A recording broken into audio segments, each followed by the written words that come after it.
Are you good, buddy boy? Ah, there we go. Now you decided it's good. Okay, NVIDIA broadcast is being funny. Like, it's trying so hard to be funny right now.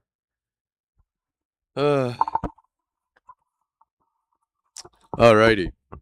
I don't know how I'm gonna have chat here, but what I do know is, well, we're gonna be playing some games today. Okay, come on, man. Come on. There we go.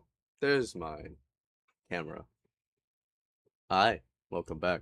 I did mention in yesterday's gooooo stream that I'm gonna, start this.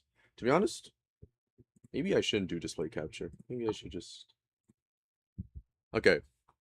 Technically speaking, I already put my desired stream order to be, oh, dang, hold on.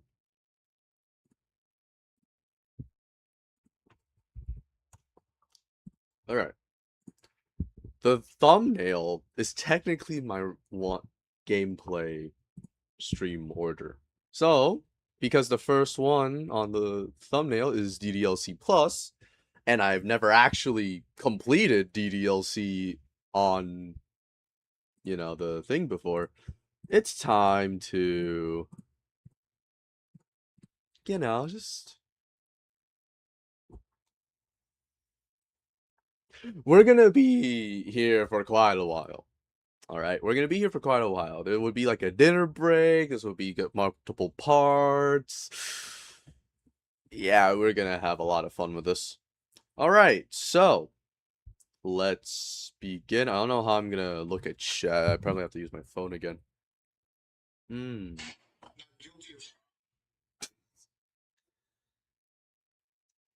That's funny. Okay.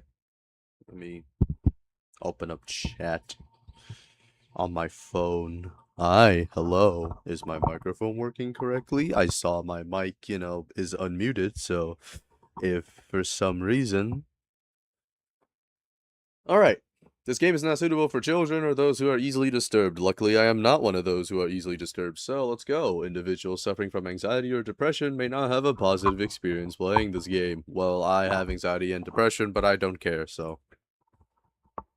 Would you like to review detailed content warnings which contain spoilers? Alternatively, in-game content warnings can be enabled in the settings menu at any time. No. By playing DDLC, you agree that you have noted the game's age rating in your region and you consent to your exposure of highly disturbing content. I do agree.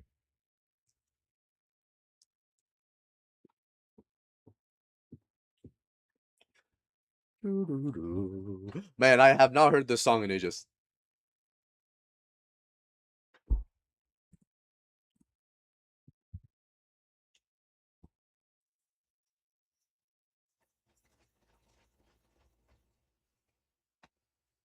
Yo, guys. UPC. UPC, guys. Side stories, files, characters. Oh, what if I delete her like right now? What if I delete her right this instant? Mail, nothing. Pictures. Is there an achievement for all pictures? Music, yes.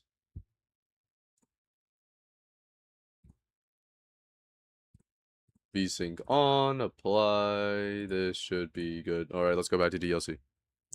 It's all over the screen. Calm down, Fugo. Get ready for a lot of watching. Bum ba la bum ba ba la bum ba lam ba la bum ba. Okay. Should I use my real name or should I use my channel name? I'll use my channel name. What if I just shorten it? It'll be one syllable instead of three. Hey! I see an annoying girl running toward me from the distance, waving her arms in the air like she's wholly oblivious to any attention she might draw to herself. That girl is Sayori. How's the sound, by the way? Is this too loud? I need to know. Wait, hold on. Did I? Okay, good thing I checked. Good thing I checked. That channel was muted. Alright.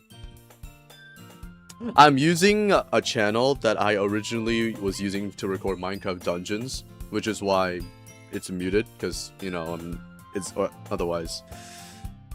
That girl is Sayori, my neighbor and good friend since we were children. You know, the kind of friend you never see yourself making today, but it just kind of works out because you've known each other for so long. We used to walk to school together on days like this, but starting around high school, she would oversleep more and more frequently, and I would get tired of waiting up. But if she's going to chase after me like this, I almost feel better off running away. However, I just sigh and idle in front of the crosswalk and let Sayori catch up to me. I overslept again, but I got you this time. Maybe, but only because I decided to stop and wait for you. You say that like you were thinking about ignoring me. That's mean, eh? Well, if people stare at you for acting weird, then I don't want them to think we're a couple or something. Fine, fine. Knowing the story of DDLC, she suffered emotional damage from that just now. But you did wait for me after all. I guess you don't have it in you to be mean, even if you want to.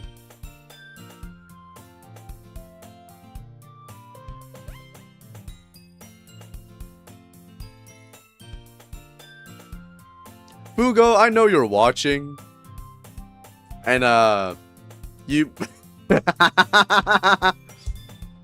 Whatever you say, Sayori. We cross the street together and make our way to school. As we draw near, the streets become increasingly speckled with other students. I am not cracking, Sayori. My heart belongs to Shisa. As we draw near, the streets become increasingly speckled with other students making their daily commute. By the way, Nick, have you decided on a club to join yet? Club? I told you already, I'm really not interested in joining any clubs. I haven't been looking either. Eh? That's not true. You told me you would join the club this year. Did I? I'm sure it's possible that I did. In one of our many conversations where I dismissively go along with whatever she's going on about. Sayori likes to worry a little too much about me, when I'm perfectly content just getting by on the average while spending my free time on games and anime. He's just like me! Uh-huh. I was talking about how I'm worried that you won't learn how to socialize or have any skills before college. Your happiness is really important to me, you know? The MC is no longer just like me. And I know you're happy now. He's no longer just like me. But I die at the thought of you becoming a knee in a few years because you're not used to the real world. You trust me, right? I'm sorry, Sayori. I have a great distrust in women. Don't make me keep worrying about you. Does she know? Does she know? Alright. I'll look at a few clubs if it makes you happy. No promises, though. Will you at least promise me you'll try a little? Yeah, I guess I'll promise you that. Yay! Why do I let myself get lectured by such a carefree girl? More than that, I'm surprised I even let myself relent to her. I guess seeing her worry so much about me makes me want to ease her mind at least a little bit, even if she does exaggerate everything inside of her head. The school day is as ordinary as ever, and it's over before I know it. After I pack up my things, I stare blankly at the wall, looking for an ounce of motivation. Clubs. Sayori wants me to check out some clubs. I guess I have no choice but to start with the anime club. He's just like me! He's just like me! Hello? He's no longer like me. Sayori? Sayori must have come into the classroom while I was spacing out. I look around and realize I'm the only one left in the classroom. I thought I'd catch you coming out of the classroom, but I saw you just sitting here and spacing out, so I came in. No longer relatable. Honestly, you're even worse than me sometimes. I'm impressed. You don't need to wait up for me if it's going to make you late to your own club. Well, I thought you might need some encouragement, so I thought, you know... Know what? Well, that you could come to my club. Sayori. Yeah? There is no way I'm going to your club. End credits! Roll credits, guys! Roll credits! The game's over! Meanie.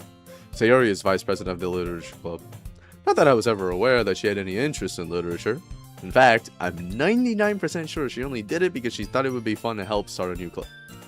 Since she was the first one to show interest after the one who proposed the club, she inherited the title vice president. That said, my interest in literature is guaranteed to be even less. Okay, he's not relatable to me in the good way now. I do like reading, and I used to read like novels, books, and shit until I swapped to manga and a little bit of light novels. Yeah, I'm going to the anime club. Come on, please. Why do you care so much anyway? Well, I kind of told the club yesterday I would bring in a new member, and Natsuki made cupcakes and everything. Don't make promises you can't keep. I can't tell if Sayori is really that much of an airhead or if she's cunning as to have planned all of this out. I let out a long sigh. Fine. I'll stop by for a cupcake. Okay. Yes! Let's go! And thus today marks the day I sold my soul for a cupcake. I forgot that line, to be honest. That line is hilarious.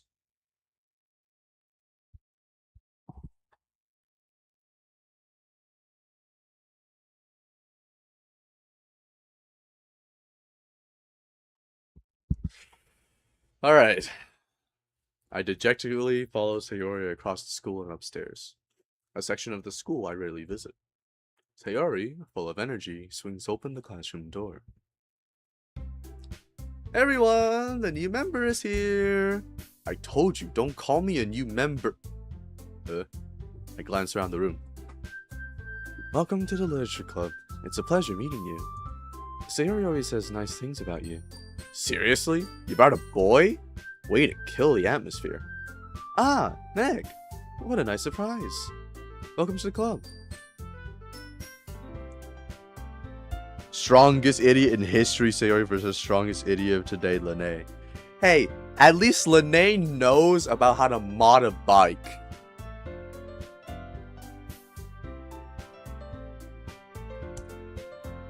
All words escape me in this situation. He's just like me! This club is full of incredibly cute girls.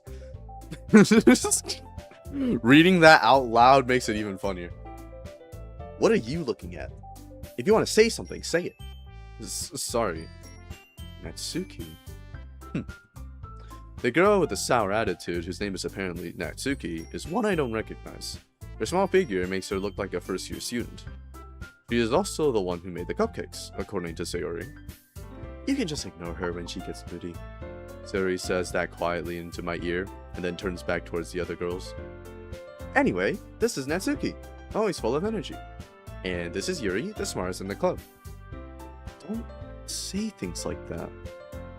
Yuri, who appears comparably more mature and timid, seems to have a hard time keeping up with people like Sayori and Natsuki.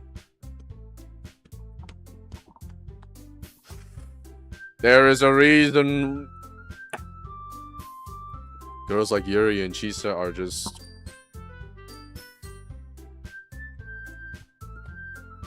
Ah, well, it's nice to meet both of you. And it sounds like you already know Monica, is that right? That's right. It's great to see you again, Nick.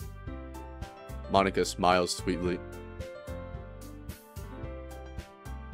If a girl ever does this pose to me, I would immediately get PTSD to Monica, and I would immediately wonder if I'm in a visual novel and if I'm in danger.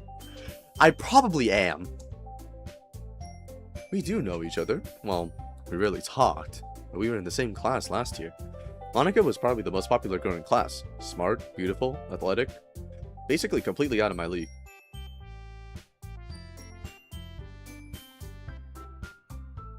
Does he know? So, having her smile at me so genuinely feels a little... He's just like me! You too, Monica. Come sit down, eh? We made room for you at the table, so you can sit next to me or Monica. I'll get the cupcakes. Hey, I made them. I'll get them. Sorry, I got a little too excited. Then how about I make some tea as well? The girls have a few desks arranged to form a table. As Sayori mentioned, it's been widened so that there is one space next to Monica and one space next to Sayori. New member and immediately sitting between the two presidents. We got it. Natsuki and Yuri walk over to the corner of the room where Natsuki grabs a wrapped tray and Yuri opens the closet. Still feeling awkward, I take a seat next to Sayori. Natsuki proudly marches back to the table, tray in hand. Okay, are you ready? Ta-da! Okay. How do I say that?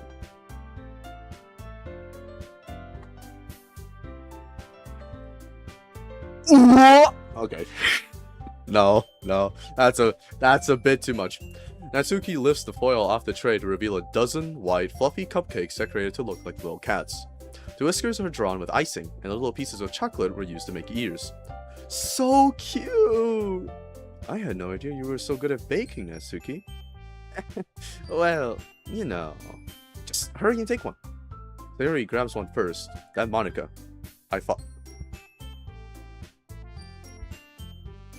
That's so getting clipped later.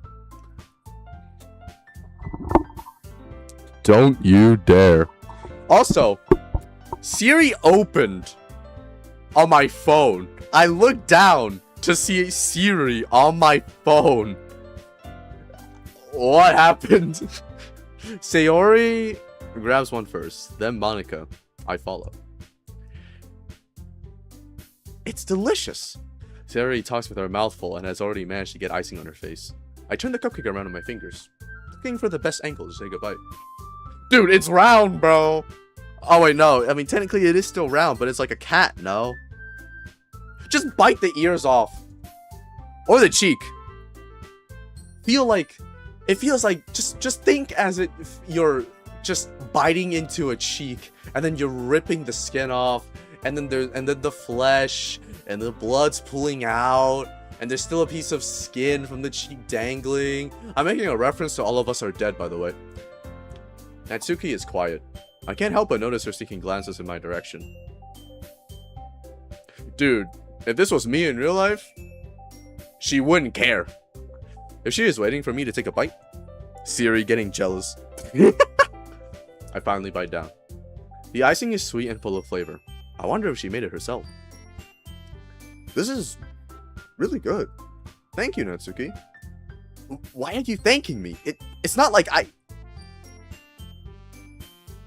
Haven't I heard this somewhere before? Made them for you or anything. Eh? I thought you technically did. Sayori said... Well, maybe, but not for, you know, you! Baka. Alright. I give up on Natsuki's weird logic and dismiss the conversation. Yuri returns to the table, carrying a tea set. She carefully places a teacup in front of each of us before setting down the teapot next to the cupcake tray. You keep a whole tea set in this classroom? Don't worry, the teachers gave us permission. After all, doesn't a hot cup of tea help you enjoy a good book? I guess. Don't let yourself get intimidated. Yuri's just trying to impress you. That's not... Insulted, Yuri looks away. That's not an insult, though. Wait, what? I'm so confused. I meant that, you know... I believe you. Well, tea and reading might not be a pastime for me, but I at least enjoy tea. I'm glad. Yuri faintly smiles to herself in relief. Monica raises an eyebrow, then smiles at me.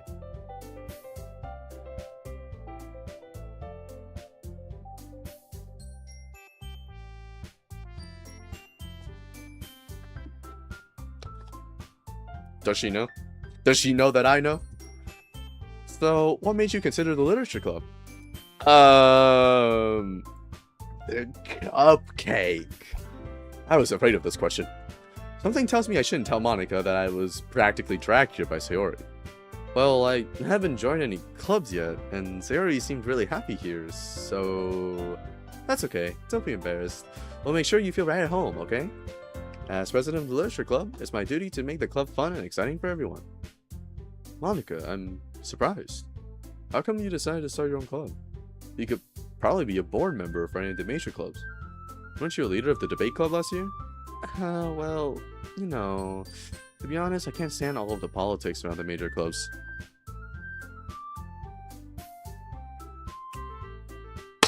Relatable. It feels like nothing but arguing about the budget and publicity and how to prepare for events. I'd much rather take something I personally enjoy and make something special out of it. And if it encourages others to get into literature, then I'm fulfilling that dream. Monica really is a great leader. Yuri also nods in agreement. And I'm surprised there aren't more people in the club yet. It must be hard to start a new club. You could put it that way.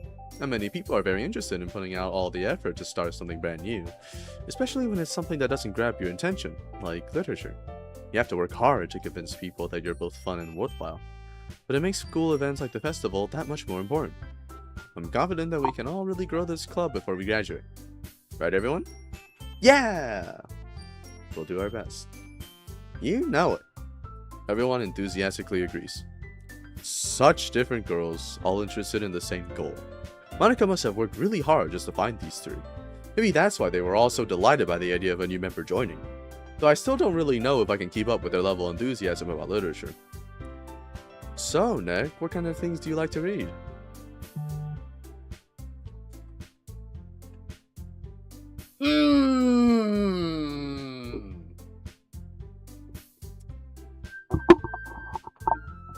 Horror. Well, considering how little I've read these past few years, I don't really have a good way of answering that. Manga? I mutter quietly to myself, half joking. Natsuki's head suddenly perks up. It looks like she wants to say something, but she keeps quiet. Don't worry, Natsuki. This will be one of the rare moments that I can actually read a woman's mind. Not much of a reader, I guess. Hey, I read novels too, you know. You don't just read manga. Well, that can change.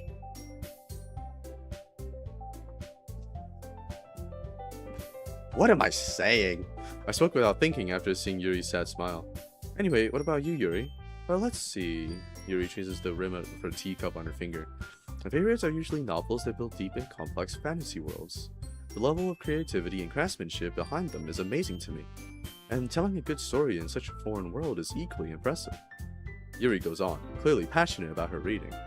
She seems so reserved and timid since the moment I walked in, but it's obvious by the way her eyes light up that she finds her comfort in the world of books, not people. But you know, I like a lot of things. Stories with these psychological elements usually immerse me as well. Isn't it amazing how a writer can so deliberately take advantage of your own lack of imagination and to completely throw you for a loop? I don't have a lack of imagination. Anyway, I've been reading a lot of horror lately. I read a horror book once. I desperately grasp something I can relate. I have returned. Fugo has returned. Let's go. I desperately grasp something I can relate to at the minimal level. At this rate, Yuri might as well be having a conversation with a rock.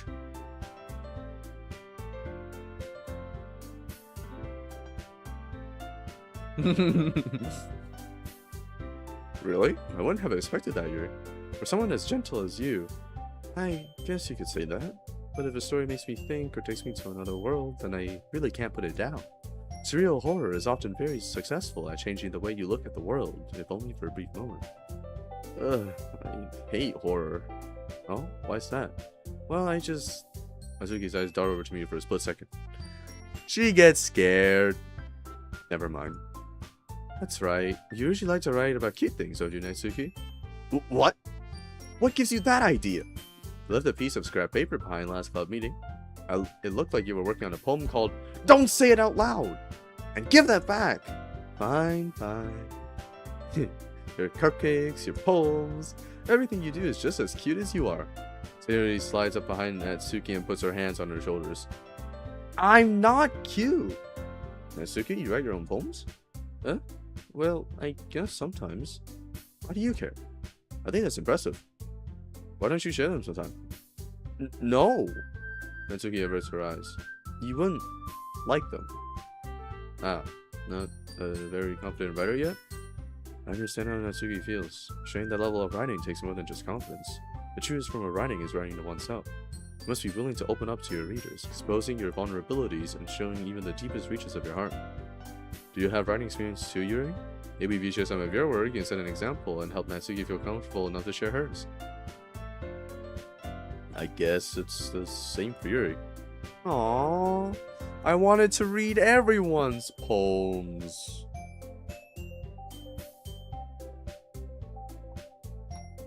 Thank you, Sayori. You just brought about another game function. We all sit in silence for a moment. Okay, I have an idea, everyone. Natsuki and Yuri look quizzically at Monika. Let's all go home and write a poem of our own.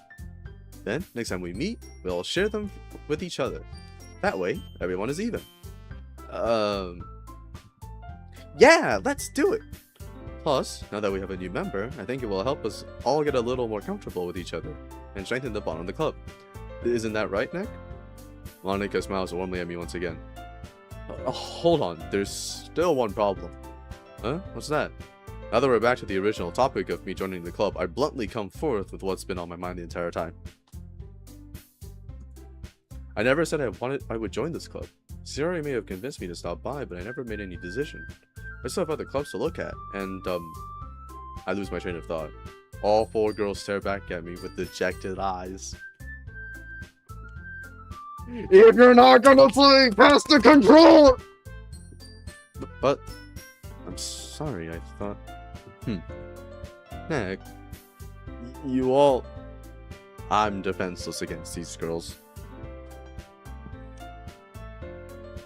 Yeah, you know what? Fair enough. How am I supposed to make a clear-headed decision when it's like this? That is, if writing poems is the price I need to pay in order to spend every day with these beautiful girls.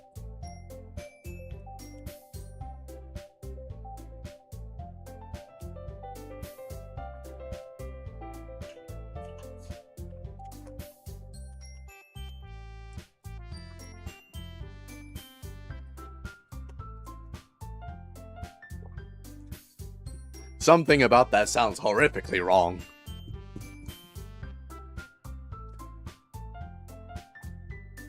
How does this lighting look? There's such a stream delay. The light's getting a bit too bright for my eyes, which is why I turned it down, so I'm wondering how this lighting looks. Actually, not that bad. Right. Okay, I've decided then. I'll join the literature club. One by one, the girls' eyes light up.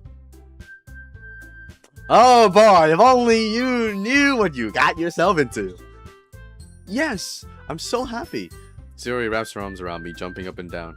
Hey, you really did scare me for a moment. If you really just came for the cupcakes, I would be super pissed. Then that makes it official. Welcome to the literature club. Ah, thanks, I guess. Okay, everyone. I think with that, we can officially end today's meeting on a good note. Everyone remember tonight's assignment. Write a poem to bring to the next meeting so we can all share. Monika looks over at me once more. Heck, I look forward to seeing how you express yourself.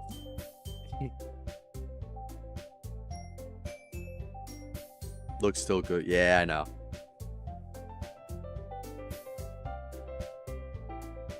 If a girl said this to me, I would think I'm in danger. Yeah. Can't really impress the class star Monika with my mediocre writing skills. No worries, bro.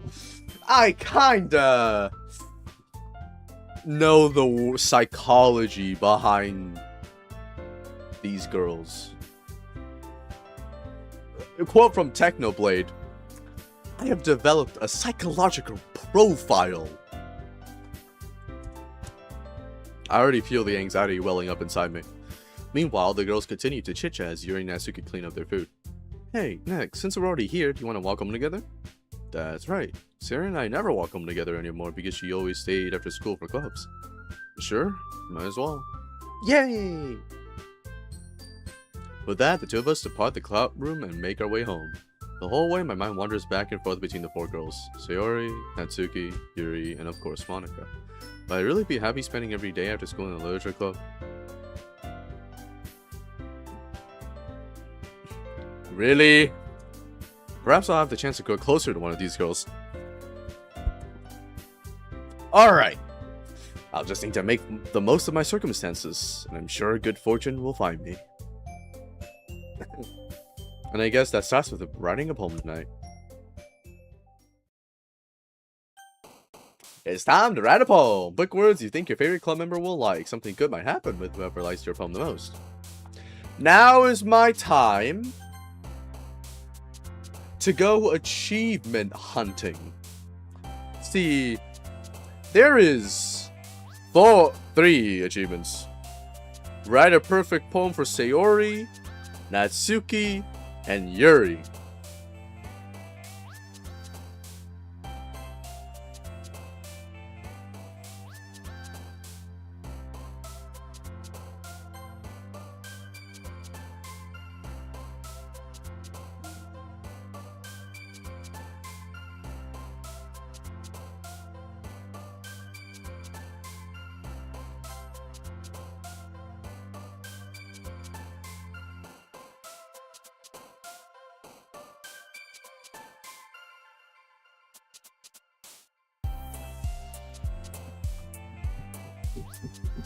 Man, my ADHD brain just can't stop getting distracted. What would be a good word for Yuri here? Alright, let's see. This is cute. So this is either... This is definitely not. This is cutesy. This is literally cute in Japanese. Dazzle. Swimsuit. Holiday. Maybe? Captive would probably be Sayori. Anger. Not Yuri. Peace. Damn it. Eternity. There we go. Disoriented. Judgment.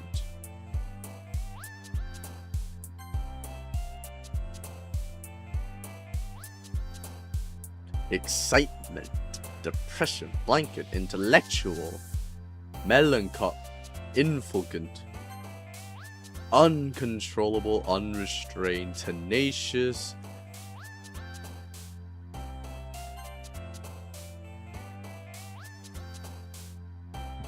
Oh! Wait, I just got an achievement. Doki Doki Poetry Slam. Spend enough time during the poem for the music to loop.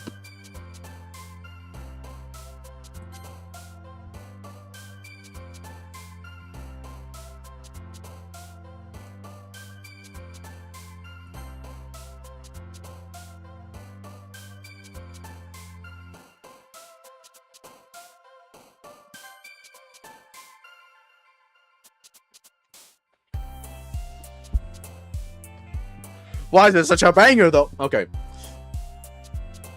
Which one would be for Yuri? A tone? Hopeless? No. That would be Sayori. Together, determination, promise, comfort. This is not gonna be Yuri. This sounds like Sayori. Gamble. Yep. Nightgown, bunny variants. Oh, horrors. Yuri. Universe, heaven sent.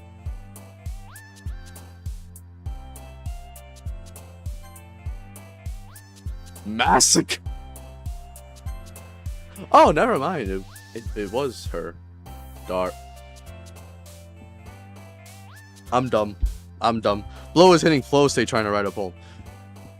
Dude, listen, man. I'm trying to get an achievement, okay? Email. Dude, this is either Sayori or Yuri. I'm not gonna lie.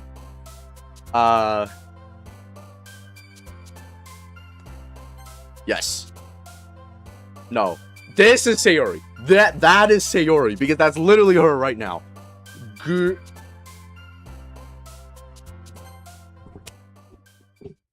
It wasn't perfect. It's not perfect, okay? But at least I got 18 out of 20.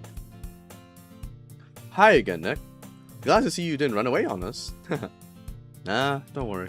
This might be a little strange for me, but I at least keep my word. Well, I'm back at the literature club. I was the last to come in, so everyone else is already hanging out. Thanks for keeping your promise, Nick. I hope that this isn't too overwhelming of a commitment for you. Making you dive headfirst into literature while you're not accustomed to it.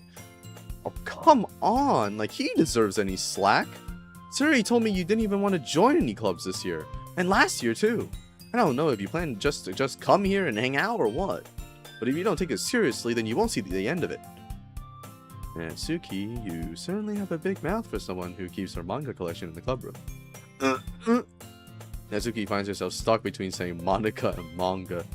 Manga is literature! Swiftly defeated, Natsuki plops back into her seat. I would say yeah. I would say yeah. Don't worry, guys. Nick always gives it his best as long as he's having fun. He helps me with busy work without me even asking. Like cooking, cleaning my room. How dependable. Sayori, that's because your room is so messy it's distracting. And you almost set your house on fire once. I forgot about that. Is that so? You two are really good friends, aren't you? Jealous?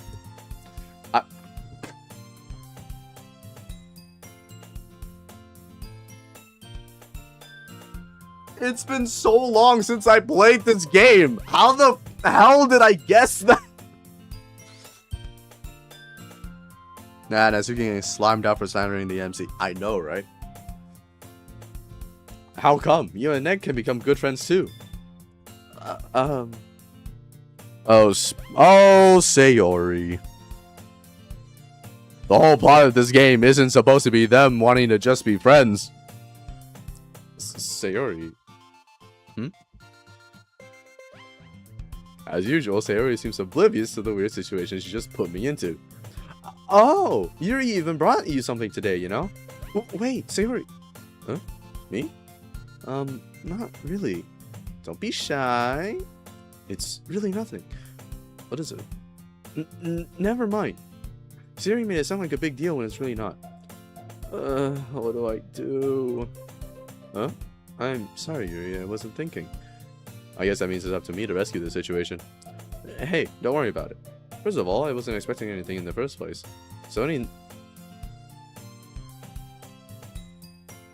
My cousin just invited me to play CS2.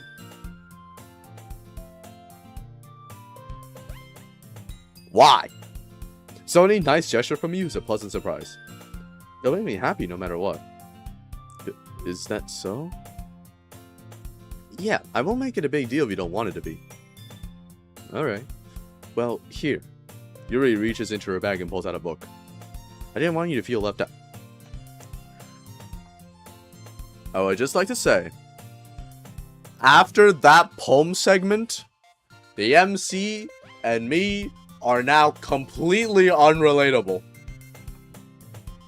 So I picked out a book that I thought you might enjoy. It's a short read, so it should keep your attention, even if you don't usually read. And we could, you know, discuss it if you want it. It is not relatable anymore. How's this girl accidentally being so cute?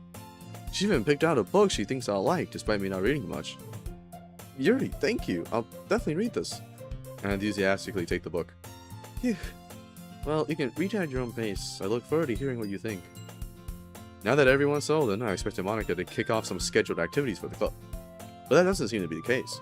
Sarah and Monica are having a cheery conversation in the corner.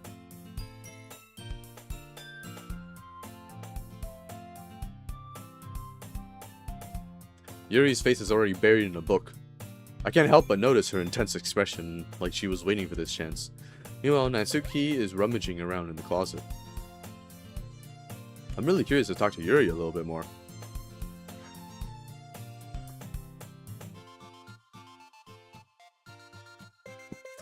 Natsuki... But at the same time, I would feel bad for distracting her from reading. I catch a glimpse of the cover of her book. It looks like the same book that she lent to me. More than that, she seems to be on the first few pages.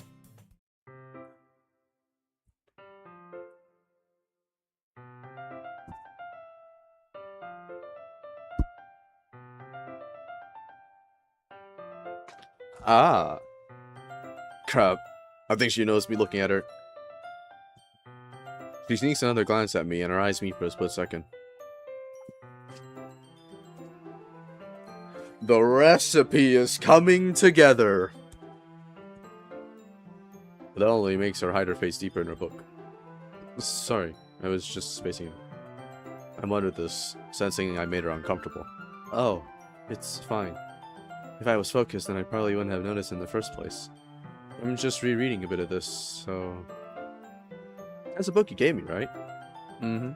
I wanted to reread some of it. Not for any particular reason.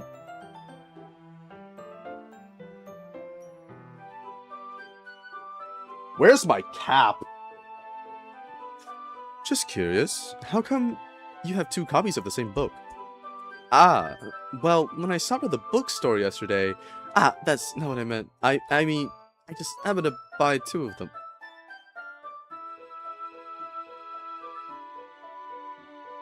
Where's my cap? Ah, I see. There's something fairly obvious here that Yuri isn't telling me, but I decided to let it go. Buddy! I think you know already, right? Come on, don't tell me you're this dense.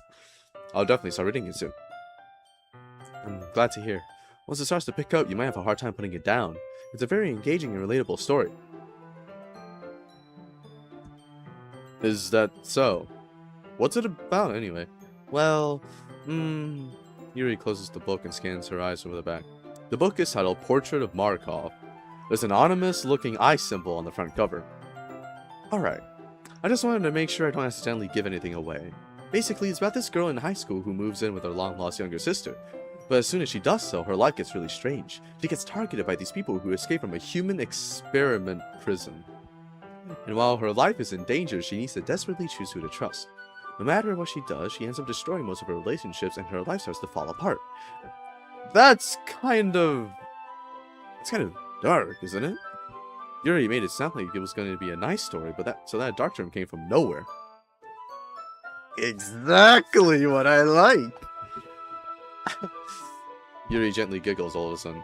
Are you not a fan of that sort of thing? Oh, I very much... No, it's not that... I mean, I could definitely enjoy those kind of stories, so don't worry. I hope so. Yeah, I totally forgot that Yuri is into these things. She's so shy and reclusive on the outside, but her mind seems to be completely different. It's just that those kinds of stories, they challenge you to look at life from a strange new perspective. When horrible things happen, not just because someone wants to be evil, but because they have their own goals, or their own philosophy that they believe in. Then suddenly, when you thought you related to the protagonist, they're made out to be the naive one for letting their one-sided morals interfere with the villain's plans. I'm rambling, aren't I? Not again. I'm sorry. Bro, touch! Hey, don't apologize. I haven't lost interest or anything. Well, I guess it's alright then. But I feel like I should let you know that I have this problem. When I let things like books and writing fill my thoughts, I kind of forget to pay attention to other people. So I'm sorry if I end up saying something strange. And please stop me if I start talking too much. I really don't think you need to worry. That just means you're passionate about reading. The least I can do is listen. It's a literature club after all. Ah, that's true. In fact, I might as well get started reading it, right? You don't have to. What are you saying? Just a moment ago, you said you were looking forward to it. Let me just get the book. I've clearly retrieved the book that I have put into my bag. Alright. It's fine if I sit here, right? I slip into the seat next to Yuri's.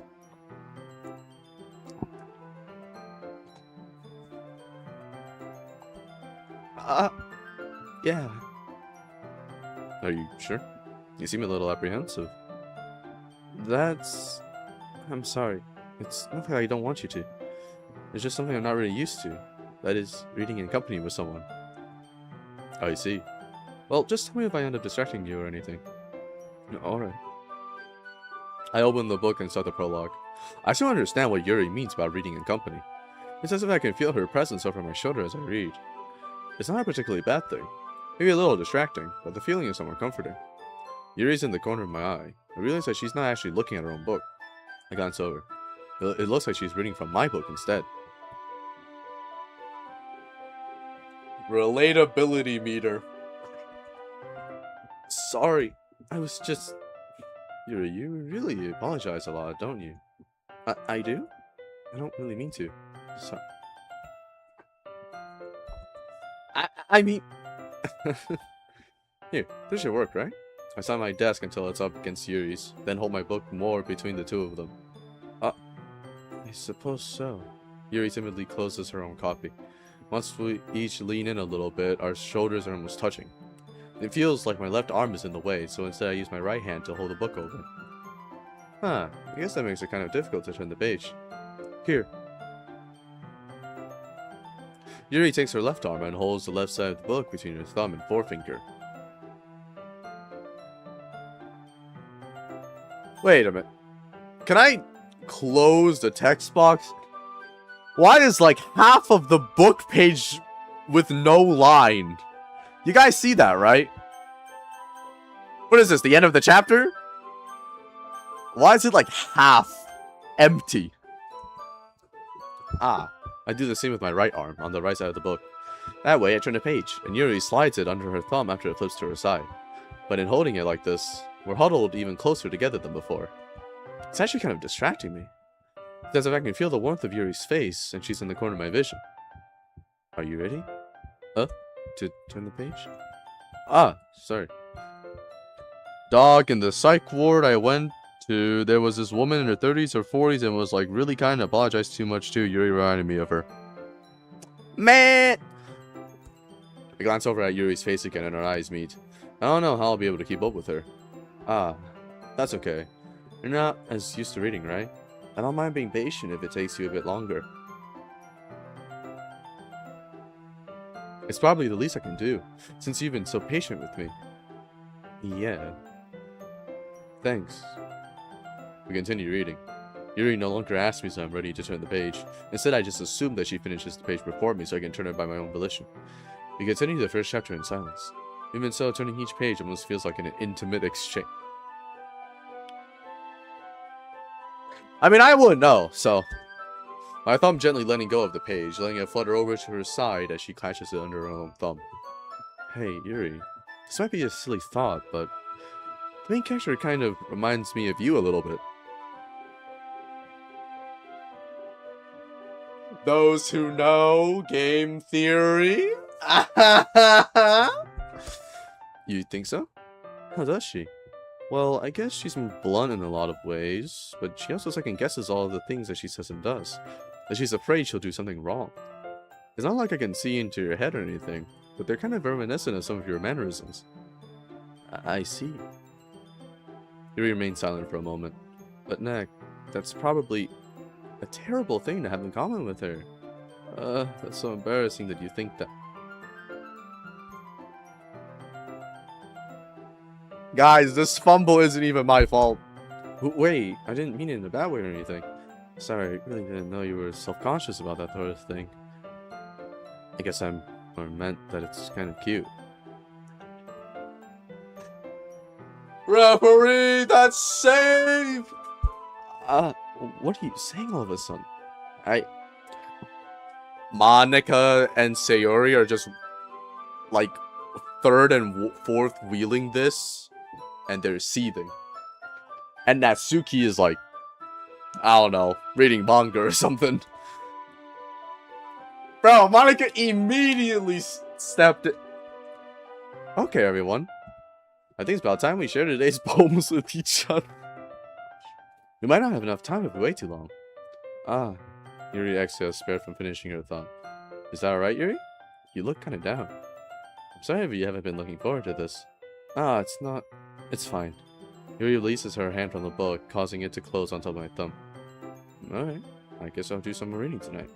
Or would you prefer I only read it with you? Dude, that's some kind of prime manual newer kind of save, dog.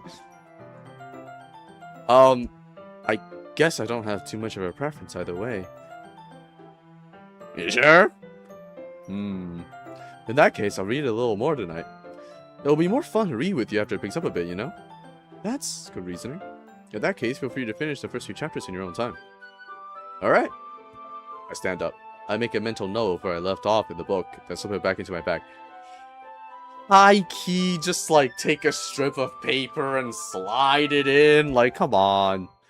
By the way, did you remember to write a poem last night? Yeah. I got 18 out of 20. My relaxation ends. I can't believe I agreed to do something so embarrassing. Dude, listen. You wrote it specifically for one person. I wrote it specifically for one person. I couldn't really find much inspiration since I never really done this before. Well, now that everyone's ready, why don't you find someone to share with?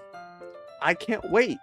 Siri and Monica enthusiastically pull out their poems. Siri is on a wrinkled sheet of loose leaf torn from a spiral notebook. On the other hand, Monica wrote hers in a composition notebook.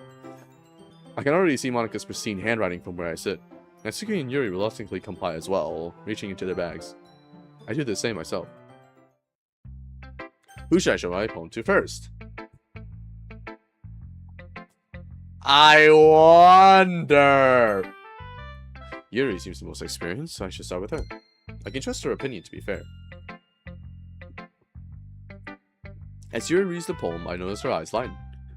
Exceptional! Huh? What was that? Did I say that out loud?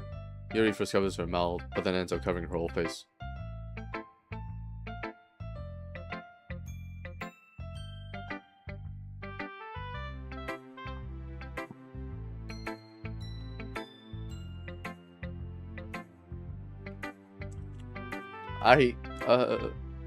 He's going to hate me. You really didn't do anything wrong, Yuri. Huh? I guess you're right. What am I even getting nervous for? Yuri takes a breath. So, what kind of writing experience do you have? Your use of imagery and metaphors indicates you've written a lot of poetry before. Really? Wow, that's a huge compliment coming from you. This is actually my first time, really. Huh? Yuri stares at me blankly, then looks at my poem again. Well, I know that. I just meant, Yuri trails off, unable to find an excuse. Gang! I'm just that good!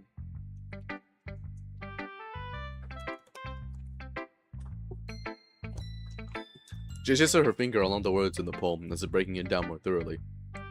Yeah, okay. This is the reason I was able to tell. It's just that there are specific writing habits that are usually typical of new writers, and having been through that myself, I kind of learned to pick up on them. I think the most notable thing I recognize in new writers is that they try to make their style very deliberate. In other words, they tend to pick a writing style separate from the topic matter, and they form-fit the two together.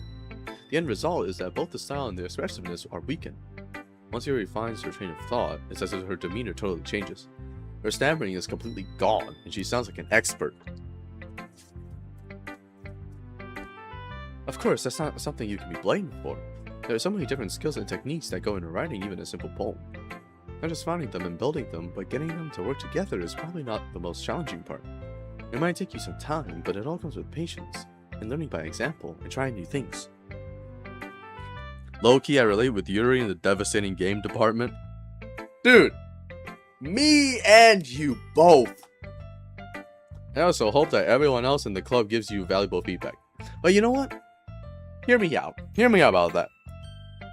If I, a no-game person, meets a girl who also has no game, but we both try our very best for one another, that right there, in my opinion, is some peak romance shit.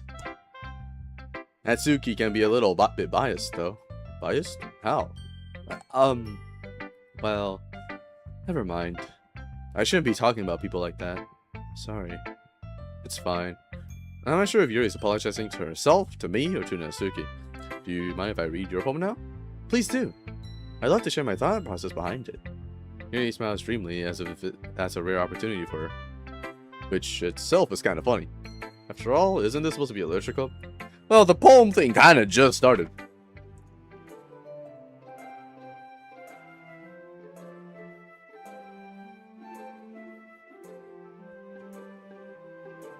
This could just be the Mandela effect, but the music sounds off. Ghosts under the light. The tendrils of my hair illuminate beneath the amber glow, bathing. It must be this one. The last remaining streetlight to have withstood the test of time. The last yet to be replaced by the sickening blue-green hue of the future. I bathe, calm, breathing air of the present but living in the past. The light flickers. I flicker back. Absolute cinema. Absolute purity. It's like absolute. It's like two negatives canceling itself out into a positive. Exactly. I'm sorry I have such terrible handwriting. What? I wasn't thinking that at all. But it took you a long time to read. Ah, well, I just don't read script very often. I actually think your handwriting is pretty. Huh? That's a relief. Also, I like the poem. Even though it's short, it was really descriptive. Wasn't you sure? I should write longer poems. Not at all. I'm really glad you like it. I'll be honest, since it's our first time sharing, I wanted to write something a little more mild. Something easy to digest, I suppose. Are you into ghosts, Yuri? Actually, the story is about a ghost at all, Nick. Really? Hey, I must have totally missed the point. Well, I suppose you did only glance over it after all. But remember that poets often express their own thoughts, feelings, and experiences in their work. They usually do more than tell a simple story or paint a picture. In this case, perhaps the subject of the poem is only being symbolically compared to a ghost. Man, if only I played DDLC before I did that one project in film school. Lingering in her last remaining place of comfort, unable to let go of the past, and soon to be left with nothing. That's a lot more solemn putting it that way. I haven't even thought of that. It's impressive. Huh? It's nothing, really. You're so impressive too, so... Nah. If anything, I could probably learn a thing or two from you. You think so? One might expect. You know? Like, I think some people would think that if you say something like this, it would either just be a compliment, or you have some, like, ulterior motives as if you want to try to get closer to the person. I would say this unironically on purpose because I just genuinely want to compliment someone. And there's no ulterior motive behind it whatsoever. And it would be really funny if they like, be like, oh shit. You know? You know, I was really nervous about doing all this. But in the end, I enjoyed it. I'm going to keep doing my best for you, Nick.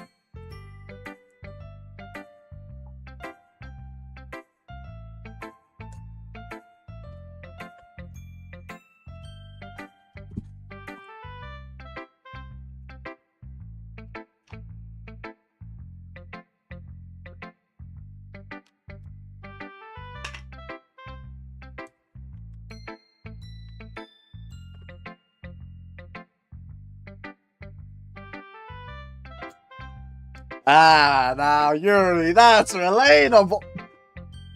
Painfully relatable. Painfully relatable. Me too. Who should I show my poem to next? Childhood friend time! This is a good poem, Nick. Are you sure this is your first time? Of course. It's not that good. Am I the kind of guy who would be writing poems in his spare time? I guess you're right. But that's why it impressed me. Well, to be honest, I was afraid that you wouldn't do it seriously, or that you wouldn't write one at all. I'm really happy that you wrote one. It kind of reminds me of how you're really a part of the club now. Not to mention the fact that I'm standing in front of you in the club room. Well, of course. I'm not really into it yet, but that doesn't mean I'll break my promise. See? It's like I said before, Ned. Deep down, you're not selfish at all, you know? Trying new things like this for other people, that's something that only really good people do. Thanks, Sayori. I'm not sure if Sayori sees the full picture of my motive here. Sonian. Son. Son. Son. Then again, I can't deny that she's part of the reason I joined. Knowing how much this means to her and all. Yeah. And I'm gonna make sure you have lots of fun here, okay? That will be my way of thanking you. Alright. I'm going to hold you to that then. Yay! Now you read my poem too, right? Don't worry, I'm really bad at this. We'll see about that. Dear sunshine, the way you glow through my blinds in the morning, it makes me feel like you miss me. Kissing my forehead to help me out of bed, making me rub the sleepy from my eyes. Are you asking me to come out and play? Are you trusting me to wish away a rainy day? I look above, the sky is blue. It's a secret, but I trust you too. If it wasn't for you, I could sleep forever. But I'm not mad. I want breakfast. Sayori is so cute, like stupidly cute.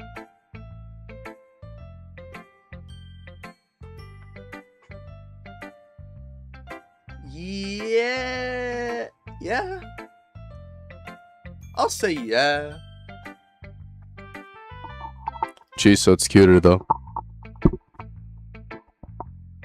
Sayori, this is just a guess, but did you wait until this morning to write this? No, just a little bit. You can't answer just a little bit to a yes or no question. I forgot to do it last night. Well, at least that makes me feel a little bit better of myself. Don't be mean. I still try my best. Ah, yeah. I didn't mean to say that it was a bad poem. It came out nice, or how should I put it? It sounds just like you. Really? Yeah. Especially that last line. I made eggs and toast. Even though you were late to toast.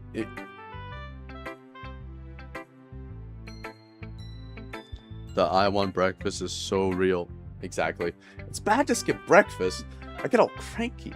Well, I guess there's no point in arguing. Anyway, thanks for showing me. This was so much fun. Monika's the best. Ah, yeah. The next time I won't forget. And I'm gonna write the best poem ever. Well, I guess I'll look forward to it. Who should I show my poem to next? Sorry, Natsuki, but I already know that you won't like this. Hi, Nat. Having a good time so far? Ah, yeah. Good. Glad to hear. By the way, since you're new and everything, if you ever have any suggestions for the club, like new activities or things we can do better, I'm always listening. Don't be afraid to bring things up, okay? Alright, I'll keep that in mind. Of course I'll be afraid to bring things up. I'm much better off just going with the flow until I'm more settled in. Anyway, want to share your poem with me? It's kind of embarrassing, but I guess I have to. Don't worry, Nick. We're all a little embarrassed today, you know? But it's that sort of barrier that we'll all learn to get past soon. Yeah, that's true. I have Monika my poem. Great job, Nick. I was going ooh in my head while reading it. It's really metaphorical. I'm not sure why, but I didn't expect you to go for something so deep. She's a lazy bum, she's so mean. I guess I underestimated you. It's easiest for me to keep everyone's expectations low. That way, it always counts when I put in some effort. Huh, that's not very fair. Well, I guess it worked anyway. You know what Yuri likes? You know that Yuri likes this kind of writing, right? Does she know? Does Monika know that I wrote this literally, specifically for Yuri? Writing that's full of imagery and symbolism. Unlike Sayori, who likes using simple and direct words to describe happiness and sadness, Yuri likes it when readers are left to derive their own meaning from it, out of it. Does Monika's thing changes if you also select Natsuki as well? I'm curious now. It's very challenging to write like that effectively, both allowing people to get something out of it just by feel, or letting them deeply analyze all of the nuances. It can take years of practice, which I'm assuming Yuri has at this point. I never really asked, though. I'm sure I'm nowhere near her level yet. Don't worry so much about that. You do your own thing. Just keep exploring, and learn by trying new things. I'm sure I'll end up trying different things a lot. It could take a while before I feel comfortable doing this. That's okay. I love to see you try new things. That's the best way to find the kind of style that suits you. Everyone else might be a little bit biased toward their own kinds of styles. We'll always help you find what suits you the most. So don't force yourself to write the way everyone else wants you to write. It's not like you have to worry about impressing them or anything.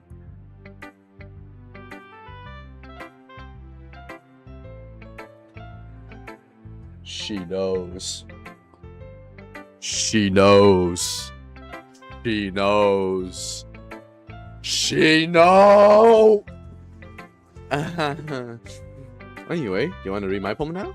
Don't worry, I'm not very good. You sound pretty confident for someone who claims to not be very good. Well, that's because I have to sound confident. That doesn't mean I always feel that way, you know? I see. Well, let's read it then. Like, holy shit, when I had to do shit for school, it was either 50-50, but I did it like 5 minutes before I go to school or don't do it at all. Damn. I was literally known as the guy who never does his homework, but still goodish grades. Still got goodish grades. That's crazy. Hole in wall. It couldn't have been me. See the direction the spackle protrudes. A noisy neighbor? An angry boyfriend? I'll never know. I wasn't home. I'm here inside for a clue. No, I can't see. I reel, blind, like a film left out in the sun. But it's too late. My retinas, already scorched with a permanent copy of the meaningless image. It's just a little hole. It wasn't too bright. It was too deep. Searching forever into everything. A hole of infinite choices. I realize now that I wasn't looking in. I was looking out. And he, on the other side, was looking in. Like this, Monica? I see you. I see you, Monica. Sorry, I'm not really the right person to ask for feedback. It's okay. Yeah, the kind of style has gotten pretty popular nowadays. That is, a lot of poems have been putting emphasis on the time between words and lines. When performed out loud, it can be really powerful. What was the inspiration behind this one? Well, I'm not sure if I know how to put it. I guess you could say that I have some kind of epiphany recently.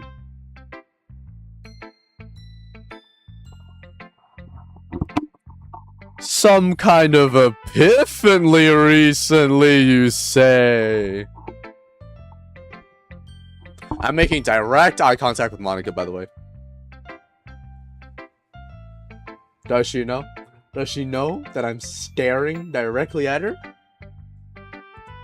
It's been influencing my poems a bit. An epiphany? Yeah, something like that. I'm kind of nervous to talk about deep stuff like that because it's kind of coming on strongly. Maybe after everyone is better friends with each other. Anyway, here's Monica's writing tip of the day. Sometimes, when you're writing a poem or a story, your brain gets too fixated on a specific point. If you try so hard to make it perfect, then you'll never make any progress. Just force yourself to get something down on paper and tidy up later. Another way to think about it is this. If you keep your pen on the same spot for too long, you'll just get a big dark puddle of ink. So just move your hand and go with the flow. That's my advice for the day. You know what? Makes sense. Thanks for listening. Alright. My vocal cords are getting tired from the voice acting.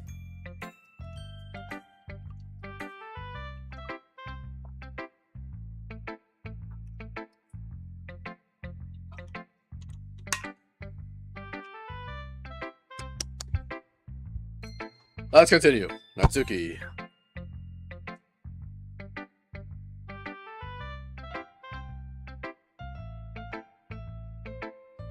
Hold on.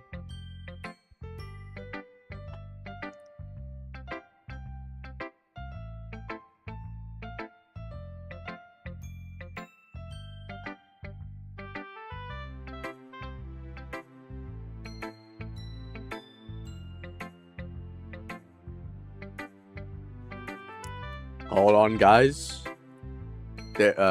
I've been called. I've been summoned. Hold on.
I have made my glorious return. My mother just summoned me for something.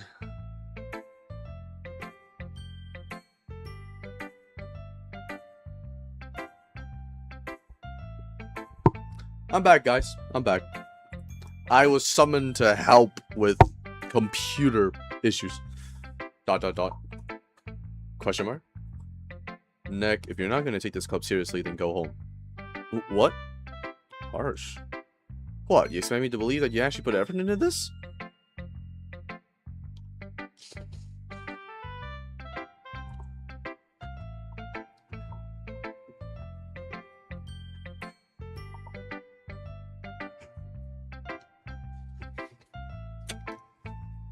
Damn. Do you think I'm stupid? I'm not a writer.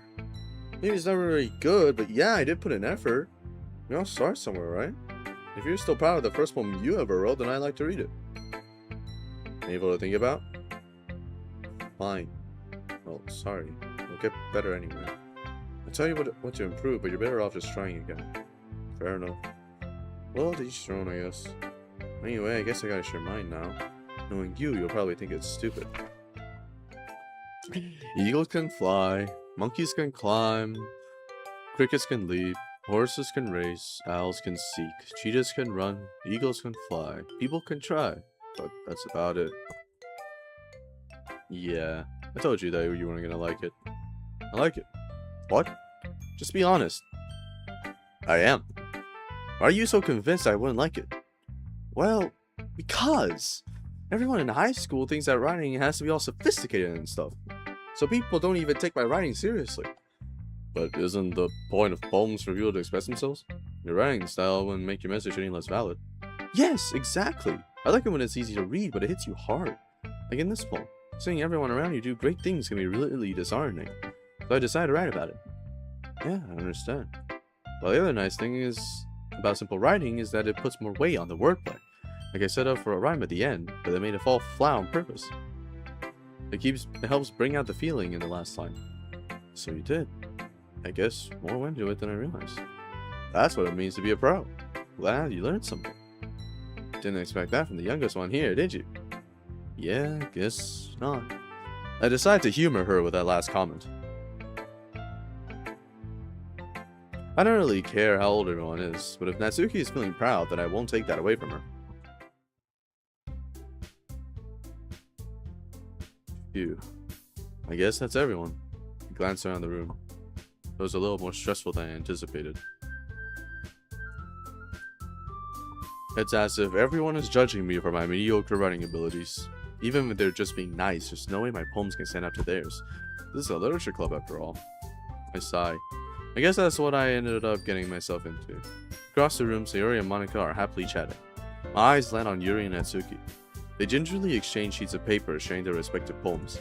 As they read in tandem, I watch each of their expressions change. Natsuki's eyebrows furrow in frustration.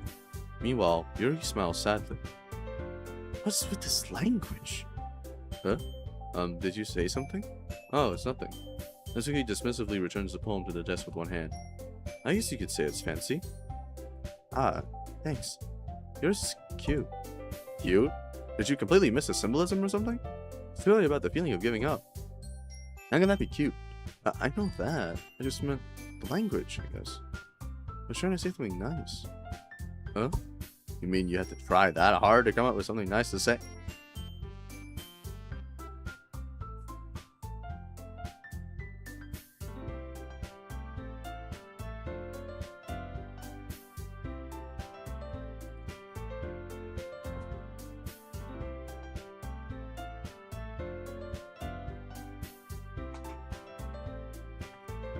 Son! Thanks, but it really didn't come out nice at all. Well, I do have a couple of suggestions. If I was looking for suggestions, I would have asked someone who actually liked it. Which people did, by the way. Sayori liked it, and Nick did too. So based on that, I'll gladly give you some suggestions of my own. First of all, excuse me, I appreciate the offer, but I've spent a long time establishing my writing style. I don't expect it to change anytime soon, unless of course I come across something particularly inspiring, which I haven't yet. And act like my poem too, you know. He even told me he was impressed by it.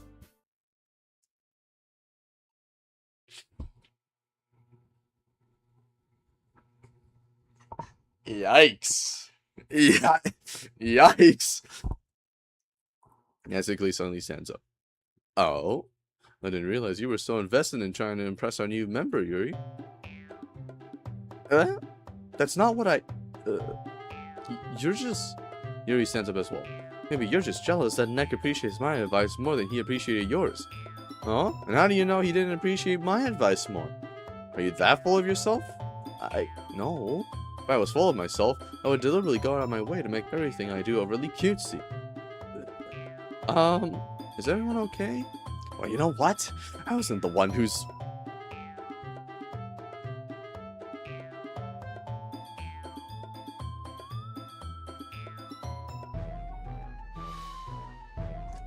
I am not reading that. Natsuki. Natsuki, that's a little... This doesn't involve you. I don't like fighting guys.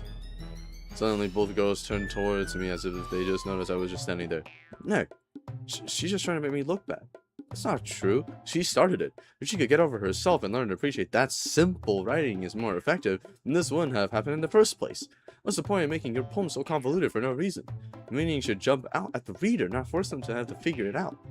Help me explain that to her, Nick. Wait, there's a reason we have so many deep and expressive words in our language. It's the only way to convey complex feelings and meaning the most effectively. Avoiding them is not only unnecessarily limiting yourself, it's also a waste. You understand that, right, Nick? Well? Yo, Natsuki, chill. How did I get dragged into this in the first place? Hold on. I'm genuinely curious about something.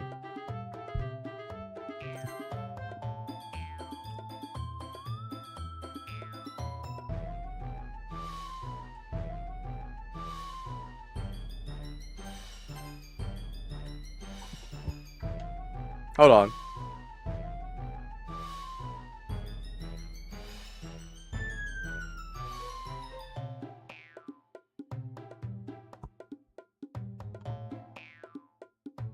Hold on.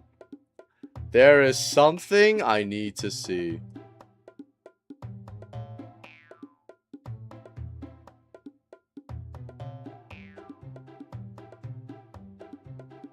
Hold on.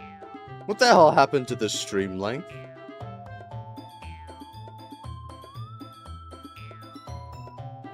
I think YouTube glitched. Hold on.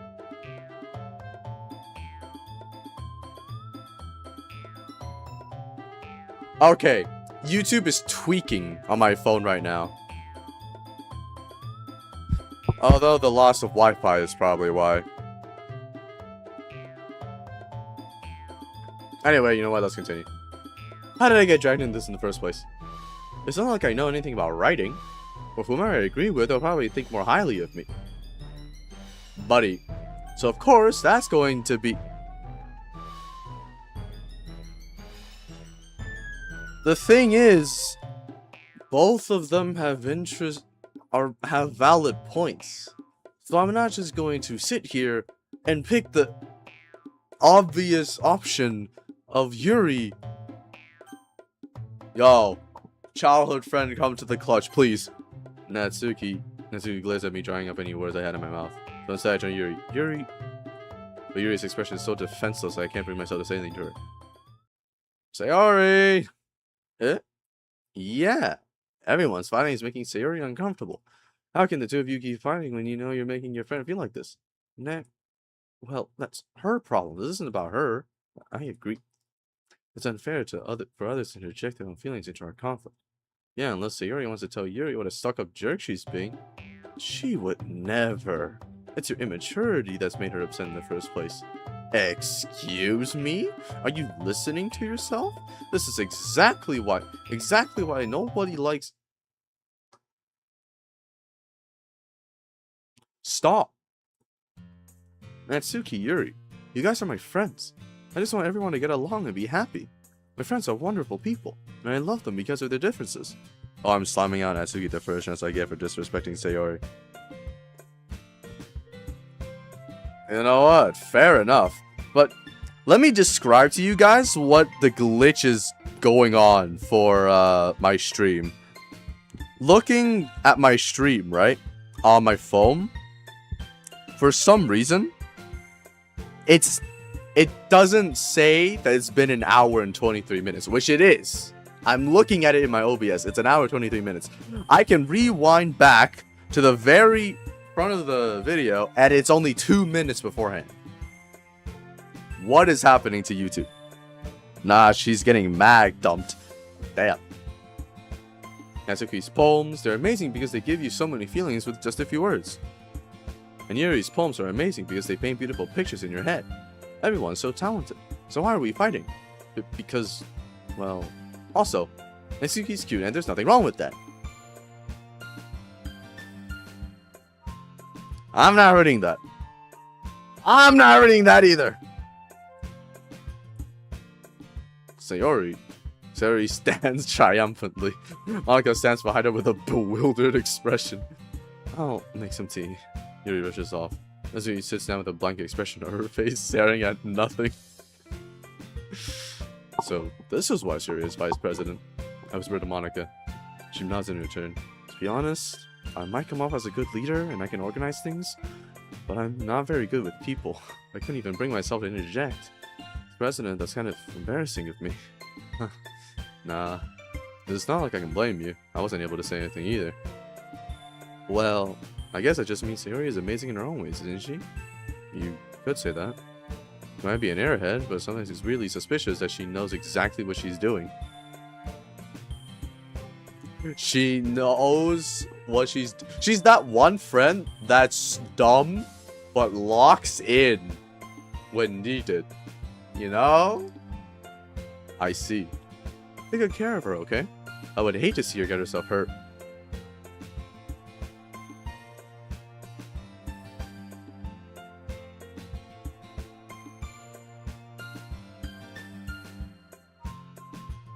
Huh. Truly a chin scratcher. Truly a beard toucher. Truly a mustache curler. What do you mean by that? That makes 2 of us. You can count on me. Monika smiles sweetly as he causing my stomach to knock. Perhaps I haven't experienced this yet, but I can't relate. Such a genuine person really does make a good president regardless of what she says. Oh, you sweet summer child. If only I could get the chance to talk to her a little more.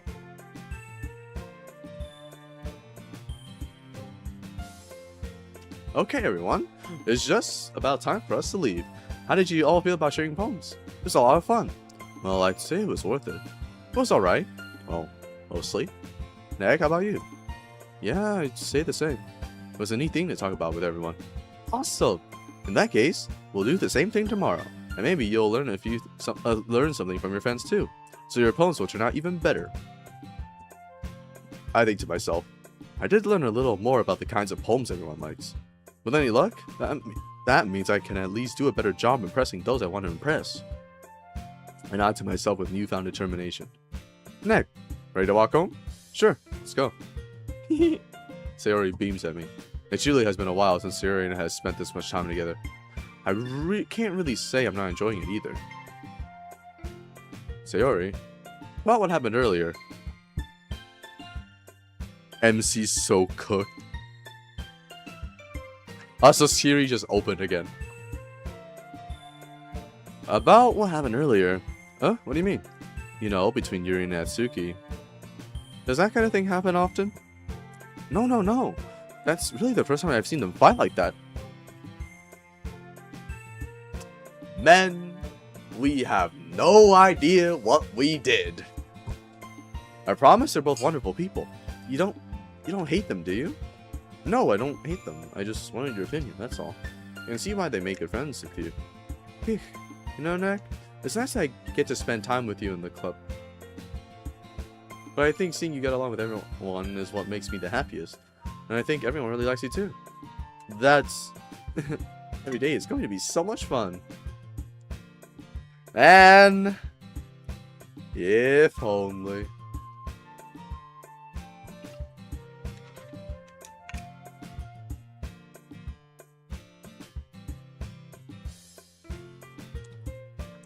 if only. It looks like Sayori still hasn't caught on to the kind of situation I'm in.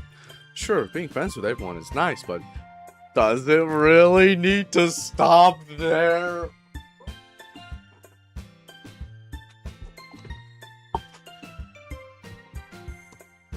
We'll just have to see what the future holds, Sayori. I pat Sayori on the shoulder. I say that more to myself than to her, but it's easy to use Sayori as an internal monologue sometimes. Yeah. You bet. Cheers to that.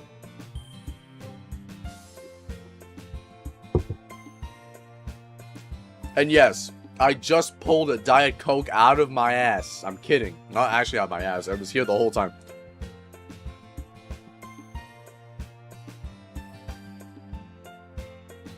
Diet Coke is still sweet as fuck.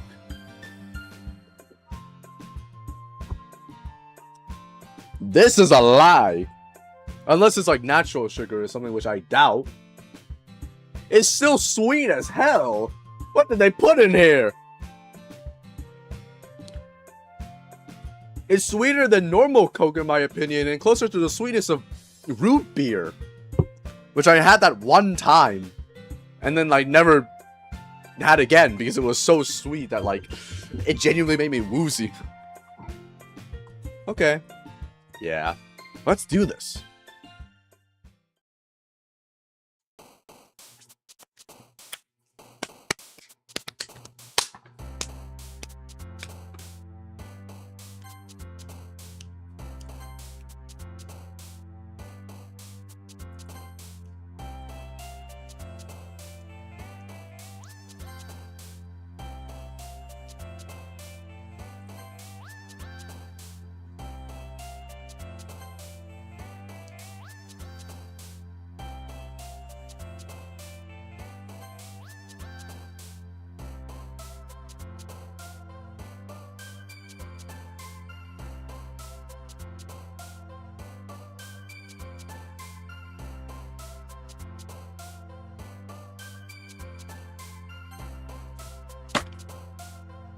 Damn it!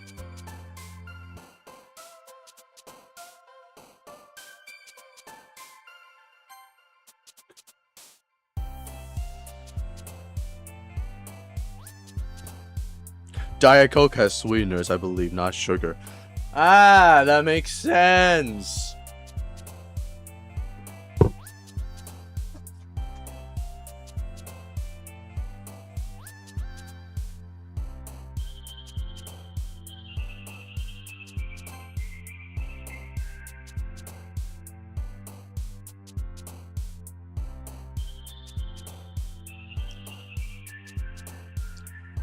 Don't let this be any of the other two.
All right.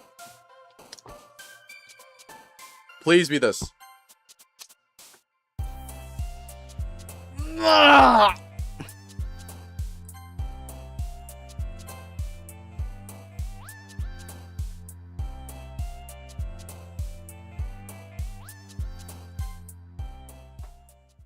It's the same score again!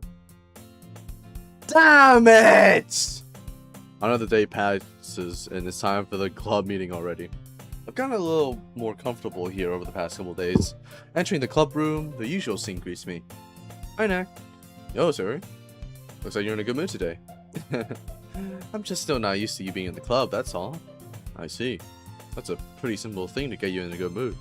But I guess there's always the simple things with you anyway. Speaking of which, I'm kinda hungry. Will you come with me to buy a snack? No thanks. That's not like you at all. I have my reasons. Why don't we take a look at your purse, Sayori? Huh? Why that all of a sudden? No reason really. I just want to look at it. Sayori nervously retrieves her coin purse. She fumbles with the latch and gets it open. Then she turns it upside down and lets its contents spill onto the desk. Only 2 small coins fall out. I knew it. I can see right through you, Sayori. It's not fair. How did you even know? Childhood friends. It's simple. If you had enough money in the first place, you would have bought a snack before coming to the club room. So either you're not hungry and want an excuse to take a walk, or you plan to conveniently forget that you spent all your money so that I would lend you some. But there's one more thing. You're always hungry. And so, that only leaves the one option. Wah! I give up. Don't make me feel guilty. If you feel guilty, that means you deserve to feel guilty. Yuri suddenly giggles. Huh? I didn't notice that she was listening in. Her face is in her book as always. I wasn't listening or anything. It was just something in my book. Yuri, tell Nick to let me borrow some money. Don't get me involved like that, Sayori. Besides, you should only buy what you can responsibly afford. And frankly, after pulling a mischievous little stunt like that, your suffering is fair enough retribution. I didn't mean that. I got too absorbed into my book. Ooh. I really like when you speak your mind, Yuri. It doesn't happen much, but it's a fun side of you. There's no way you could think that. You were right, though. I did something bad, and now I have to accept the revolution. Retribution. That. Still, coming from you, Sayori, I guess there's a little devil inside all of us, isn't there? Don't let her fool you. Sayori knows exactly what she's doing. After all, she told you guys she was bringing me to the club before she even told me. But you wouldn't have come if it weren't for the cupcakes, so I had to trick Natsuki into making them. Come on, give me more credit than that, Sayori. DDLC time, I see. Hello, Mobius. Welcome to thy stream.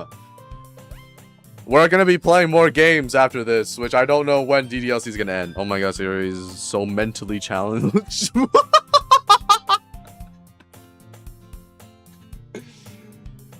Man, my brain is lagging behind. It just registered what you just said. Mentally challenged. She's so adorable. Out of nowhere, something smacks her in the face and tumbles onto the desk. Yeah. Ow. What was... Huh? A cookie. Sure enough, it's a giant cookie wrapped in plastic. Sayori glances around. Is this a miracle? It's because I paid my restitution. Retribution. Actually, that one almost worked. I was just gonna give it to you, but then I heard you blab about the cupcakes. It was totally worth seeing your reaction, though. Natsuki, that's so nice of you. I'm so happy. Sayori hugs the cookie. Jeez, just eat it. Just eat it, bro. Sayori rapidly tears open the wrapper and takes a big bite. Oh, good. Sayori suddenly claps her hands over her mouth. I bit my tongue. You're going through a lot over just one cookie. Is this your first time playing it? Yeah. Yes, Mobius, this is my first time playing DDLC. You're going through a lot over just one cookie. Natsuki takes a bite of her own cookie. Ah, yours look really good too, Natsuki. Can I try it? Jeez, beggars can't be choosers. But yours is chocolate. Yeah? Why do you think I gave you that one? Still, I'm really happy that you shared this one with me. Sayori gets out of her seat and goes behind Natsuki, then wraps her arms around her.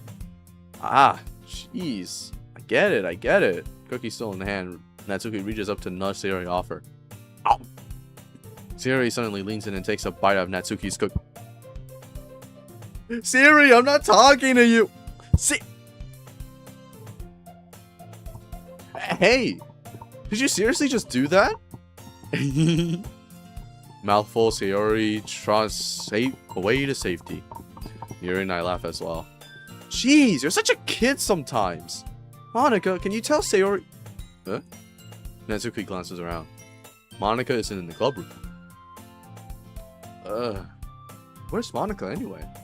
Good question. Have any of you heard anything about her being late today? Not me. Yeah, I haven't either. That's a bit unusual. I hope she's okay. Of course she's okay. She probably just has something to do today.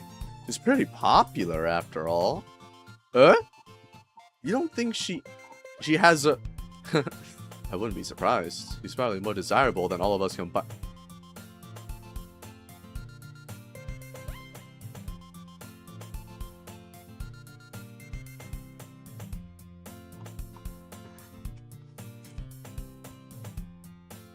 It's a pretty good game. It's a couple hours long, I think. Damn! Okay. Yuri, don't say that. You're literally right here.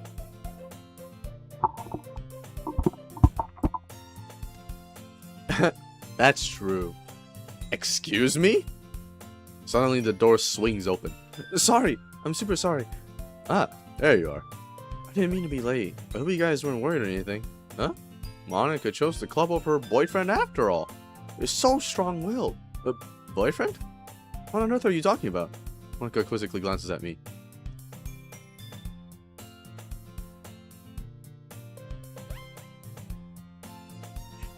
Gang, does she want me?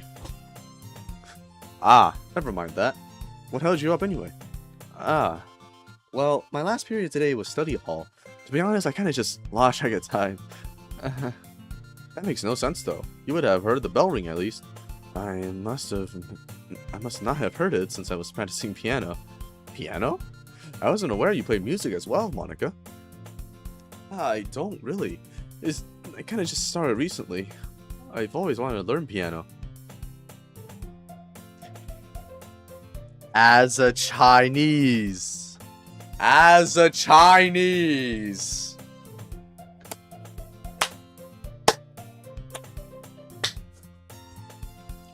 That's so cool. You should play something for us, Monica. Monica looks at me. Oh, look at me! Calm down! Maybe once I get a little bit better, I will. Yay! That sounds cool. I also look forward to it. Is that so? In that case, I won't let you down. Now, why me specifically? Monica, smile. Monica, you're not helping your case here. I didn't mean any pressure or anything like that.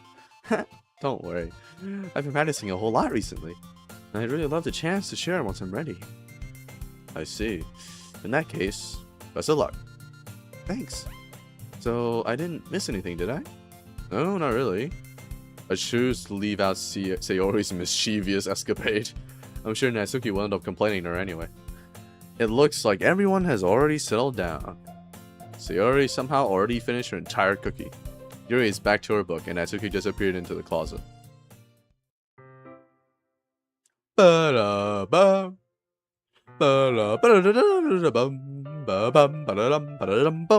Hey, Yuri. Huh? I suddenly noticed that Yuri is reading a different book from the one we've been reading together. Oh, how could she read a different book? Am I right? Like, sarcasm 100, by the way. How could she? Sorry, I didn't mean to interrupt. No, I was kind of just waiting for you.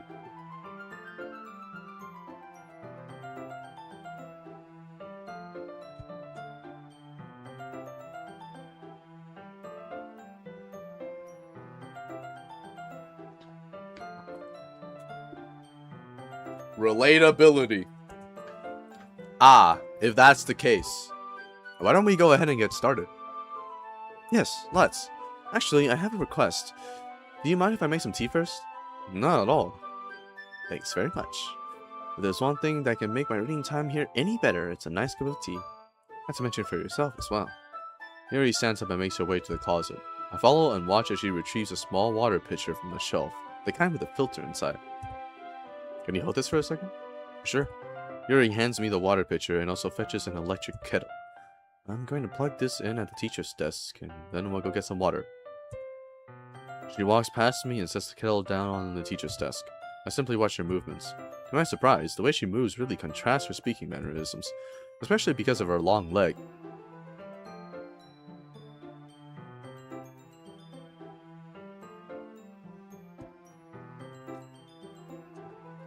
Long legs, huh? Yuri appears elegant and methodical. Okay, may I have the water pitcher? Thanks, I'll be right back. Ah, I might as well walk with you. Yeah, why not? Shall we go then? Yeah. Where are you two off to? Huh? Yuri was going to make some tea, so...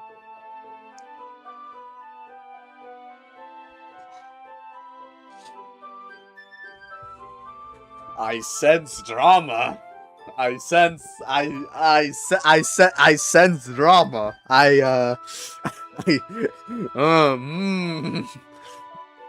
suddenly realized how weird it sounds to explain this to Monica.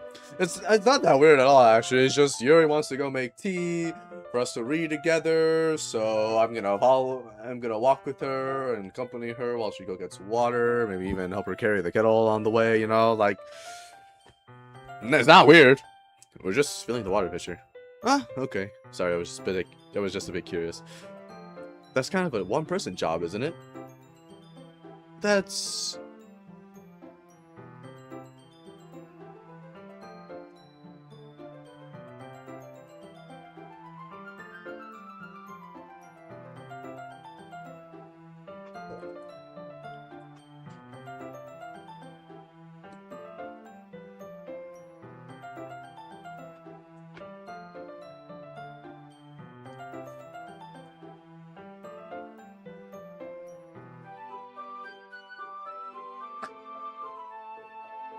Okay, now that left me utterly speechless. Monica, please mind your own business for once.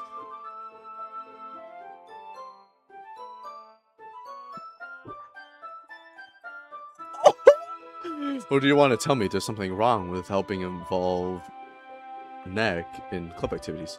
Huh? My mouth gapes. I suppose there's nothing wrong with that. Let's go, Neck. Yuri quickly exits the room and I follow. Yo, gang! The relatability is taking a nosedive down into the ground right now. The relatability is plain nosediving, crashing into the ground right now. Once in the hallway, she suddenly puts her forehead against the wall. I spoke without thinking. How could I say something like that? Yuri. Something about the way she said that made me feel so irritated. What's wrong with me? No, Yuri, I think you did the right thing. I wasn't expecting it, but it's also not right for Monica to judge people like that.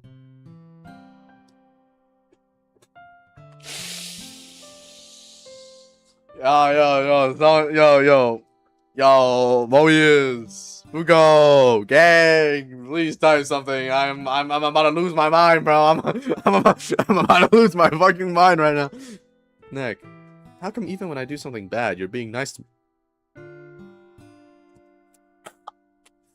Because nothing that you do is as bad as you make it seem in your head. Nobody's perfect. We have emotions, and we can't always hide them away. But you always amplify things in your head. Your mind turns a light rain shower into a hurricane. No. Wouldn't you hate me for something as terrible as that? Why would I hate you? I can't hate someone for having emotions. What kind of friend would do that?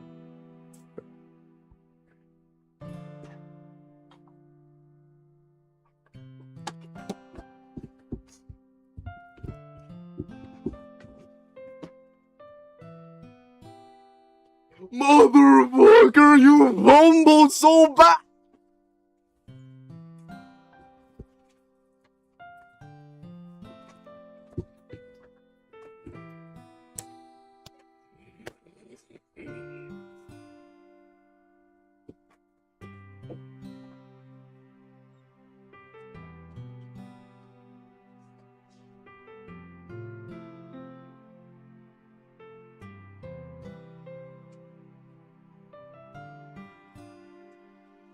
Hold on, I've been summoned again.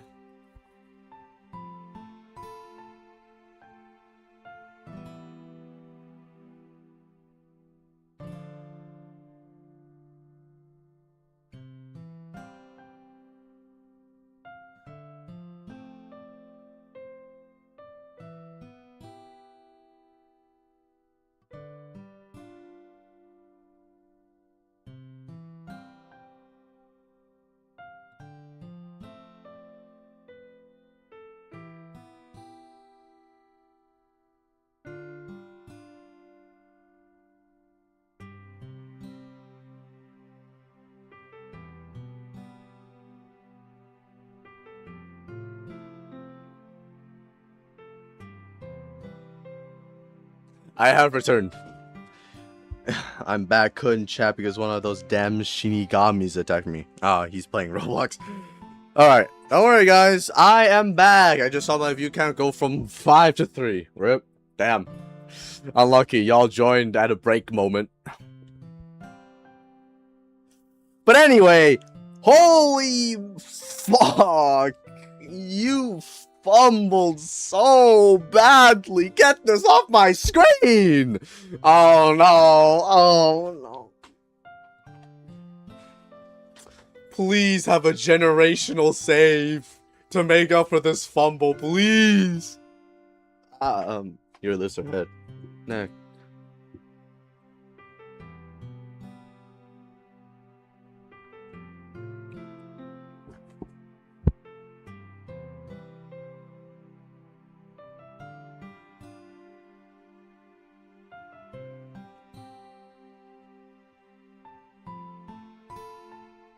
I really like being friends with you. Thanks, Yuri.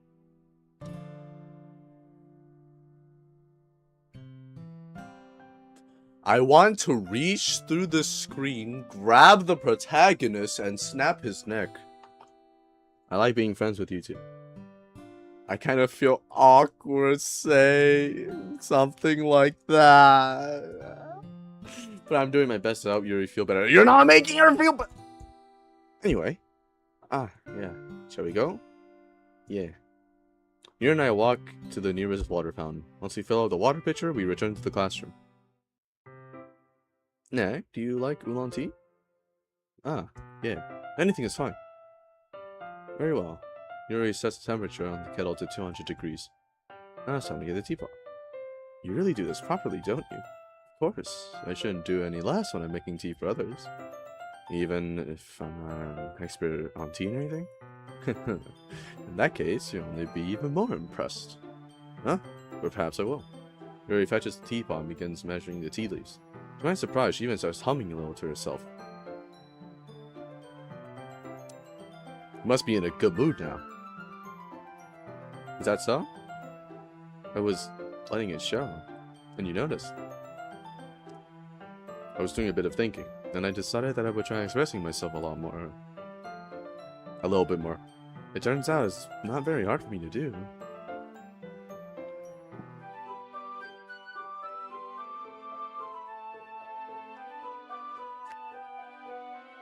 The relatability is 6 feet under right now. Which means it's dead! When it's you who's around anyway. Ah, that's great, Yuri. Just don't push yourself too much. You're always... This is getting painful to read. It's very endearing. That's... Yuri wasn't kidding. I don't even know how I can keep up with this. Buddy!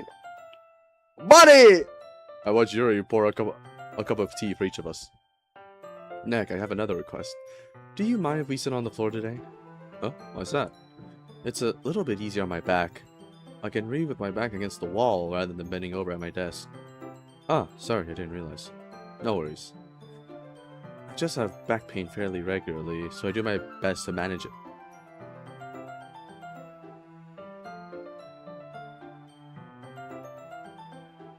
Son.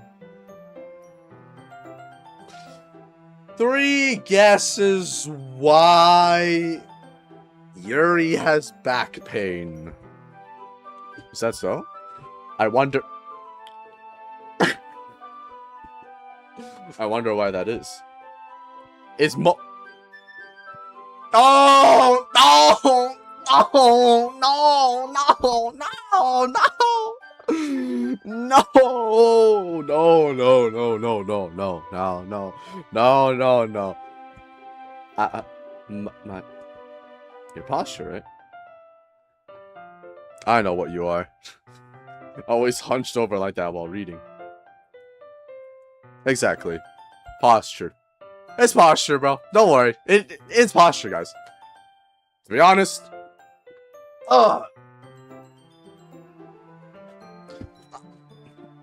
We all fixed our posture after hearing that one.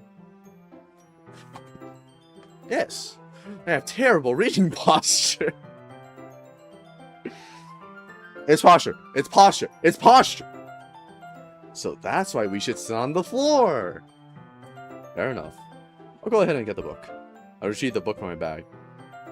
Ah, I have some chocolate as well. How the hell?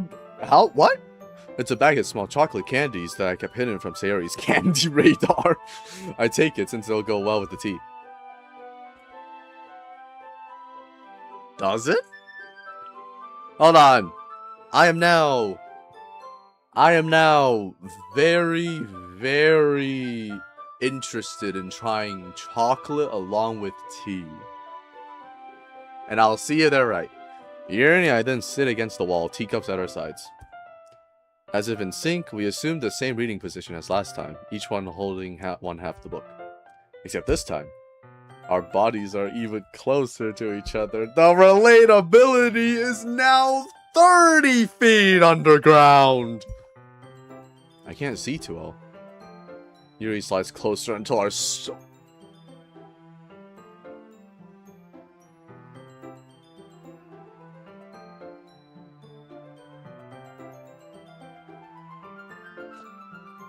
Bah! Bah! Bah! How am I supposed to focus on reading like this? Just read, bro! I'm not gonna lie. That shit hits so good, the tea plus chocolate combo or anything sweet in general. Damn, I'm missing out then. Alright, so. Let me tell you something about myself. Even if a girl like Yuri or Chisa, you know, is like, I were reading together, right? If I was in this scenario, I would not be having this in my mind at all. I'm being dead ass. I would genuinely just be like, oh, okay. Oh, so that's what happened. Damn. Flip. Like, I'm genuinely not even kidding right now. My brain is so dense to this kind of thing that it would be hyper focused already on what I'm supposed to be doing and what I said I would do. If I said I'll be reading, if I joined you for reading, I'm reading.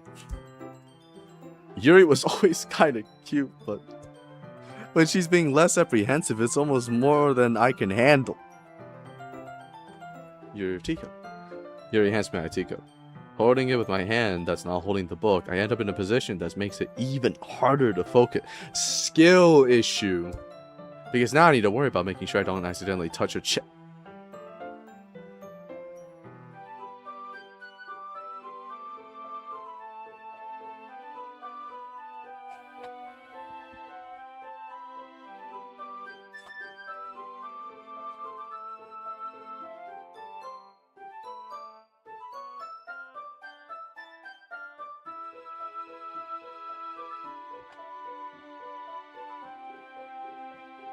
I have calmed down. Meanwhile, Yuri hasn't noticed a single thing. She wears her intense reading expression, and I can only presume the world around her has faded away. I use all of my willpower to focus on reading. Skill issue. After a few minutes, I finally managed to relax a little. I put the teacup between my legs and fumble with the chocolate wrapper. Ah, sorry. I briefly let go of the book to finish opening the wrapper. You can have as much as you want. Ah, that's okay. I won't take any. Are you sure? Well, if I touch it, then it might get smudges on the pages. Ah, you're right. I didn't even think about that. My bad. No need to apologize. I'll hold the book, okay? Are you sure? Of course.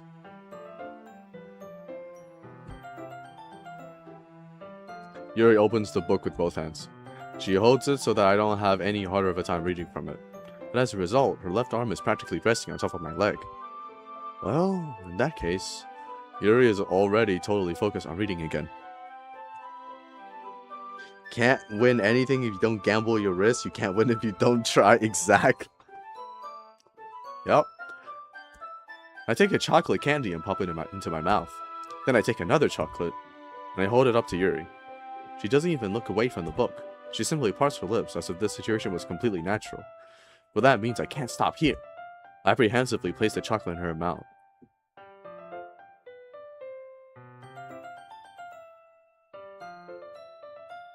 Hold on. Wait a minute.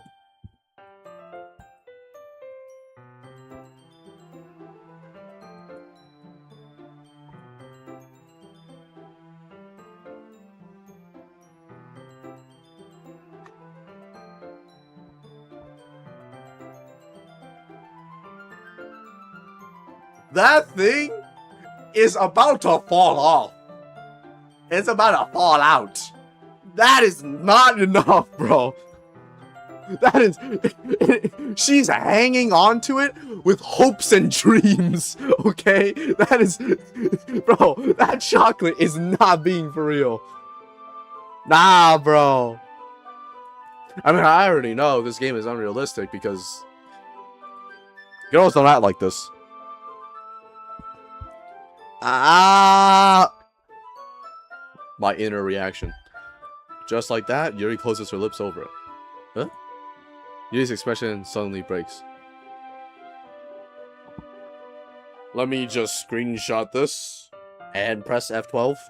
Yep. Did I just... Yuri looks at me like she needs to confirm what just happened. I just gave you a piece of chocolate, girl. Why are you so flushed?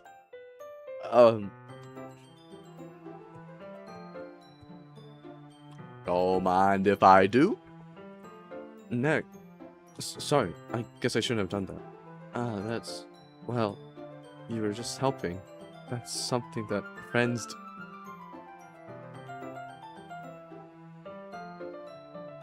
Yeah, you know what? That's fair.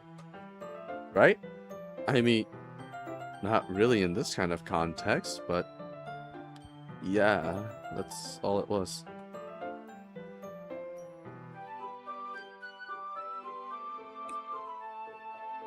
Chat, is this rage bait? Is this peak rage bait? Is this genuinely peak rage bait? Yeah. Then you don't need to stop Yuri! You're saving the game so hard! I see. The situation has gotten really tense. Yuri tries to return to the book. We can tell just by her expression that even she can't focus now. My heart is pounding. I nervously take another chocolate between my fingers, but this time Yuri's eyes meet mine. How did it even come to this? Yuri doesn't avert her gaze. I notice her chest rising and falling to the rhythm of her breaths. Why are you looking there? I raise my arm. Bro lost his mind. Bro, the MC is managing some generational fumble. What? He lost his mind. On God. Ah, like before, Yuri parts her lips. But it's different this time. I take the chocolate and place it into her mouth. I feel her hot breath on my fingers. The relatability is now 64 feet underground. Wait, hold on. Hold on. Let me Google. Depth of the earth in feet. Why is it showing me mountains? I'm talking about the death. The underground, buddy boy. Is this the picture? Hold on. Oh, come on. Gang, how many feet is the surface to the mantle? I wouldn't know. I don't think I learned that distance before. And also, I've never learned feet because I'm not in America. So, crust to mantle in feet. Oh, never mind. We're not even close. My thing isn't even close. American moment. What do you mean American moment? I'm not in America. I feel her hot breath on my fingers.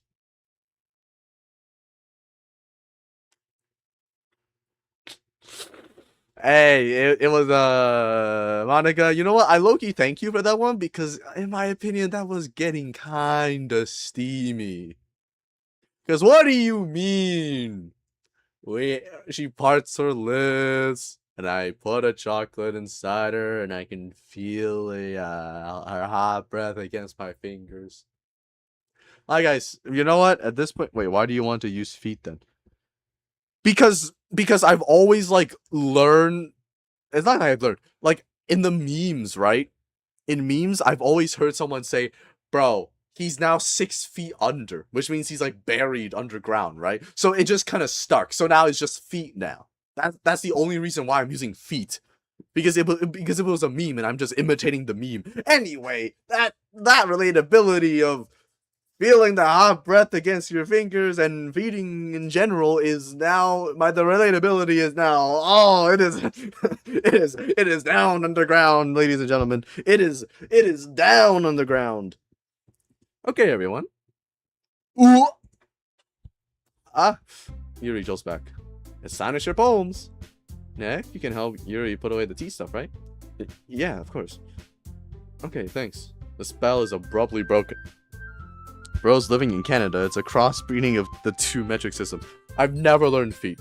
I didn't bother to learn feet. I don't think my school even bothered to teach feet. I'm not gonna lie. It was like randomly brought up during a math lesson where a guy's just like, "Yo, teach, how do you calculate using feet?" And the teacher just looks at him and just like.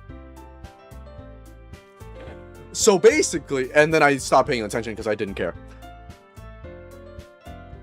I'll take care of the cuts. Yeah. Yuri picks up the teacups on the floor. I pick up the bag of chocolates. In the end, we hastily clean up without so much as a word between us.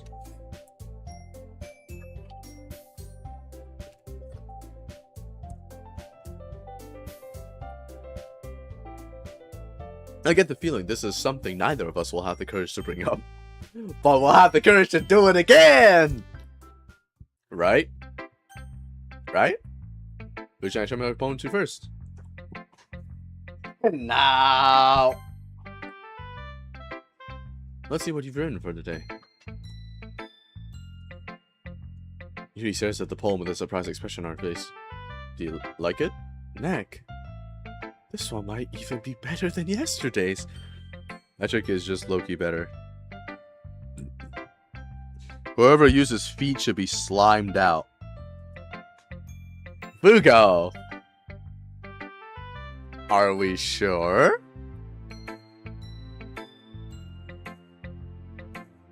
Fugo? I'm speaking to you specifically. Are we sure? True. How did you even pick up on this so quickly? Well, you see... Just yesterday, I was telling you the kind of techniques worth practicing. I'm a quick learner. Maybe that's why. You did a good job explaining. I really wanted to try giving it more imagery. Yuri visibly swallows. Even her hands appear sweaty. I'm not used to this. Used to what? I don't know. It's fine. Take your time. Yuri breathes and collects her thoughts. I know that Yuri likes to think before she speaks, so I offer that patience to her. Yeah. Just being appreciated like this, I guess. It probably sounds really stupid, but seeing someone motivated by my writing, it just makes me really happy.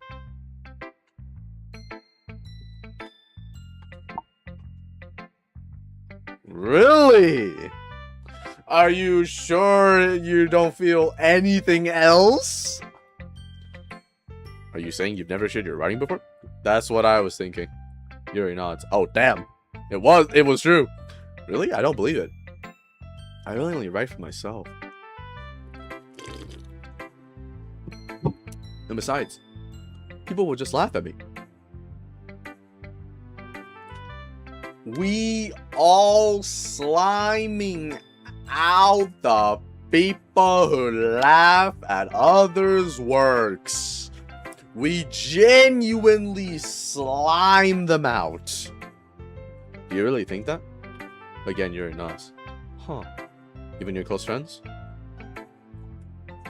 Ah, yikes. Okay. Well, backstory unlocked. Yuri doesn't respond to that. I wonder why. Anyway, do you want to share the poem you wrote today? Yeah, I do. If it's with...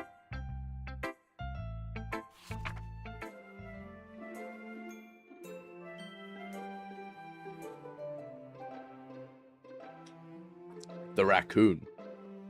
Hold on. Let me try to read this in a more common, poetic way. It happened in the dead of night while I was slicing bread for a guilty snack. My attention was caught by the skittering of a raccoon outside my window. That was, I believe, the first time I noticed my strange tendencies as an ordinary human. I gave the raccoon a piece of bread, my subconscious well aware of the consequences, well aware that a raccoon that is fed will always come back for more. The enticing beauty of my cutting knife was the symptom, the bread my hungry curiosity, the raccoon an urge. The moon increments its phase and reflects that much more light off of my cutting knife. The very same light that glistens in the eyes of my raccoon friend. I slice the bread fresh and soft. The raccoon becomes excited. Perhaps I'm merely projecting my emotions onto the newly satisfied animal. The raccoon has taken to following me. You could say that we've gotten quite used to each other. The raccoon becomes hungry more and more frequently, so my bread is always handy. Every time I brandish my cutting knife, the raccoon shows me its excitement.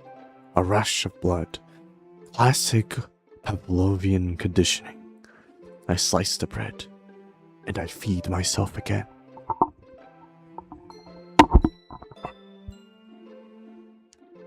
DDC and LC is around 6 hours, so you're going to be here for a while.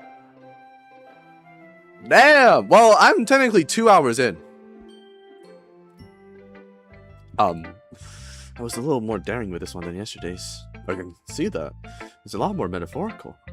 I don't know if it's my fault, but I can't even begin to imagine what this poem is about. Well, she has a guilty desire. The knife was brought up a lot. Blood pulsing, as well as... about, the raccoon technically beating herself? Okay. That's right. It's a bit closer to my preferred writing style. Using the poem as a canvas to express vivid imagery and conveying emotions through them. Yeah, if I take it at face value, then I can't even figure out what it's supposed to mean. Well, I think it's something that different people can relate to in their own way. I wanted to express the way it feels for me to indulge in my more unusual hobbies. It's those sort of things I'm usually forced to keep to myself. So I sometimes enjoy writing about them.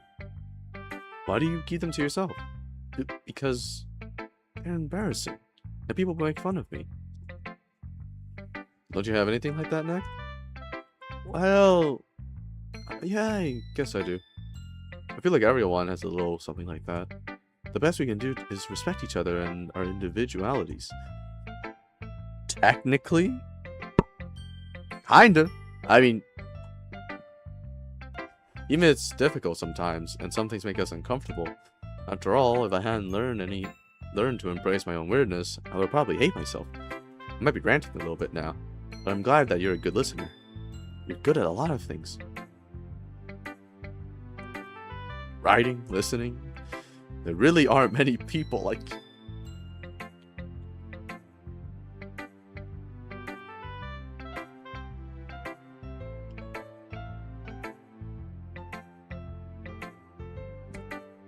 That's exaggerating a little bit. It's just how I feel. I never thought I would feel so comfortable sharing my writing, but now I almost feel like I look forward to it. It's just a really nice feeling. And you're to thank for that. It's nothing, really. Yuri smiles sincerely at me. For just a moment, her timidness seems to disappear. Let's go the same order as before. Sayori! Oh! I like this one, eh? It has some nice feelings in it. Oh, I'm glad. Does that mean it's better than yesterday's? Let me think. I don't know. I guess I like them both. That's not very helpful, you know. Well, I'm not very good at figuring out if poems are good or bad. But that's why I just go by my heart. If it makes me feel things, then it must be a good poem. I'm not sure that's exactly how it works. And again, I guess conveying feelings is a pretty important part of this whole thing. Yeah? Maybe.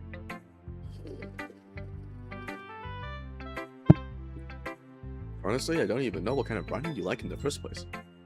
Yeah! Me neither!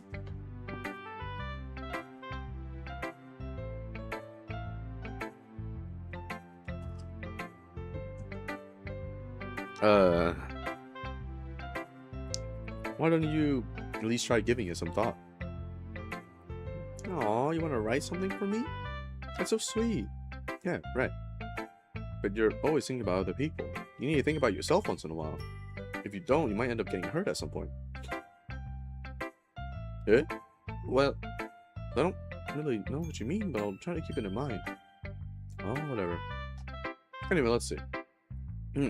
I guess I like happy poems. Wait, sometimes I like sad poems too.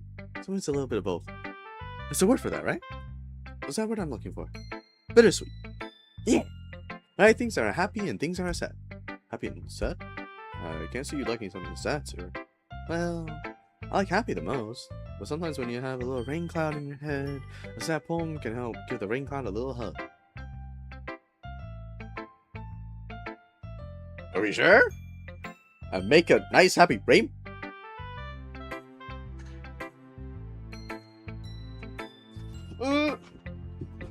Sayori, that's unexpectedly poetic. Huh? It is? Maybe I'm getting better at expressing my feelings after all. Thanks, Nick. I should go write that down then. You read my poem now, okay?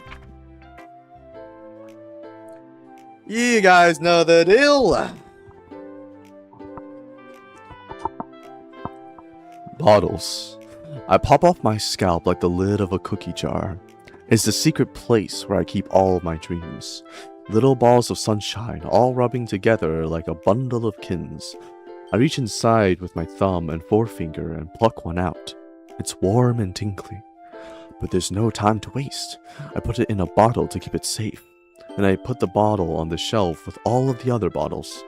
Happy thoughts, happy thoughts. Happy thoughts and bottles all in a row. My collection makes me lots of friends.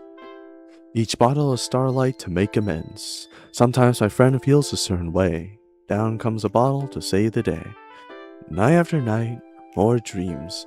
Friend after friend, more bottles. Deeper and deeper my fingers go, like exploring a dark cave, discovering the secrets hiding in the nooks and crannies. Digging and digging, scraping and scraping. I blow dust off my bottle caps. It doesn't feel like time elapsed. My empty shelf could use some more. My friends look through my locked front door. Finally all done. I open up, and in come my friends. In they come in such a hurry. Do they want my bottles that much? I frantically pull them from the shelf, one after the other, holding them out to each and every friend, each and every bottle. But every time I let one go, it shatters against the tile between my feet. Happy thoughts, happy thoughts, happy thoughts and shards all over the floor. They were supposed to be for my friends who aren't smiling. They're all shouting, pleading, something. But all I hear is echo, echo, echo, echo, echo, inside my head. I have returned my Sigmas. Well, I guess you could say you kind of missed, oh. Never mind. You missed Sayori being an airhead. Holy crap. Sayori, did you really write this? Of course I did. Didn't I tell you yesterday I was gonna write the best poem ever? Yeah, but, I mean, I didn't expect something like this coming from you. Monica taught me a whole lot. And I've been really in touch with my feelings recently. I see that. It's almost kind of creepy. Creepy? Well, not exactly. Because I'm so used to you being cheerful. Well, never mind. I'm thinking too hard about it. The point is, it came out good, and you should be proud of it. Aw, thanks. I feel like I was meant to express myself this way. It even helps me understand my own feelings a little bit more. Writing is like magic. You've gotten pretty passionate about this, huh? I hope you keep it up. Yeah! Writing's the best! I'm gonna keep writing until I...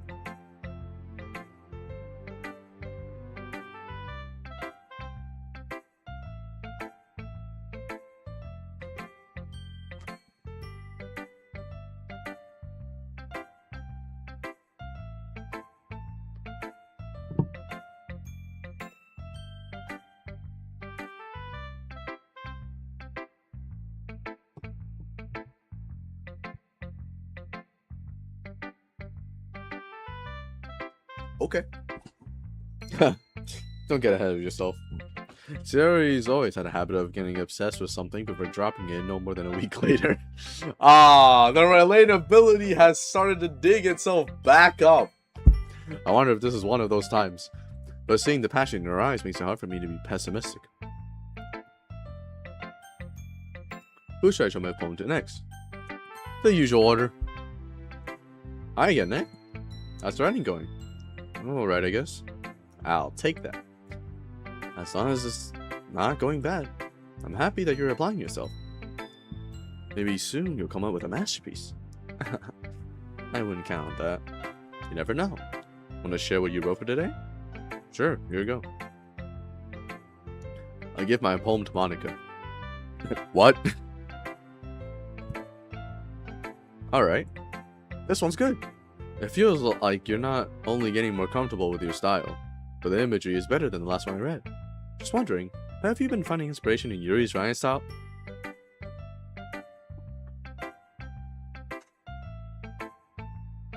Caught! Caught! Caught! I guess so. You can't deny that she's talented. Yeah, totally. I think your poems are the most... rope.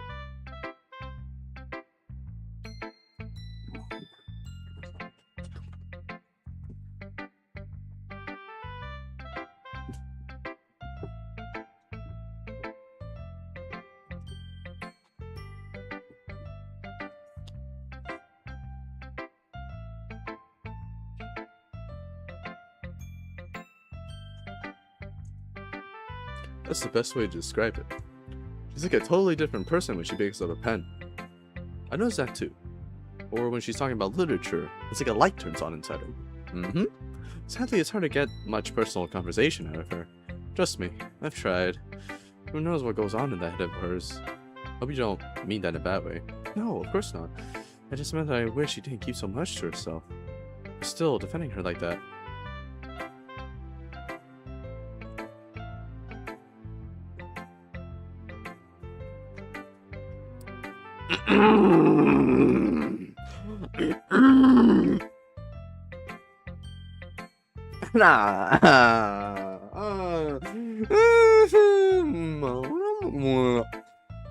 You must be pretty into her. Huh? You completely misunderstood. Calm down, I'm kidding. Besides, I'm pretty sure she already got a boyfriend. Wait, really? Yeah, a fictional one anyway. Monica kind of whispers that part to me. Damn. She be reading Twilight or something. It's just a hunch, but, well, there's not really anything wrong with that. Oh, I know. I was just saying. But anyway, you want to read my poem now? I like the way this one turned out, so I hope you do too. Alright, let's take a look. Well, you know what time it is! Save me. The colors, they won't stop. Bright, beautiful colors, flashing, expanding, piercing, red, green, blue, an endless cacophony of meaningless noise. The noise, it won't stop. Violent, grating waveforms, squeaking, screeching, piercing, sine, cosine, tangent. It's like playing a chalkboard on a turntable, like playing a vinyl on a pizza crust, an endless flow of meaningless.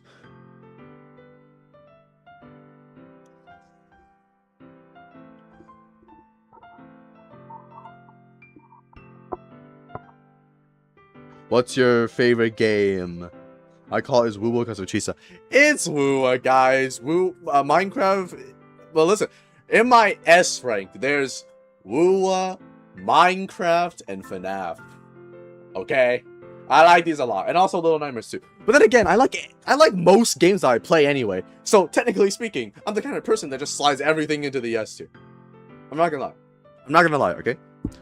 But listen. We have to talk. All right. I doubt there's any females watching this stream right now, so for the boys, what the fuck does that mean?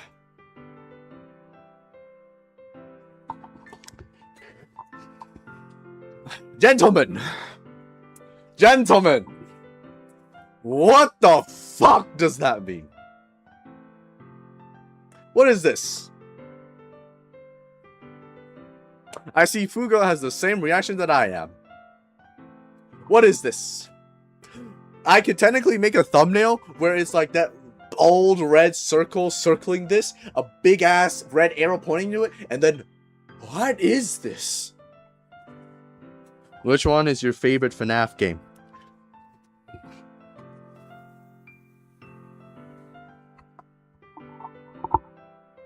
All of them. I'm not gonna lie, I enjoy all of them. As a FNAF enjoyer, I enjoy all of them. But listen, all I'm gonna say is... Monica?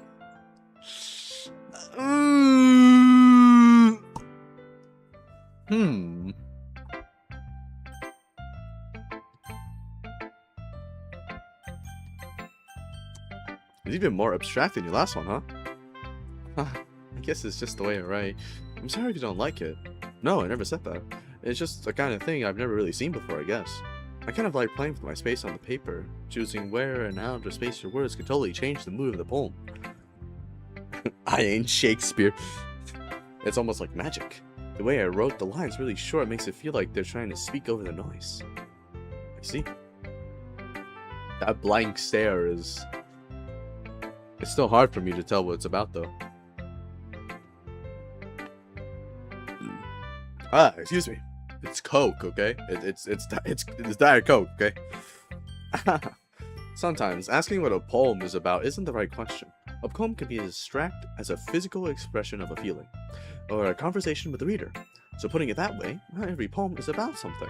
Anyway, here's Monica's writing tip of the day. Sometimes you'll find yourself facing a difficult decision. When that happens, don't forget to...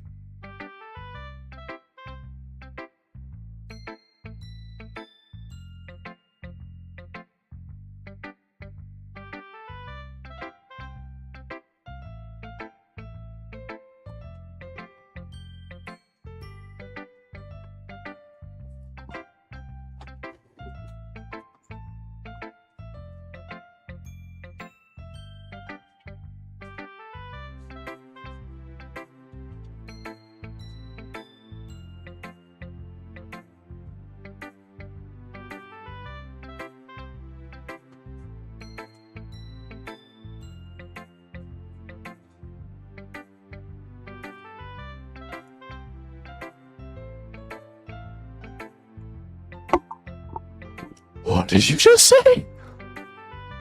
What did you just say? Okay.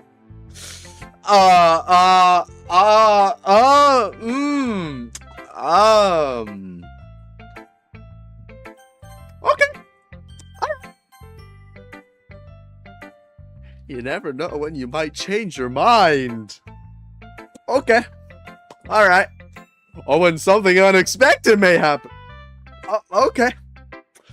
Alright. I got you. Wait, is this tip even about writing? I gonna lie, Nikki, I was so disappointed that you weren't caked up as well.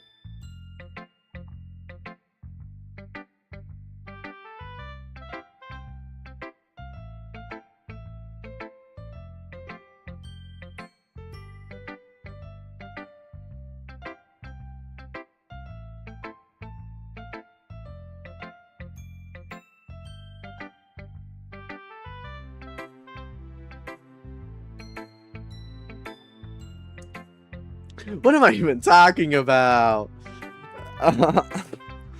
That's my advice for today. Thanks for listening.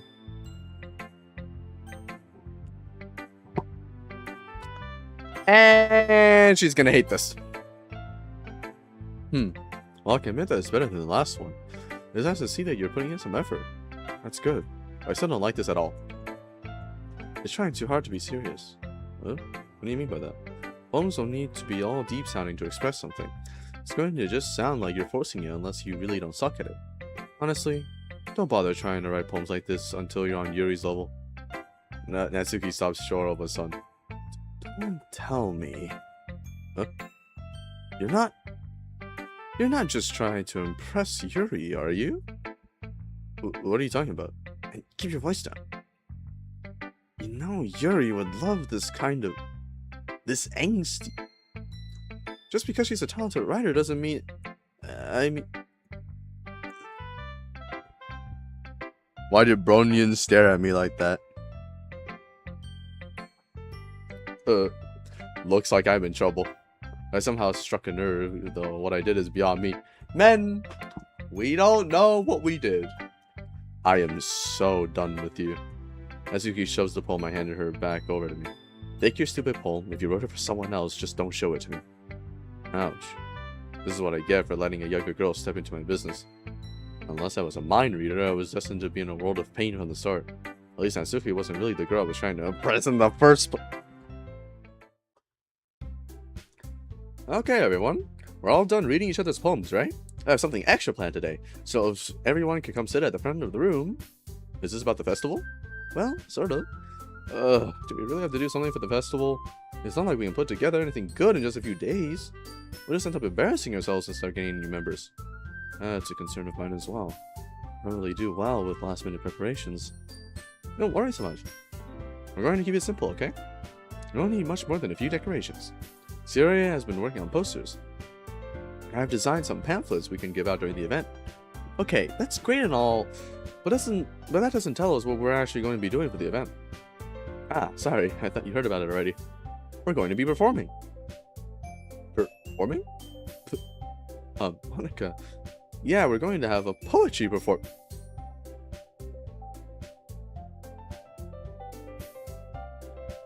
Each of us are going to choose a poem to recite during the event. But the cool part is, we're also going to let anyone else come up and recite poems too. Sayori's putting it on all of the posters in case anyone wants to prepare ahead of time. Sayori, who's been coloring a poster, holds it up for us to see.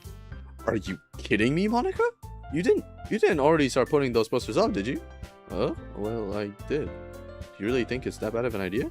Well, no, it's not a bad idea, but I didn't sign up for this, you know?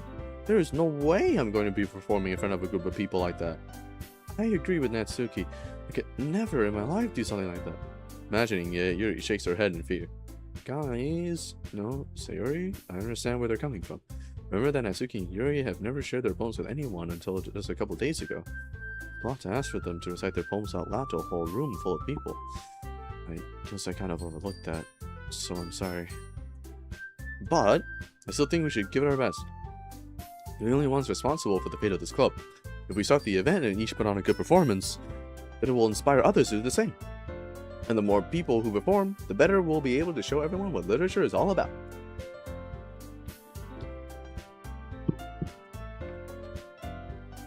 Yeah! It's about expressing your feelings, being intimate with yourself, finding new horizons, and having fun. That's right. And it's those reasons that we're all in this club today. Don't you want to share that with the others?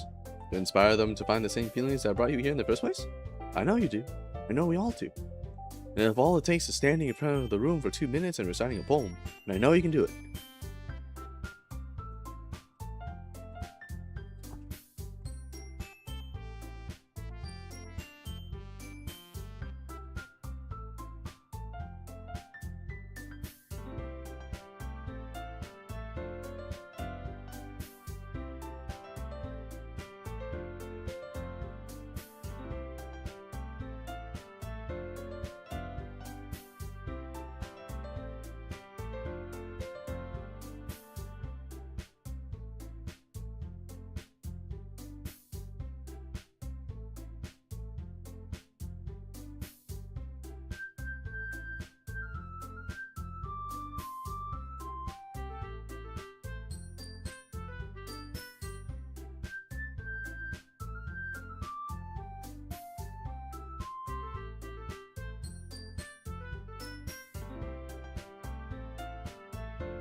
Alright, I got some more water.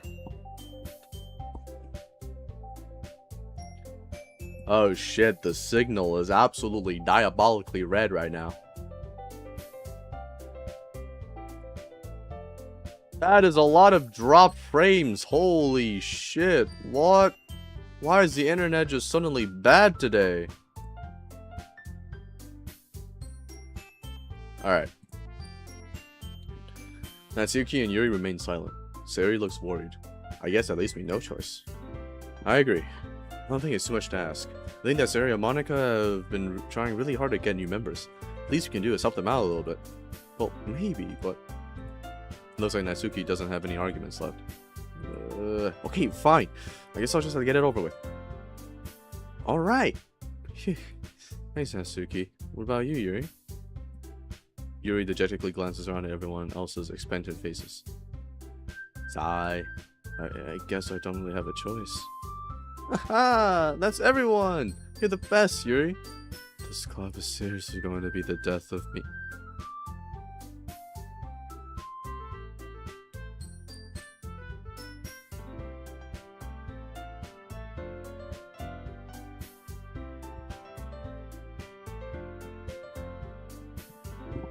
Oh gosh, you'll be fine, Yuri. But anyway, let's move on to the main event. I want each of you to choose a poem of yours. We're going to practice reciting them in front of each other. No way! Monica, this is too sudden. Well, if you can't recite your poem in front of the club, how do you expect to do it in front of strangers? Oh no. Don't worry. I'll start off to help everyone feel a little more comfortable. Can I go next? Of course. Now let's see. Monica flips through a notebook to a specific poem she has in mind for herself. She then stands behind the podium. The title of this poem is The Way They Fly. Monica begins reciting her poem. Her clear, confident voice fills the room. More than that, her inflection is pristine. She knows exactly how to apply emotion behind each line she recites, bringing the words to life. Is this something she's done before, or is she simply a natural?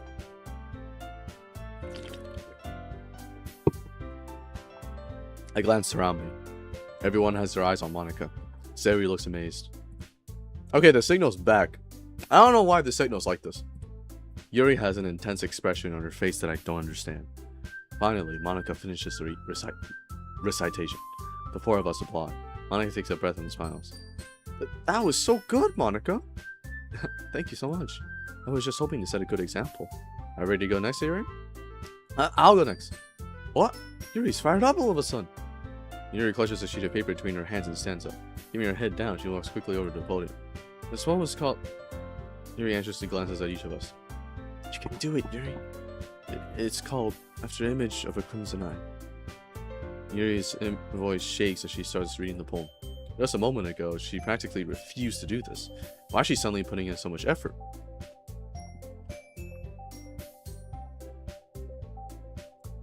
Gang, I wonder why she's putting in so much effort.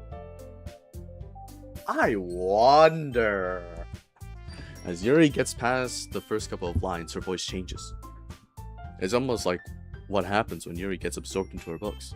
The quivering words transform into the sharp syllables of a fierce and confident woman. The poem is full of twists and turns in a structure that she enunciates with perfect timing. This must be a rare glimpse into the whirling fire Yuri keeps concealed inside her head. Suddenly, she's finished. Everyone is stunned. Yuri snaps back into reality and glances around her as if she's bewildered even herself. It's up to me to save the situation. I'm the first to start applauding. Everyone joins me afterward and we give Yuri the recognition she deserves. It's not that we didn't want to applaud for her, but we were caught so off guard that we must have forgotten. As we applaud, Yuri holds the poem to her chest and rushes back into her seat. Yuri, that was really good. Thank you for sharing. Looks like Yuri is down for the count. Okay, I guess I'm next then. Yuri hops out of her chair and cheerfully walks to the podium. This one is called My Meadow. Sorry, I can go. Sayori, it's a lot harder than I thought. How do you guys do it so easily? Try not to think of it like you're reciting to other people. Imagine you're reciting it to yourself, like in front of a mirror or in your own head. It's your poem, so it will come out the best that way. I see. Okay then. Sayori begins her poem. Somehow it feels like her soft voice was made as a perfect match. The poem isn't aimlessly cheery like Sayori's. It's serene and bittersweet.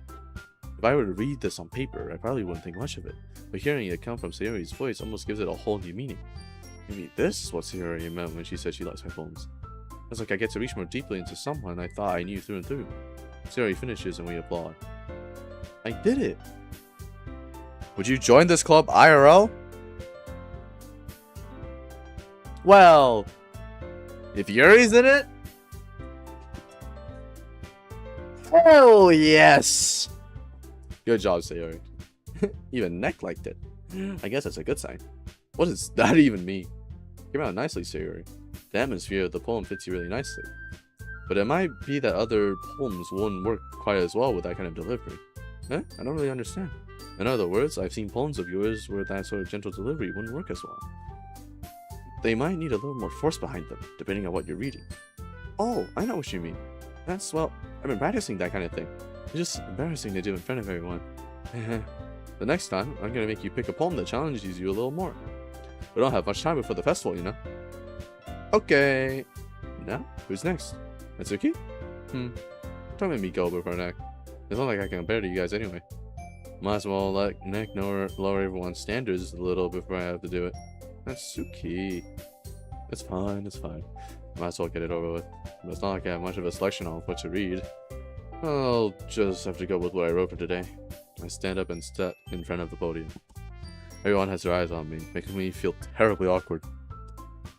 I recite my poem. Since I'm not exactly confident in my own writing, it's hard to put energy into it. Despite that, once I finish, I receive applause anyway. Sorry, I'm not really as good as everyone else. Don't worry about it so much. I think it's less about your abilities and more about your lack of confidence in your writing. It's something that will improve over time, though. Yeah, maybe. Alright then. That just leaves you, Natsuki. Yeah, I'm going. Natsuki begrudgingly gets out of her seat and makes her way to the podium. The poem is called... Why are you all looking at me? Because you're presenting. Anyway, the poem is called Jump. Natsuki takes a breath. When she starts reciting the poem, her sour attitude disappears a little. While she's still a little unenthused, her poem has a rhythm and rhyme to it. It's Natsuki's trademark style, and it works surprisingly well when spoken aloud. The words feel like they bounce up and down as if giving life to the poem. Natsuki flushes. Finishes! And everyone applauds. She hops back to her seat. That wasn't so bad, was it? Easy for you to say. You better not make me do that again. Well... You at least feel prepared enough to recite a poem in front of other people? I mean, doing it in front of other people will be way easier. I can put on whatever face I want for other people. When it's just my friends, it's just embarrassing. That's a surprise, Natsuki. I think it would be the other way around for me. Well, that's just how it is, so... Well, I guess in that case, you won't have much to worry about for the festival. That said, I want to thank everyone for coming through. Might be hard, but I hope that you all have a good idea of what it's like now. Make sure you pick a poem and get enough practice for the festival, okay? By making pamphlets, so let me know ahead of time what you'll be reciting. Jeez, I should probably find some other poem to recite instead. That's fine too. It doesn't have to be your own. I'm already pleasantly surprised that you're putting in all this effort for the club. It makes me really happy. Ah, yeah, no problem. Okay, everyone. I think that's about it for today. I know the festival's coming up, but let's try to write poems for tomorrow as well. It's been working out really nicely so far, so I'd like to continue that. As for the festival, we'll finish planning tomorrow, and then we'll have the weekend to prepare. Monday's a big day. I can't wait. I can do this. I can do this. Alright. I stand up. There's no way I'll be able to find the same enthusiasm as Sierra and Monica, but I'll do my best to get through. If it's for the sake of the club, and impressing Monica.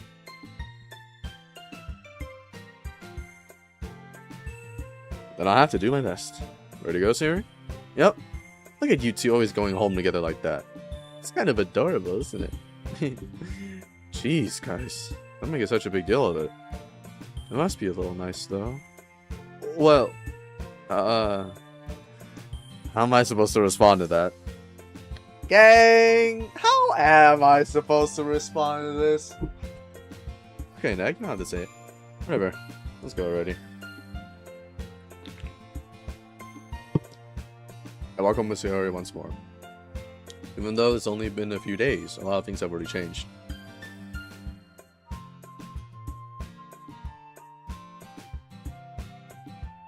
Yeah, YouTube is bugging the hell out. But today, Sayori is being a little quieter than usual on the way home. Hey, Sayori. Sorry, I was spacing out. Ah, I wonder. I was thinking about something from earlier. I like how we get to... Sayori fumbles with her words. So, let's just say that one day, Yuri asked to walk home with you. Huh? What would you do? What kind of question is that? You're kind of putting me on the spot here. Well...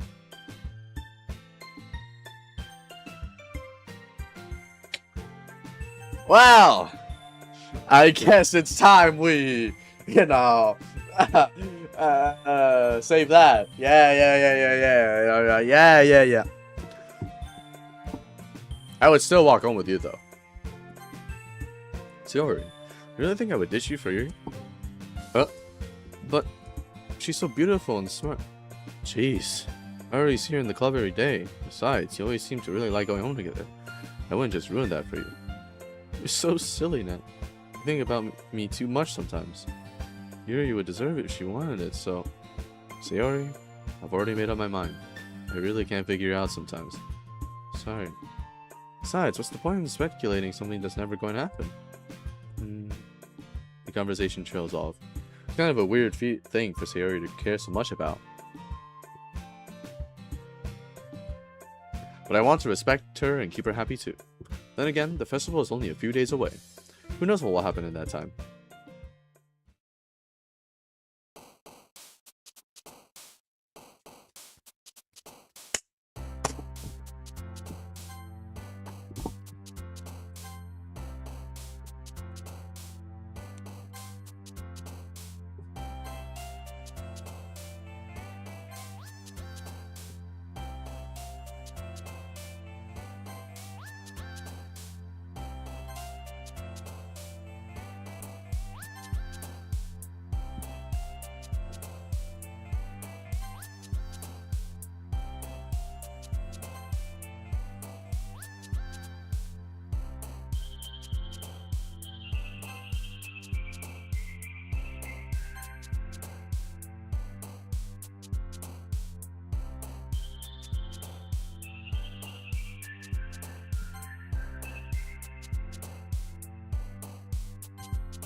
$17 out of 20. God damn it. Oh man, I'm the last one here again. Don't worry, I just walked in too. Were you practicing piano again? Yeah. You must have a lot of determination. Undertale. If Deltarune gets a good discount, I'm gonna get it. And then play chapter 5. Yeah. Starting this club and not picking up piano. Well, maybe not determination, but I guess passion. Remember that the club wouldn't be here if it wasn't for all of you. I'm super happy that you're all willing to help out for the festival, too. Ah, I can't wait for the festival. It's gonna be great. Huh? Weren't you complaining about it just yesterday, Natsuki? Well, yeah, I'm not talking about our part of the festival. But it's a whole day of school where you get to play and eat all kinds of delicious food. You sound a bit like Sayori all of a sudden. Monica, do they usually have fried squid? Squid? That's a pretty specific thing to look forward to. Oh, come on. Are you saying you don't like squid? You, of all people? Huh? I didn't say I don't like it. Besides, what do you mean by you, of all people? Because it's right in your name. Monica. That's not how you say my name at all. Also, that joke makes no sense in translation. I wonder if there's like a dev inside joke. Huh? Ah, never mind. Let's just focus on our own event for now, okay? Fine, fine. Your actions aren't as fun as Yuri's anyway. Excuse me. Where is Sayori anyway? Oh, there you are. Sayori is sitting at a desk in the corner of the room looking down at nothing. I walk over to her. Hey, Sayori. I wave my hand in front of her face. Oh, she's spacing out again. Ah, sorry. Don't mind me. You can go talk to everyone. Huh. Is everything alright? Of course. Why wouldn't it be? It just feels like you're a little bit off. Sorry for some of this. Jeez, you worry too much about me. Fine, see? Sayori shows me a big smile. But let me just distract you from having fun with everyone.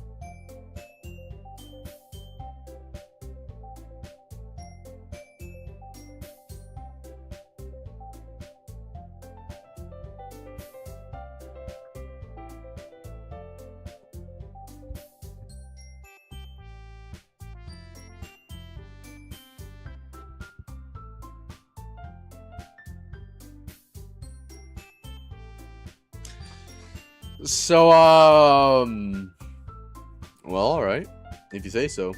I hurriedly glanced at Sayori before turning back toward everyone else. The conversation had already dispersed, with everyone back to their usual activities. You should ask Monica if she's noticed anything about Sayori recently. Since they've been preparing for the festival, we must be spending a lot of time together. I timidly approached Monica, who was shuffling through some papers on her desk. Hey, what's up? Hey, this may sound a little strange, but have you noticed anything up with Sayori recently? Anything up with her? In what way do you mean? Maybe I'm reading into it a little too much, but she seems a bit downcast lately. Oh, you think so? I can't say I've noticed anything about her. Monica peers across the room at Sayori, who is utterly dragging a rubber eraser up and down her desk. Maybe there is something on her mind. I'm surprised that I'm not the one asking you, Nick. You certainly know her a lot better than I do. Yeah, but she's never really like this. She's always talked to me about things that bothered her. But this time, when I asked her, she was really dismissive. Sorry, I know it's not your problem.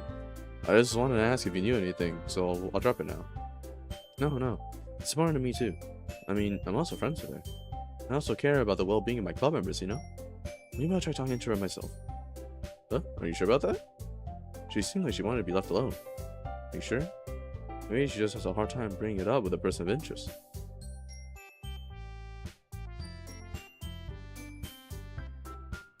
Person of interest?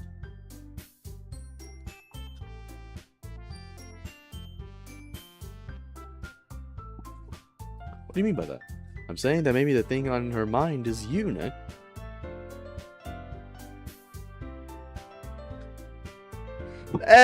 Excuse me for 1 second.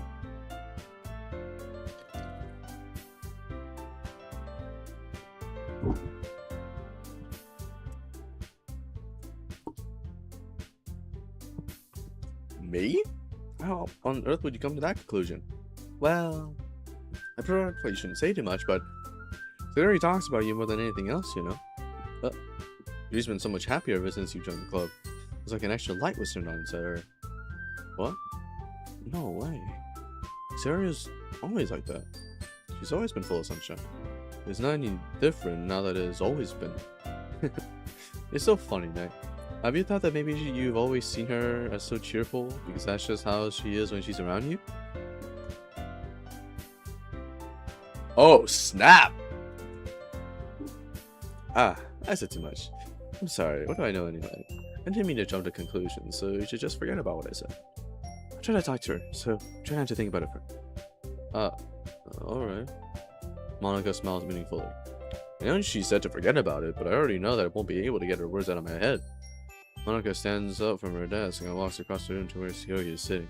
I watch her kneel down next to Sayori and gently talk to her, but she's keeping her voice so quiet that I can't hear her from here. I sigh and sit myself down. I know Sayori told me not to worry about her and to have fun with everyone else, but that's impossible to do when she's behaving like this.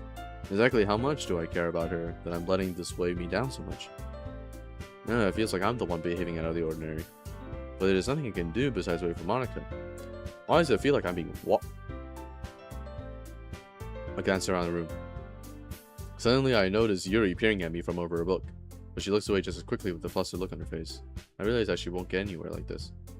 I've never really seen Yuri approach anyone or start a conversation on her own accord, so I have no choice but to approach her myself. By now it's a little easier for me to do that. I stand up from my desk and sit in one next to her own. I didn't mean to bother you or anything.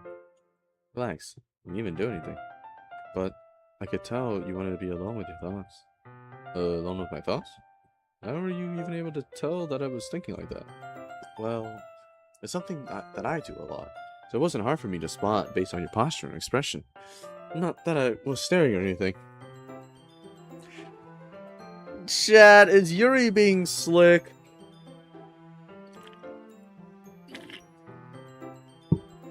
I didn't do anything creepy like that. In any case, I guess you were right. I'm sorry if I caused you any concern. Don't apologize. Your troubles are only the concern of those who willingly share in that concern.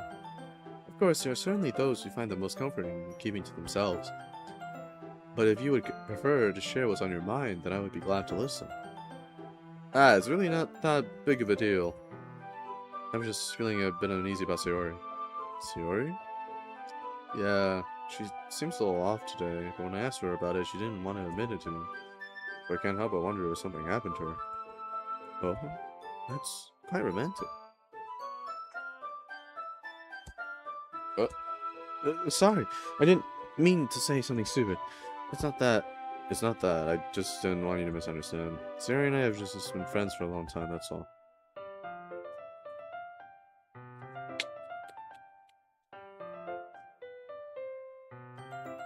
Ah, I see. Then perhaps it is unusual for her to be dismissive to you about her feelings. Or maybe I'm just reading into it a little bit too much. Heck, the world is full of meaning, often hidden deep beneath plain sight. And there are many untold mysteries behind every person, no matter how well you may know them. Ah. So you think that there might be something behind it after all? I think that Sayori is a very complex person. Mannerisms on the outside don't always match what may be going on inside her head. And she may not always know what she wants. And that's her strange behavior today too. And I also feel some concern for her. But in your case, it looked like she was fully occupying your thoughts, wasn't she? Well, I guess that was the case. Sayori... She really means a lot to you, doesn't she? I guess. But you don't need to put it that way. We're just good friends, that's all.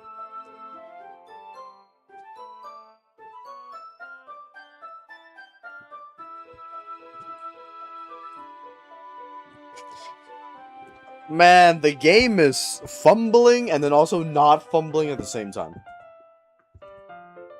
Yuri suddenly looks deeply into my eyes. Her expression is gentle and curious, as if she was searching for something. Embarrassed, I avert my gaze. Sometimes, a person's mysteries are untold even to themselves. And you, as someone honest and caring, may uncover feelings you weren't aware were in you. That is, I think that she would be a very fortunate person to have you feel that way about her. You're giving me too much credit. I'm a pretty simple guy. So I think I'm pretty good at understanding my own feelings. I'm not really as sophisticated as you. That's not a compliment, is it? It is what... It is what it is. Anyway, as long as we're here, why don't we do some reading? Well, as long as you're okay with it, yeah. I should be taking my mind off this whole thing anyway. Okay. Everyone, After some time passes, Monica calls out to club room. Why don't we share our poems now? Before I know it, everything is back to normal. Everyone goes to retrieve their poems, and I do the same. I make eye contact with Monica, and she smiles at me. I wonder what she was talking about with Sayori. Should I show my poem to verse? Your writing has only improved in these last few days. Every poem you've shown me has been nothing short of spectacular. I can really feel the emotions. I'm a little envious even. I don't think it ever came to me this naturally. Yuri, that's the wrong way to put it. It never did come naturally to me. But I've been able to improve so much thanks to you. You're really the example I was chasing after. Is that so? Yuri gently smiles to herself. This feeling. I'm so glad I got the chance to share my writing. I never thought I would feel like this. I remember you mentioning that yesterday. I can't believe you're so good at something and you've never even shared it with anyone. Kind of a shame. Maybe, but it's not like I really had a choice. What do you mean? Well, Yuri smiles sadly. Nick, during lunchtime, I eat by myself. Did you know that? It's a great time to find a quiet spot and do some reading. In fact, I always have some books with me. You could say I really enjoy reading. Well, that's one way to put it anyway. But books are so full of amazing and inspiring people. People you want to fall in love with. Or people you just know would make a really good friend. Cheerful people who always put a smile on your face. Or deep thinkers and problem solvers who discover the mysteries of life. So when you look at it that way, I'm surrounded by friends every day, you know? And those friends don't laugh at me. They don't tease me for spacing out all the time. They don't make fun of my body type, and they don't hate me for acting like a know-it-all. People say that about you? I'm not a know-it-all, Nick. It's the opposite. I don't know anything. I don't know how to talk to people. I don't know how to make people see me as normal. I don't even know how to make myself happy. I have all these feelings, and all I can do with them is read and write. But it wasn't until now that I started sharing it with you that I really understood what was missing all this time. But I really haven't done anything. No, it's wrong. Just being patient and respectful, that's really important to me. I know I'm a difficult person, Nick. I speak too slowly, I second guess myself all the time, I read too deeply into things. But every time, you've always treated me just like anyone else. It's so rare that I feel comfortable with myself when I talk to others. That's why every time I talk to you, I just feel really happy. I see. Well, I treat you how you deserve to be treated, Yuri. And if other people don't see it that way, then screw them. I mean, I joined this club hoping I would make friends. And I would say I've had at least one success. Wouldn't you? If you put it that way, yeah.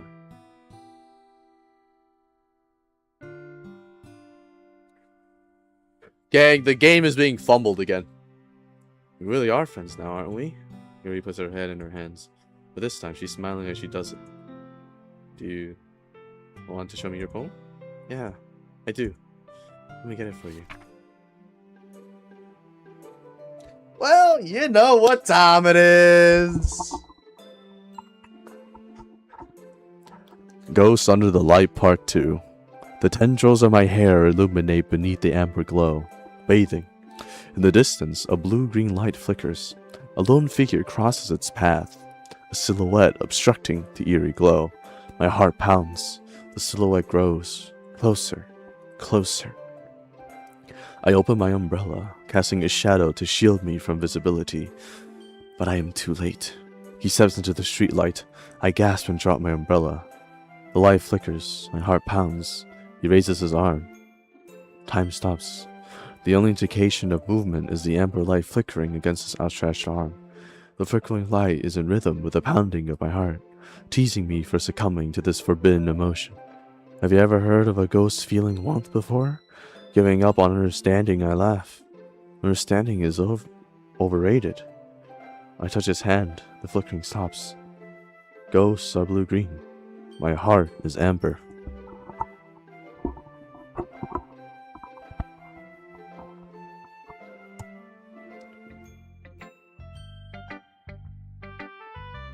Finishing the poem, I start to hand it back to Yuri. But instead of taking it from me, she looks away. Do you dislike it? Oh, no, of course not. I just don't really know how I should respond. Despite Yuri's poems usually being cryptic, it wasn't hard to figure out what this one was about.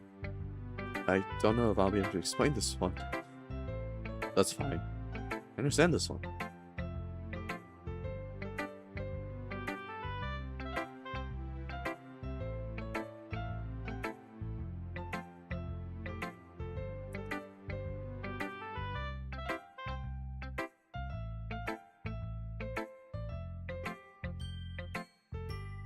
That's a long poem, isn't it? Yuri is having an even harder time speaking than usual. Does this one mean a lot to you? Yuri nods. I'm not really good with words, but I'm happy that you shared it with me. So, thank you. And I hope we keep spending time together. Despite my inability to make eye contact, I see a faint smile emerge on Yuri's lips. I once again try to hand the poem back to her, but instead Yuri gently takes my hands and pushes them back toward me. The relatability is way under now. I hesitate in response to her warm touch. You can, the poem is, once again Yuri fails to form a complete sentence. You mean I can keep it? Yuri nods. I'd love to. Again, Yuri faintly smiles as if she doesn't want me to notice. You always make me feel nice. I know I'm not good with people, but I hope that I can return the favor sometimes. Yeah, don't worry.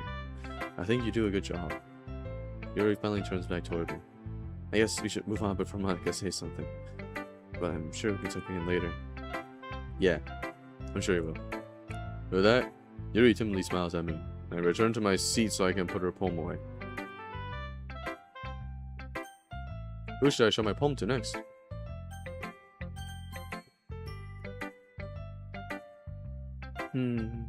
It's nice, I guess.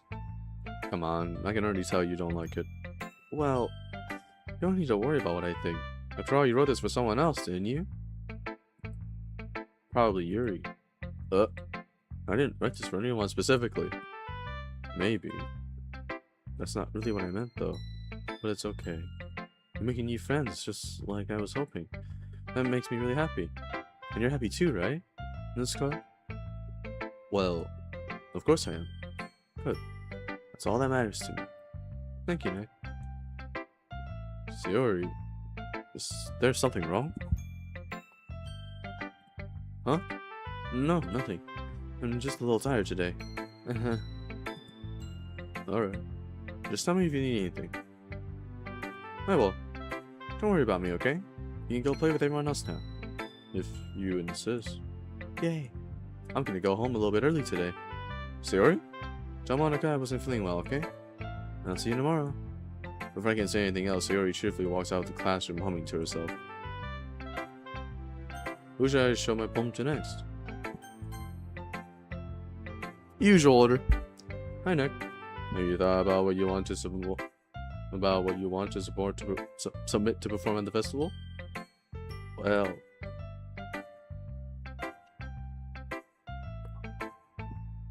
being in this club is one thing, but performing in front of a bunch of people, I have to give it some more thought. Okay, no pressure. Whatever you do, I'm sure it'll turn out great. It would also make me happy to see. Anyway, let's get a look at today's poem. Sure. I let Monica take the poem and holding my hands. Your style's gotten so refined, Nick. Yuri's been teaching you a lot of things, hasn't she? Well, I guess so. Yeah, I've been noticing how much time you spend with her. Odd. I think I've heard her say more words these past few days than she's talked in the whole year. Not sure how you did it, but that's pretty impressive. Well, she just needs some patience and a way to talk about all the things in her head, I guess. I'm still getting the hang of it myself. You're certainly putting in a lot of effort. You must really like it. Oh! That's... It's awfully suspicious, you know? Spending time with her in the clubroom every day, reading that edgy novel with her. Well, I just feel bad that she has a hard time socializing. It makes me want to make sure she doesn't spend all her time alone. Besides, the novel isn't too bad either, you know? Alright, alright. I get you. Just be careful, alright? You know, I know that you're used to opening yourself up. So if something bad happens while she's vulnerable, then it could be really hard for her. Her books aren't a total escape from reality. They're just a bandage. You say that like I'm going to hurt her. Sorry, I didn't mean that. If anything, she might accidentally hurt herself.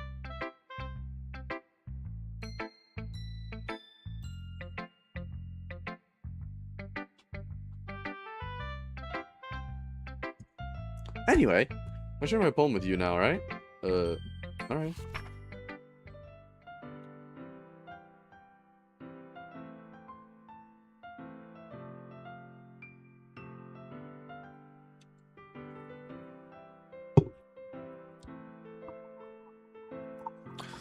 The Lady Who Knows Everything. An old tale tells of a lady who wanders earth. The lady who knows everything. A beautiful lady who has found every answer, all meaning, all purpose, and all that was ever sought. And here I am, a feather, lost adrift the sky, victim of the currents of the wind. Day after day I search with little hope, knowing legends don't exist. But when all else has failed me, when all others have turned away, the legend is all that remains, the last dim star glimmering in the twilight sky. Until one day, the wind ceases to blow.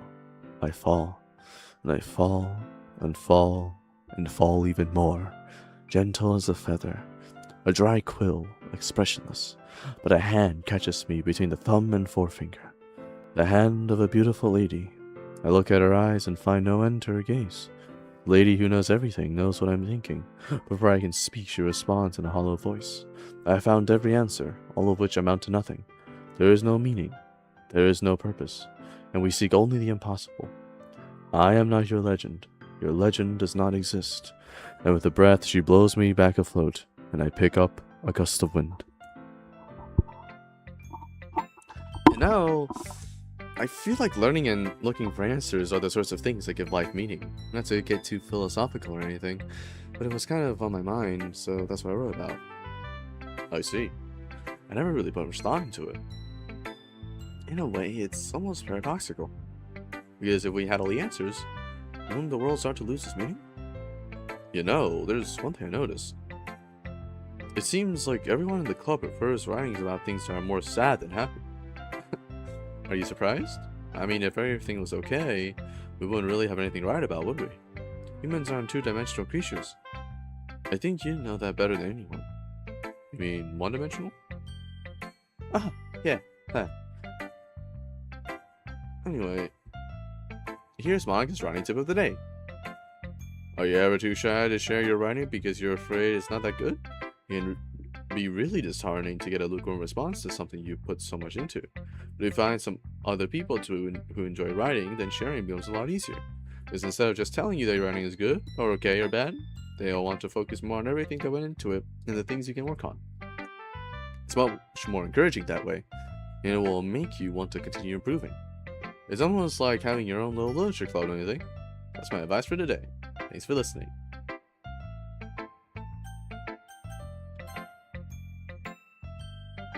Yeah, no thanks. Oh, you didn't even... Next.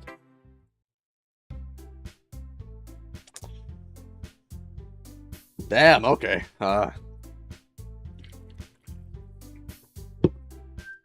Okay, you three. We're all done sharing poems, right?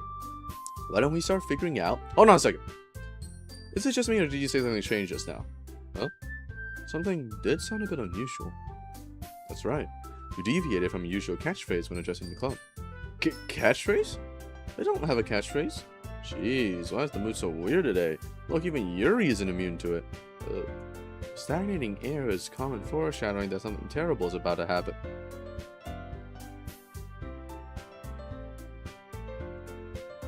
In your books, maybe. Look, the only thing different is that Sayori isn't here. Ah, seems you're right. Sayori always helps lighten the mood a bit, doesn't she? It's almost like everyone's balance is thrown off a little when she's not around. Where the heck did she run off to anyway? I thought she just went to pee. Mizuki, please show some decency. Oh, come on. She actually wasn't feeling too well and went home early. Is that so? How is she so right? Seriously? Of all the times to not go home with her, you pick the time she's not feeling well? So much for you two being all lovey-dovey. No. First of all, some misunderstanding my friendship with Sarah.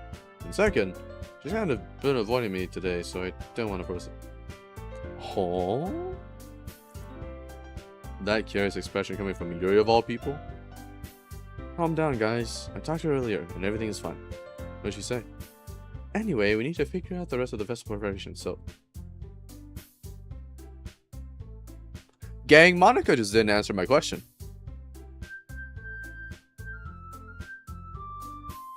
Let's decide what everyone will be doing this weekend. I already know what I'm doing. That's right. Natsuki will be making cupcakes. But might need a lot of them in different flavors. But can you handle that all by yourself, Natsuki? Challenge accepted. And as for myself, I'm going to be printing and assembling all the poetry pamphlets. Yuri will be helping me design them. As for Yuri, you can, guys, can you help me come up with something for Yuri? I'm useless. No, it's not at all. The most talented person here, you know. Now Natsuki's pounding too. Jeez, even I can tell now. I guess I never gave Sayori enough credit, but I can tell things are even harder on you when she's not around. That might be the case. But if I can also be a leader on my own, then I won't grow as a person. So you have beautiful handwriting, you know? So you should make some banners and decorations to help set the atmosphere. Atmosphere? About that, I love atmosphere. Yuri's expression suddenly changes as she stares at her desk in focus and starts talking to herself. Your mind is already racing, you see. That's great. You'd be a wonderful help, Yuri. Anyway, that just leaves you in there. The one who is truly useless. Don't say that. In fact, both Natsuki and Yuri have some pretty heavy tasks to handle. It would probably go a long way to give one of them a hand. You could always help me out as well. I would be really appreciative of that. Is Monica suggesting I spend the weekend with one of my club members? How on earth are they going to respond to a decision like that? I suppose I wouldn't mind a bit of help. No, even if you don't know how to bake, there's always some dirty work I can give to you. It's not like Monica's gonna give me a choice, and you shouldn't be sitting on your butt anyway. Natsuki tries to mumble a bunch of excuses like that. If I recall, Natsuki, you mentioned that you would like to handle the baking on your own. Nak may not like to be around if you only make them out to be a nuisance. So therefore... Oh, damn, you're becoming quite daring. May be more suited to assisting with the decorations. Hold on, I never said that. How hard could it be to make a few decorations anyway? Sounds more like you're just making excuses for Neck to... What are you even saying? It'll be extremely meticulous work. And baking isn't? So what do you think? Guys, settle down for a moment. In the end, I think it's up to Neck to decide how I'd like to contribute. Besides, he hasn't really gotten the chance to spend any time with me yet, you know? So I'm sure he's interested in... You literally just said... I'm surprised as well. Sorry. I was just saying, though. Jeez, can we just settle this already? Yeah. Neck, you're okay with this, right? In the end, it's up to you. Of course. Very well. In that case, maybe we'll look straight at me. But of course, I'm gonna go with...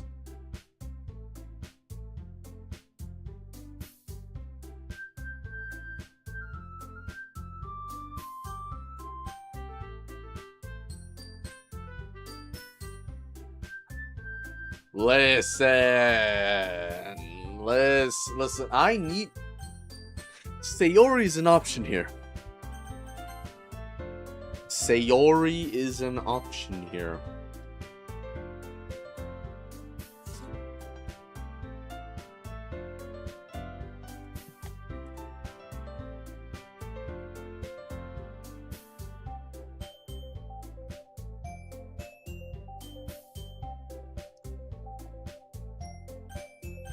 I saved. I can always come back. Yuri. Well, I'll probably be most useful helping out Yuri. Me? Are you serious? Why would you... Natsuki, I can already tell you're about to say something mean. No, I was just saying... Ugh. So you'll be helping Yuri then, eh? Yeah? That's what I'm going to do. I'm glad. I have a bad habit of overthinking these sort of things, so I guess your assistance will be really useful. That's great to hear. Natsuki, will you be able to handle the baking yourself? I mean, yeah. I already said I would be fine. Okay, okay. Everyone can tell that Natsuki is feeling a little sour. So is that everything we need to go over? Yeah, that should be about it. Are you guys excited? Well, excited may not be the right word. I suppose I'm looking forward to it a little bit. You feel the same way, Nick? Me? Me? Ah, I guess you could say I'm interested in see how it will turn out. That's good enough for me.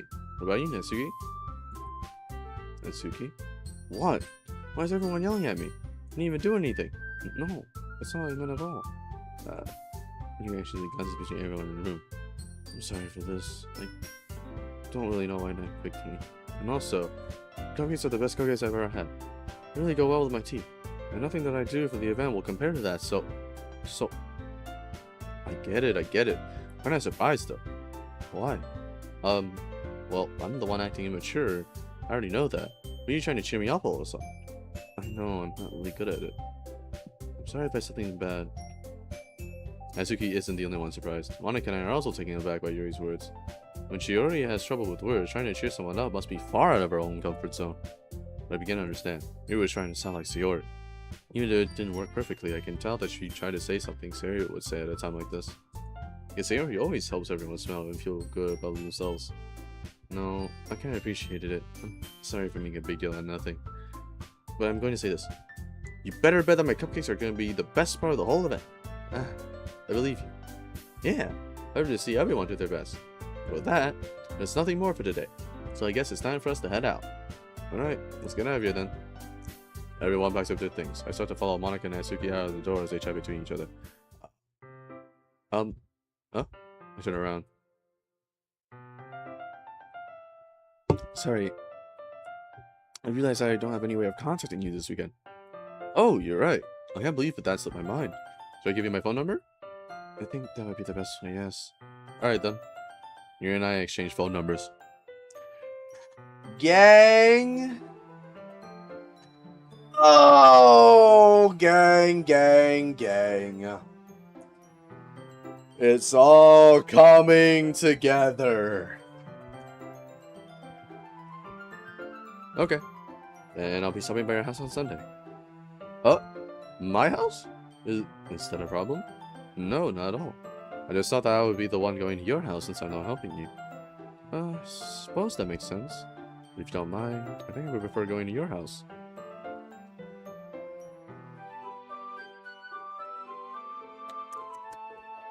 Alright. In that case, it won't be a problem.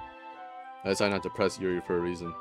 It's not like it should matter that much anyway, so I'll just need to make sure my room is clean. I hope I can manage to make myself useful in some way. I'm not nearly as creative as you are. Don't underestimate yourself, Nick. I think that we'll make a very productive team.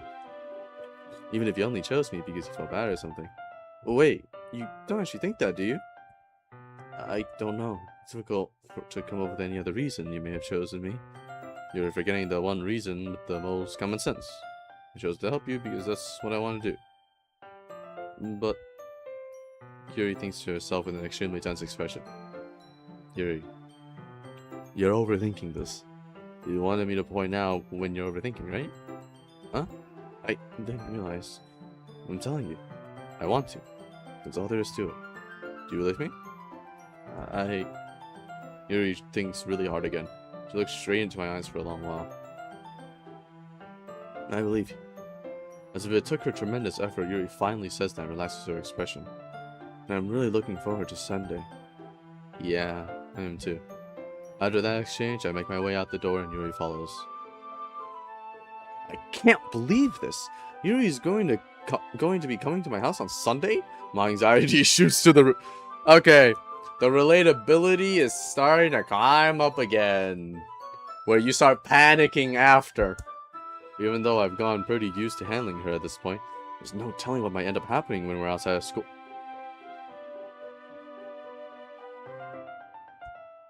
More than that, she told me that she was looking forward to it. Is this the chance I have to make something happen between...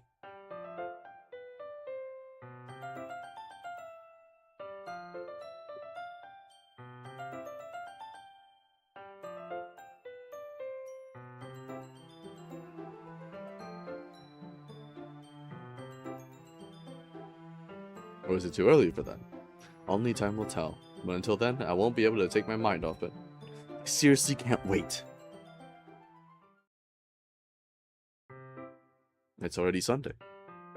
I've been getting increasingly anxious about Yuri's upcoming visit. I keep telling myself there's no reason to be nervous, but it doesn't help much. Yuri is clearly an introvert, but also an intimate person in general. There's no doubt that she'll open up a little bit when it's just the two of us. Meanwhile, we've been texting occasionally. She was extremely apprehensive at first, but it wasn't long before I was already learning more about her. But putting Yuri aside, I haven't heard a thing from Sayori since she left club early the other day. It's not like we text each other all the time or anything, but I've been worried about her in the back of my mind. Seeing what Sayori said and what Monica said, is it really okay for me to put Sayori's feelings aside when she might need me? I decided to visit Sayori before Yuri comes over. Rather than asking, I simply tell her I'm coming over, much like we've done in the past. Once I reach Sayori's house, I knock on the door before entering it myself. Again, we use the place so often, though, we made it a habit of simply entering each other's houses like we were family. The house is quiet. Sayori isn't anywhere on the first floor, so I assume she's up in her room. It's already strange of her not to run down and greet me. I head up to her bedroom, where I finally find her. Sayori? Hi, Nick. I sit down in her room. Sayori forces a smile, but it's easy to tell that she's different. There's a moment of silence between us. You haven't come over like this in a long time, have you? Ah, I guess you're right. It has been a long time. Not much has really changed, has it? Sayori's room is as messy as it's always been. I also recognize the same stuffed animals and wall decorations that she's had for years now. If you came over more often, it wouldn't be such a mess. Well, that's because I end up cleaning it for her. How come you suddenly wanted to come over today? Aren't you supposed to see Yuri today? Yeah, but... Wait, how did you know that? Sayori had already left by the time we decided that last meeting. Monica told me.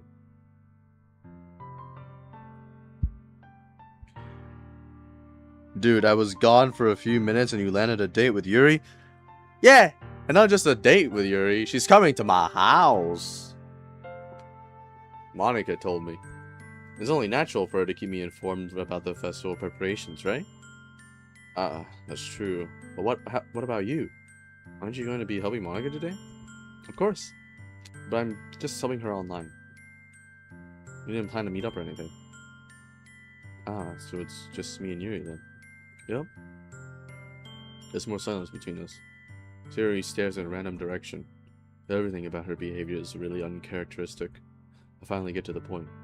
I just wanted to see how you were doing after you left on Friday. Something's wrong, you can't hide it from me. I know you too well. So, Sayori smiles, shaking her head. That's no good, Nick. Huh? Why can't it just be like it's always been?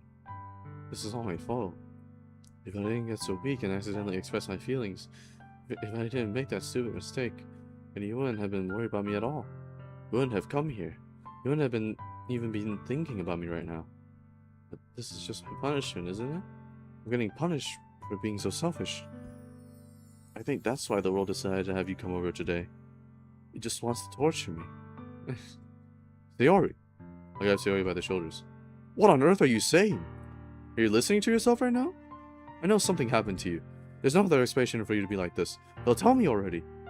Well, I know I won't be able to stop thinking about it. Sayori gives me an empty smile.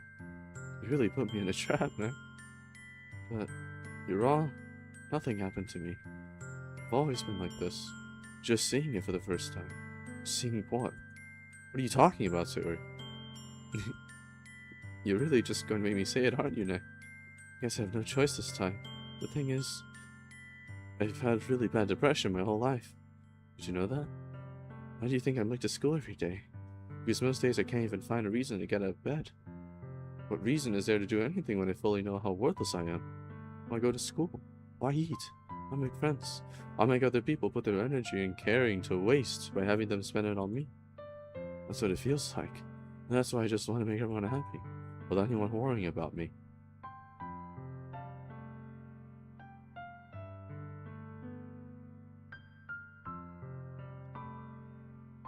I am getting bad juju energy. I'm in shock. I can't even figure out how to respond. How is it possible that Sayori kept this from me the entire time that I've known her? Did she really want so badly for me that to just not think about her? Why, Sayori? Huh? Why is it that you've never told me about this? You know, this feels like I'm betrayed as your close friend. Because if I knew, I would have done everything I could to support you. You know, there's only so much I could do. I would have tried a little bit harder to make every day a little better for you. That's why I'm your friend. All you had to do was tell me. I don't understand at all, man. Why do you think I didn't tell you? Because if I told you, then you would have to waste effort caring about me instead of doing important things. What the... A lot of therapy. I don't want to be cared about. It's bittersweet when people try to care about me. Feels nice sometimes, but it also feels like a bat being swung against my head. That's why I want to so badly for you to make friends with everyone else. Helping everyone be happy together is the best thing for me. But then I discovered something else too. Seeing you make friends and get closer with everyone in the club. It feels like a spear going through my heart. So that's why I decided the world just wants to torture me. Every path leads to nothing but hurt. You're right that I don't understand. I don't understand your feelings at all, Sayori, but I don't need to understand. Whatever it takes for me to help you stop hurting, that's what I'll do. No, Nick. There's nothing. Nothing at all. The only thing that could have helped is if everything could be like it always was. And I was selfish. I finally showed you what a horrible person I am. Tears streaked down Sayori's face. I made you join the literature club because I was selfish, and I was punished by my heart hurting in a way that I couldn't understand. And now you came here and I made you hurt too. I'm just weak and selfish. That's all I am. And that's why I'm going to accept these punishments. Because I deserve every last one. Without thinking, I once again grabbed Sayori's shoulders. This time I pulled her into a tight embrace. Nick. Sayori. I don't care if you feel selfish. I'm really happy that you convinced me to join the club. Seeing you every day makes it worthwhile enough. If I'm friends with everyone else, then that's just a bonus. But please never underestimate how much I care about you. I wouldn't have it any other way. Nick. Sayori isn't hugging me back. Despite my arms being wrapped around her, Sayori's arms remain at her sides. She starts sobbing next to my ear. No. Don't do this to me. Please don't do this. Sayori barely manages to speak between her sobs. I don't know if I'm doing the right thing. All I want is for her to know that I care. If you have it in you to call yourself selfish, then you have to let me be selfish too. No matter what it takes, I'll figure out what needs to change. I'll make these feelings go away. If there's anything you need me to do, then you better tell me. I'll get mad if you don't. I don't know. And Sayori finally puts her arms around me in return. I don't know anything. It's all really scary. I don't understand any of my feelings, Nick. The only time I'm not feeling nothing is when I'm feeling pain. But your hugs are so warm, and that's really scary too.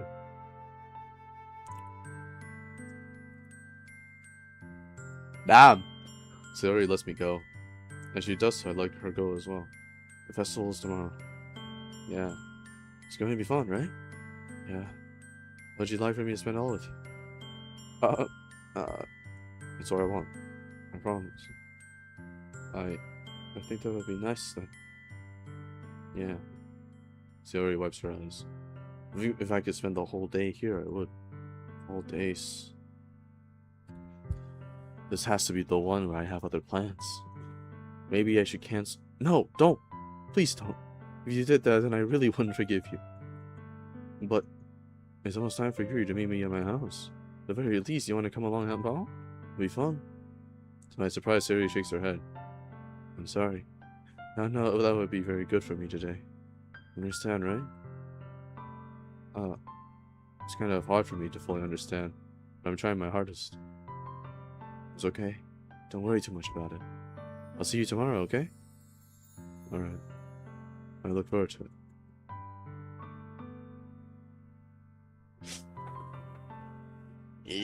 Yikes!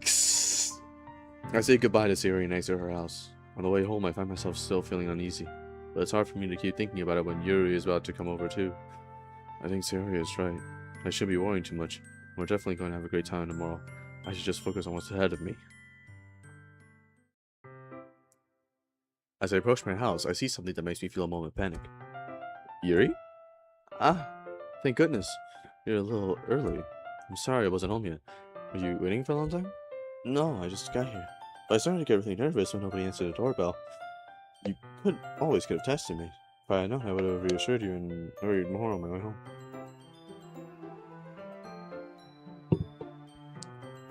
I suppose that's true. I didn't think of that for some reason. It should be common sense to do that, but I decided to ignore it. Anyway, let's go inside. I see you brought a lot of stuff with you. That's right. And did you manage to find everything I asked you to buy as well? Yeah, Pretty much. At least I hope I got everything right.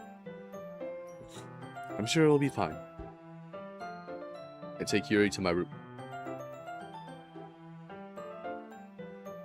Hold on, guys. Hold on.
I have returned.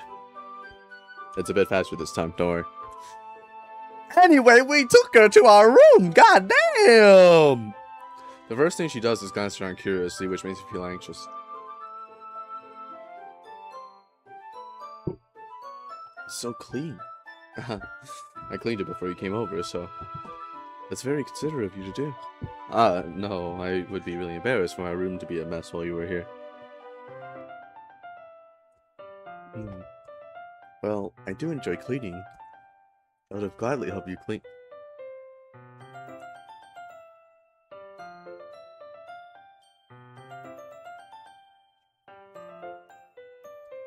That would be even more embarrassing. Wait, don't look in there. I snatched Yuri's wrist, which was in the process of opening a desk drawer of mine. I'm sorry. I wasn't thinking for some reason. I was just spacing out. It is fine, it's fine. I let go of Yuri's wrist. She has both of her hands firmly in her lap, as if making sure she keeps keeping track of them. So, should we get started? Yes. I have a few things planned that you could help with. Decorations and other atmospheric enhancements. Atmospheric enhancements? You know, mood, lighting, aromatherapy candles. Oh, wow. I didn't know you planned on taking it that far. Of course. I wanted to help take our guests to a faraway place. Although, many would stop by just out of curiosity, and for cupcakes, I guess. I'm determined to provide an experience that will leave them wanting more. That's great. It's easy to forget that you're a pretty intense person. Intense? I guess that's the best way to put it. Is that a bad thing? No, not at all. It's something that I like about you, actually. Oh, shit! Is that so? That makes me feel relieved. And kind of happy.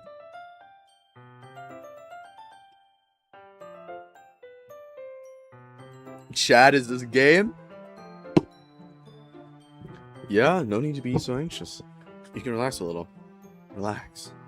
I brought some things for relaxation. I was going to use them during the poetry event. Oh yeah? Like what? Let's see.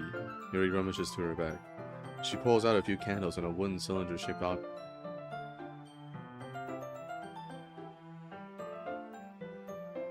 Okay. I don't know if you guys have watched memes before. You probably have, but you probably haven't seen this specific one.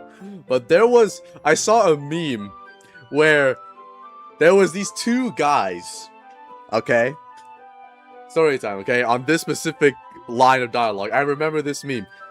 There was two guys, right, with face cam, and the meme was they're playing DDLC. They read this part, and this is basically how it turns out. Guy 2 on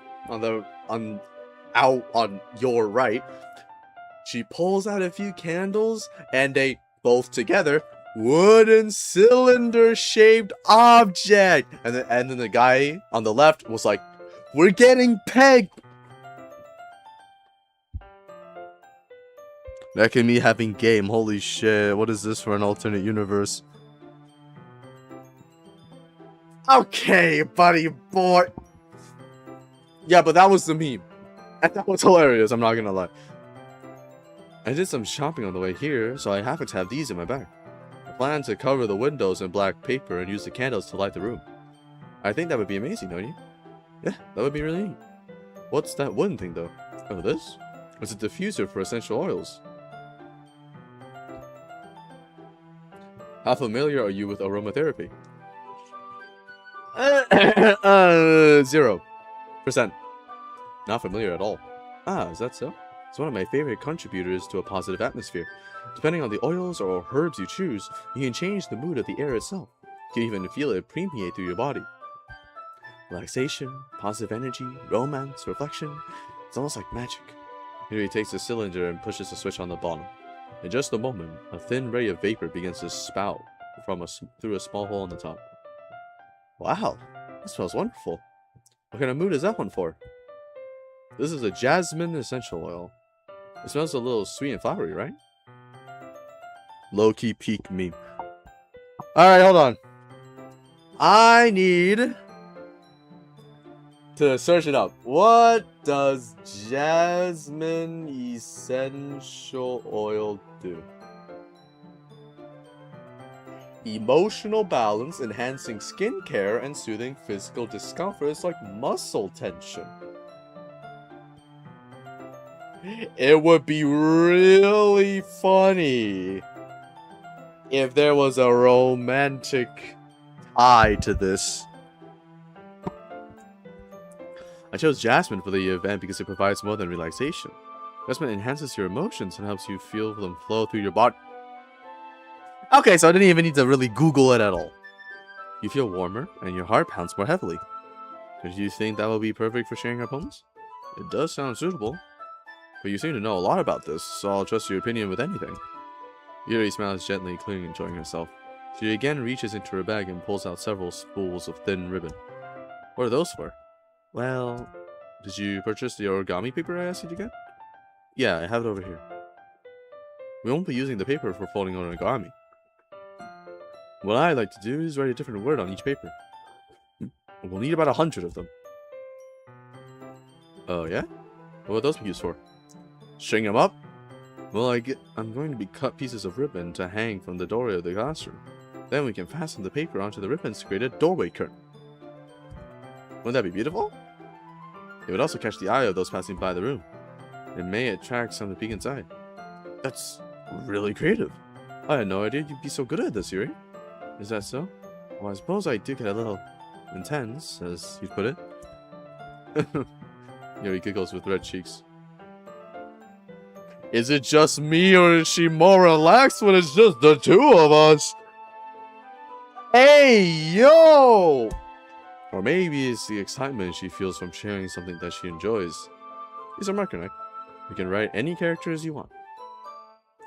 I'll help you once I finish cutting the ribbons. Any characters, you say? Alright. What? Neat. Actually, I don't even think I wrote that right. Young.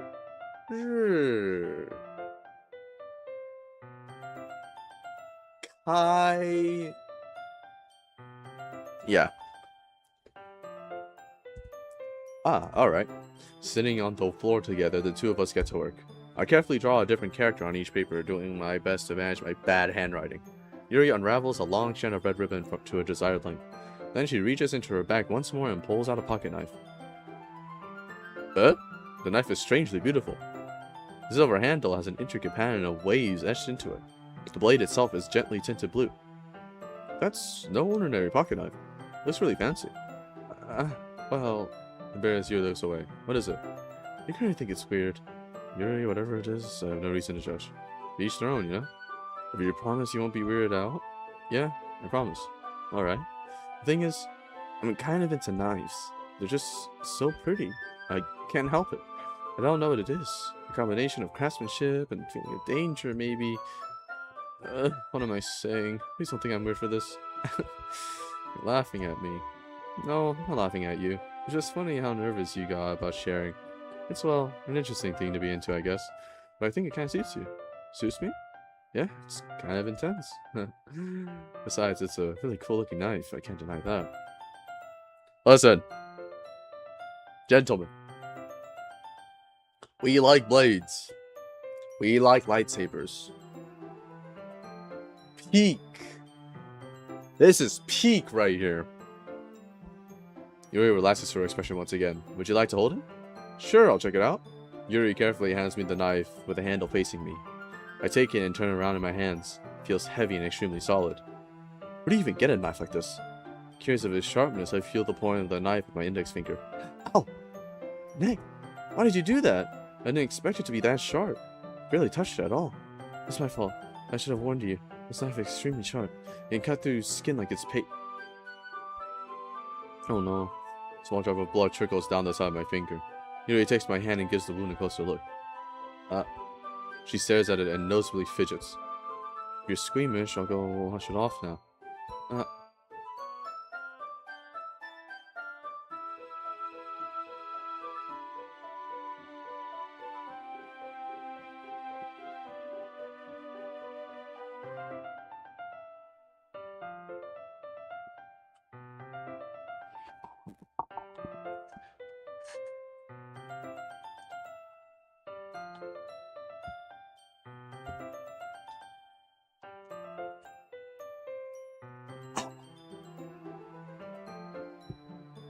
Bartender! Another drink!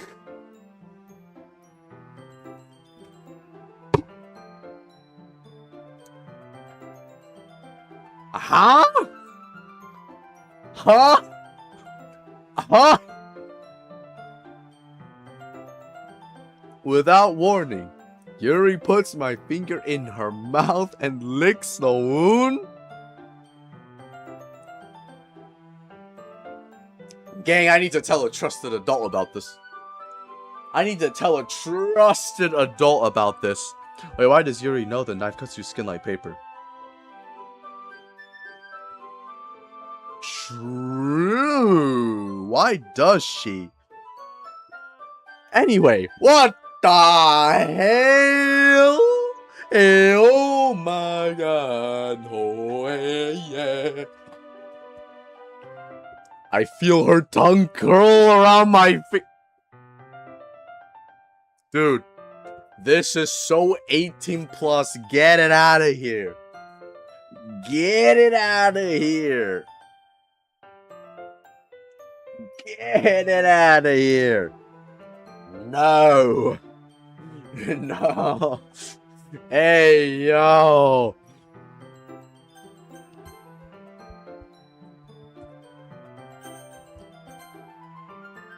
Startled, I instinctively pull my hand back. Oh, please forgive me. I wasn't thinking. So, she knows what my blood tastes like now.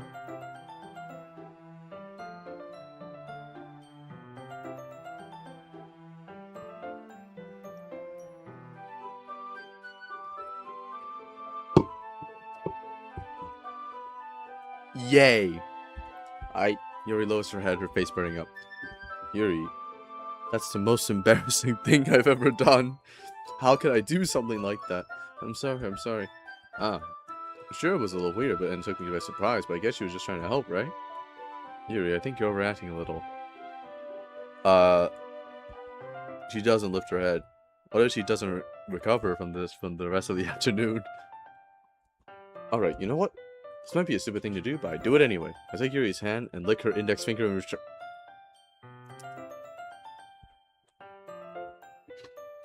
well, Now we know how she tastes. Ne- Did you really just do that? Now we're even. Yuri just looks at me like I did something wrong. I knew that would be a bad idea. If not for the sweet aroma of the jasmine oil, the air would be extremely heavy right now. You're so weird. Well, Yuri giggles shyly. Huh?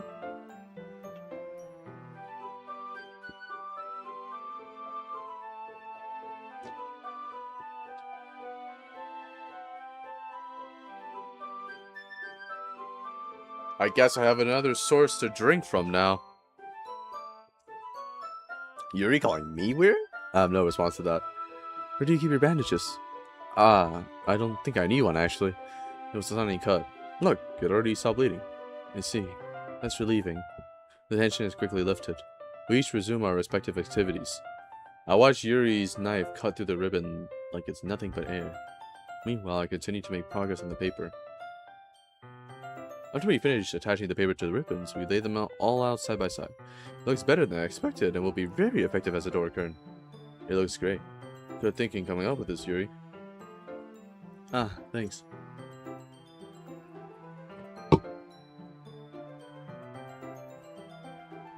It's just something I saw online, really. Are you ready to move on to the next task? Yeah, let's do it. What do you have in mind? I'd like to create a banner. That's why I asked you to buy the paint tablets. That's right. One of the items Yuri had asked me to buy was a kit of watercolor paint tablets. We'll need about 6 cups of water to put each of the tablets in. Do you mind fetching those for us? Of course not. 6 cups of water. I'll be right back in a minute. Thank you very much.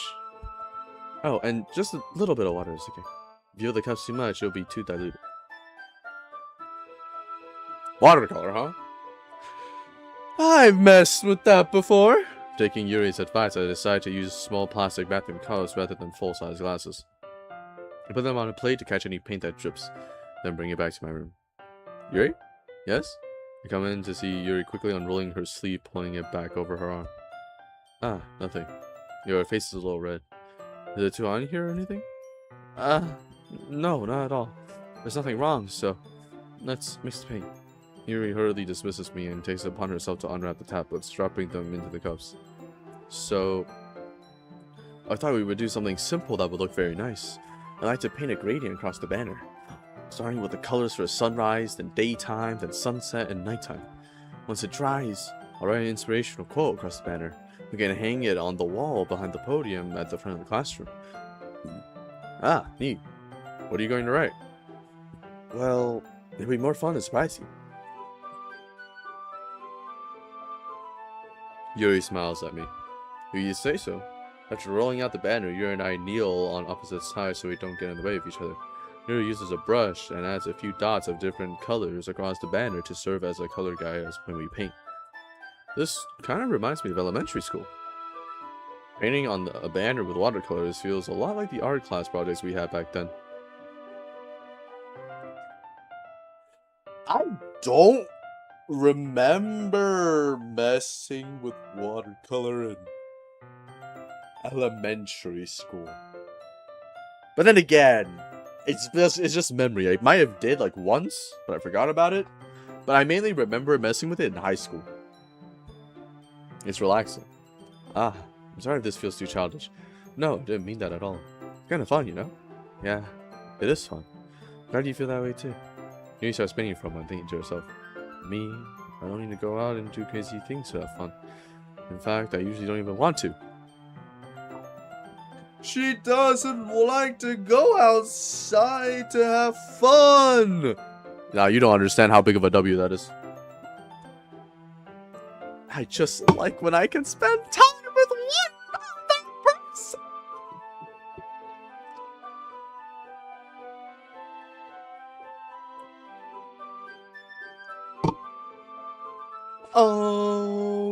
Everything that has breath, praise the Lord. Even if it's something simple like reading, it doesn't even matter if we don't talk much. Oh. If I remembered the second line of the song, I would sing it. Just having a friend next to me makes things feel a little bit nicer. I think that's all it takes for me to be happy. Is that so? Even if Yuri and I are quite different, I can understand where she's coming from. I feel that way about things like anime and games. We're simply sharing the experience with which can make me happy. I think I feel the same way. Yuri smiles gently. I need you to understand. Yuri leans over the banner to grab an unused paintbrush, but I move at the same time, causing my hand to bump into hers. Yeah. Sorry. Yuri reels back and I quickly lift my hands in surprise. Are you hurt? No, I'm not hurt. Just startled me, that's all. Sorry, I should have asked you to get it for me. It's not your fault. Ah, your face. There are droplets of paint on Yuri's face and neck. Is there something on my face? Yeah, I accidentally got paint on you. Sorry, it's totally my fault. Get a towel right away. I rush out and fetch a small towel, then I dampen it with hot water. Then I return to my room and kneel back down in front of her.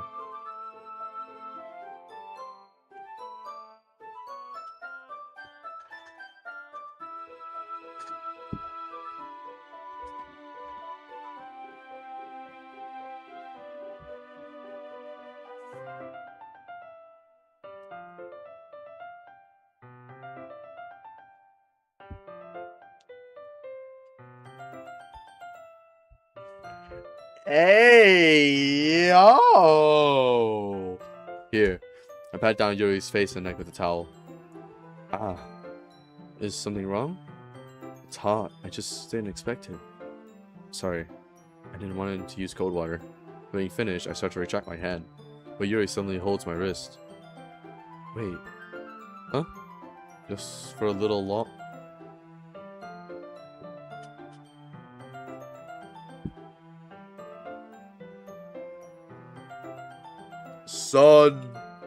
Son, muchacho, broski, bros, gentlemen, I repeat. It feels really nice. I keep my hand still against Yuri's neck. She looks into my eyes. It's an intense expression that I recognize from when she reads her books. Almost as if she's lost in a daze, enveloped by her own thoughts. He breathes gently, half through slightly parted lips. What is happening? Is it the aroma of the jasmine aroma giving me this dizzy feeling? Yuri's gentle fingers wrapped around my wrist send a tingling sensation through my arm. Suddenly, her face seems to be much closer to mine than it was just a moment ago. Yuri slowly pulls away. Sorry, I've been feeling a little lightheaded today.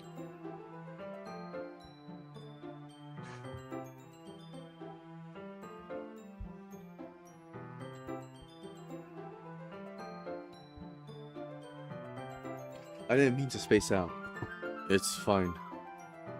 The moment is over as soon as it began. Yuri picks up her brush again, but her movement seems clumsier, like she's unable to focus.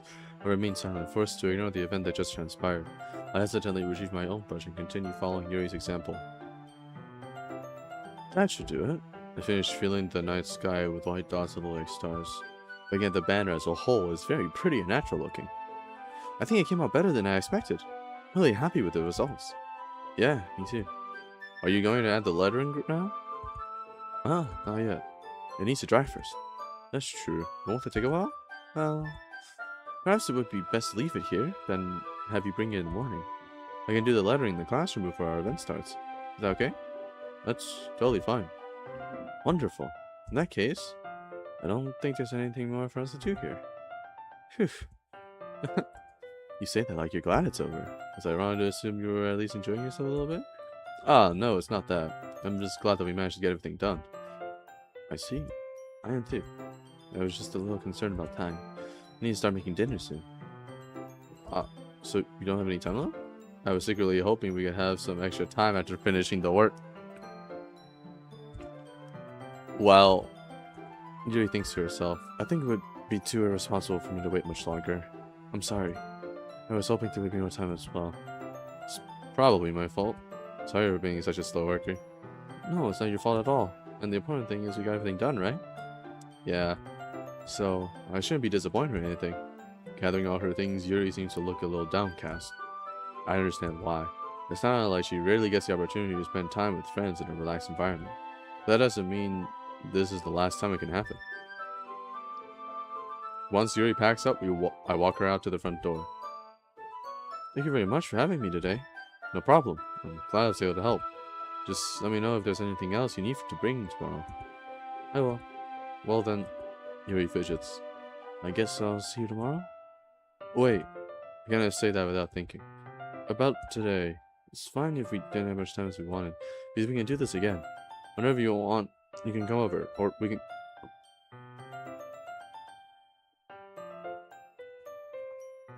Bartender! Another swig!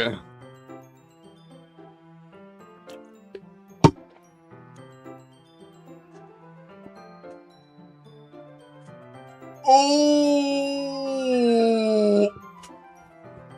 Go out somewhere. Go out somewhere. I forgot you don't like going out much. As I stumble over my words, Yuri simply smiles bashfully. Anyway, you know what I'm trying to say, so you're very thoughtful, Nick. Yuri takes a step closer to me, then briefly squeezes my hand. I can't. Hey, hold on, hold on, where's the remote, where's the pause button, we need the pause right now, wait, gang, hold on, what? Anyway, the relatability is now down into the mantle now. I kind of like that about. Well, how am I supposed to respond to that? I don't even get the chance as Yuri suddenly pulls back. Sayori? Uh-huh. I know. Sayori, just now we weren't... It's okay, Nick. I just stopped by to say hi. Well, it's nice to see you. I'm sorry, but I'm on my way to leave. Oh, really? That's too bad. I'm sorry. But we'll all be together at the festival tomorrow, so that's fine, right? Of course. There he beams. Gang! I need someone to play me the normal text music right about now. Please. Please, I don't like the silence. Yeah, so I'll see you tomorrow. Clearly embarrassed, Yuri hurries off. Sayori waves goodbye after her. Sayori, I thought you didn't want to come over today. Well, I tried staying in my room, but my imagination was being really mean to me, so I had to come here and see it for myself. See what? What are you talking about? You know, how much fun you were having with Yuri. How close you got to her. It makes me really happy that you've made such good friends. That's all that matters to me. Tears start to fall down Sayori's face. That's all that matters to me. Why am I feeling this way, Nick? I'm supposed to be happy for you. Why does it feel like my heart is splitting in half? It hurts so much. Everything hurts so much. This would be so much better if I could just...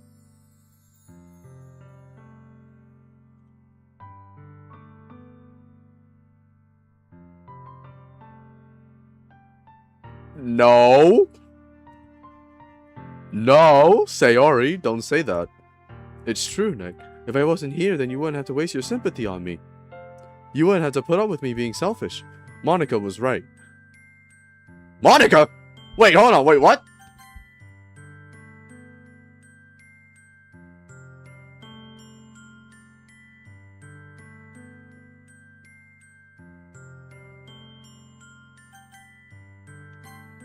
I should just... Monica? Monica was right about what? Sayori, what I said before is true. I'm not going to let this continue. Caring about you like this isn't the burden your mind is making it out to be.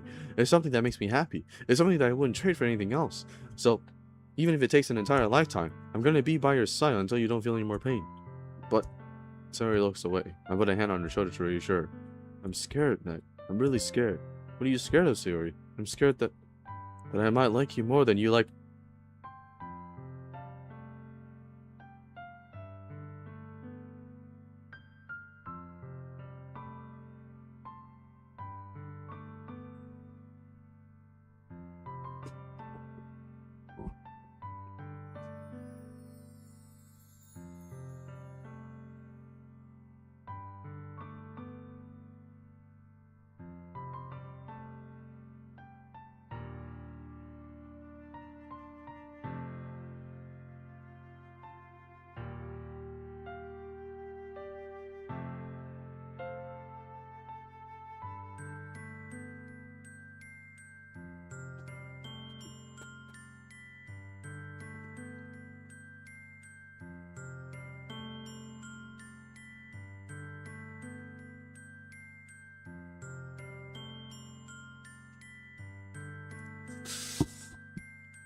Fuck me, bro.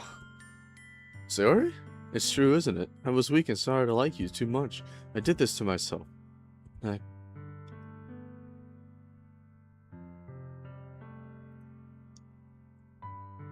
That's how I feel, and that's enough, Sayori. I don't want you to hurt anymore. I set my hand down Sayori's arm and squeezed her hand on my own. Do you remember how I said I always know what's best for you? Do you still believe me?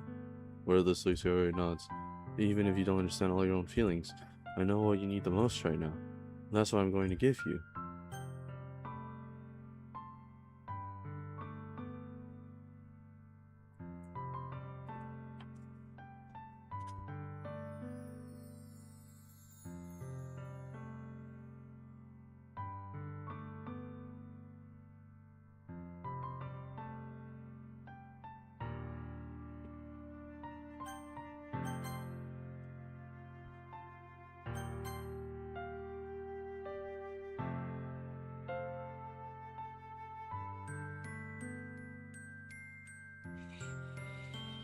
And alas, the choice is now mine.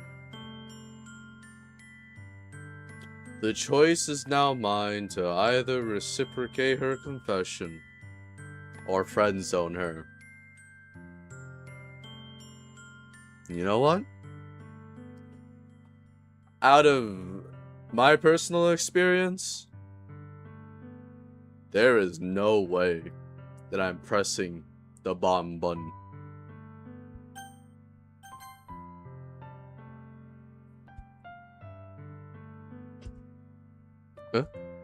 Those are my true feelings. So there's no way you could like me more than I like you. I should have realized it sooner. Spending time with everyone at the club, making new friends, having fun with you every day, helped me realize that you are truly the most important person to me. That's why I'll accept any of your burdens. But as long as we continue like this every day, with you by my side, then I know we'll both be happy. Nick. Suddenly, Sayori wraps her arms tightly around me. Is this really okay? Yeah. I hold Sayori in my arms and pull her close. You'll never have to let go of me again.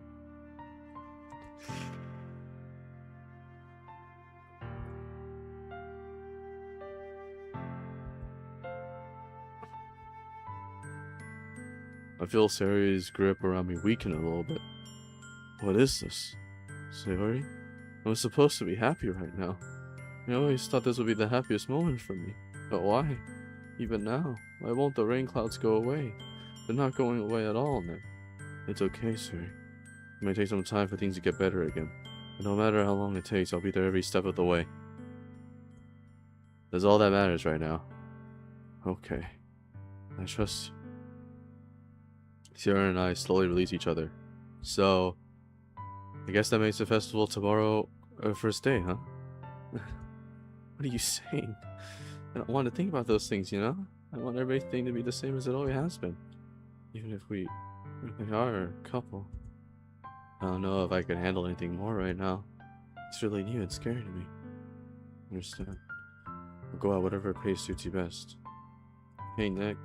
Sorry, he gazes at me once again, smiling sadly. Even if I get really sad, this is the best thing for me, right? Huh? I hardly understand what Sari means by that. Are you saying that this is making you feel sad, Sari? I don't know. I don't understand what I'm feeling. It feels like a bunch of thorns when you told me you loved me. That's why I want to trust you. You know what's best for me. Yeah, me too. That's my promise. I say that, but in reality, I've never felt more uncertain when it comes to Sayori. I know that I love her, and she loves me. I'm having as much trouble understanding Sayori's feelings as she is. Even though I can comfort her, I keep wondering if I should be doing something more or something different. I know these thoughts will continue to plague me until things are back to the way they were. Is that what Sayori meant by not wanting anything to change? I don't know, but I know I'll give it everything I got. Sayori's the most important person to me, and I'll do whatever it takes to have a happy future with her.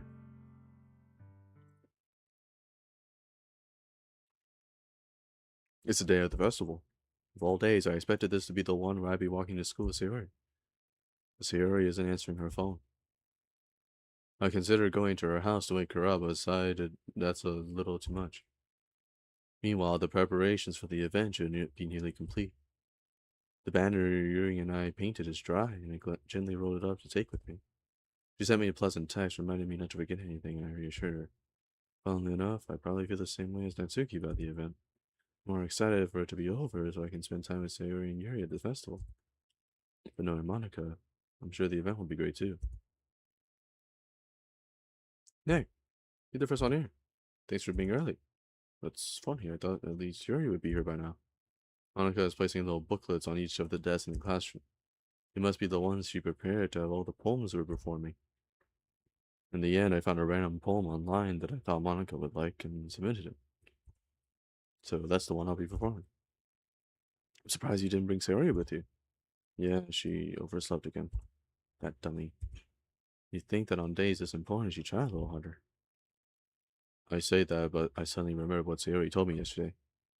And I suddenly feel awful, knowing it's not nearly that simple for her. I only said it because it's the way I'm used to thinking. But maybe I should have gone and wake her up after all. We should have taken a little responsibility for her now. I mean, especially after your exchange with her yesterday. You kind of left her hanging this morning, you know?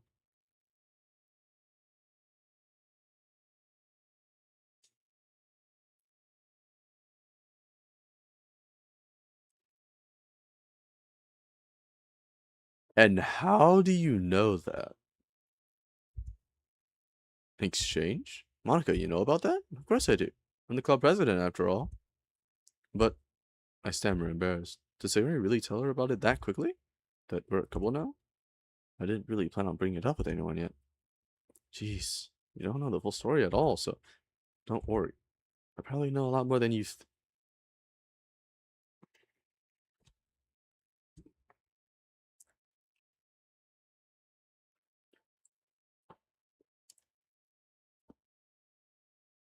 Monica, that's not reassuring. That's not reassuring in the slightest. Huh? Monica is being as friendly as usual, but for some reason I felt a chill down my spine after hearing that. Hey, you want to check out the pamphlets? It came out really nice. Yeah, sure. I grabbed one of the pamphlets laid out on the desk. Oh yeah, they really did. Something like this will definitely help people take the club more seriously. Yeah, I thought so too. I've looked through the pages. Each member's poem is neatly printed on its own page, giving it an almost professional feel. I recognized Natsuki's and Yuri's poems from the ones they performed during their practice. What's this? The flip to Sayori's poem. It's different from the one she practiced. It's one that I haven't read before.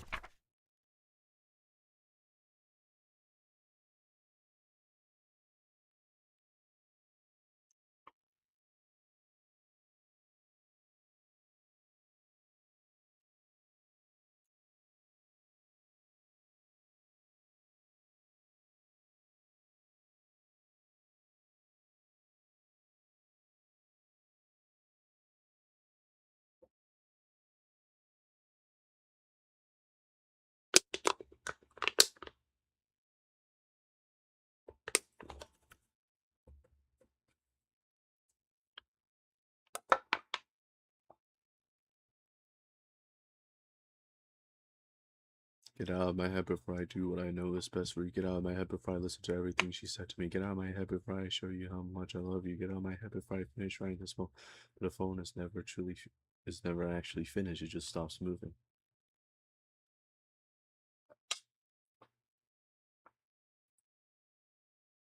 Uh, what is this? I mean, the poem, I get a pin in my stomach. Eh? What's wrong? Nothing. This poem feels completely different from everything else Sayori's written.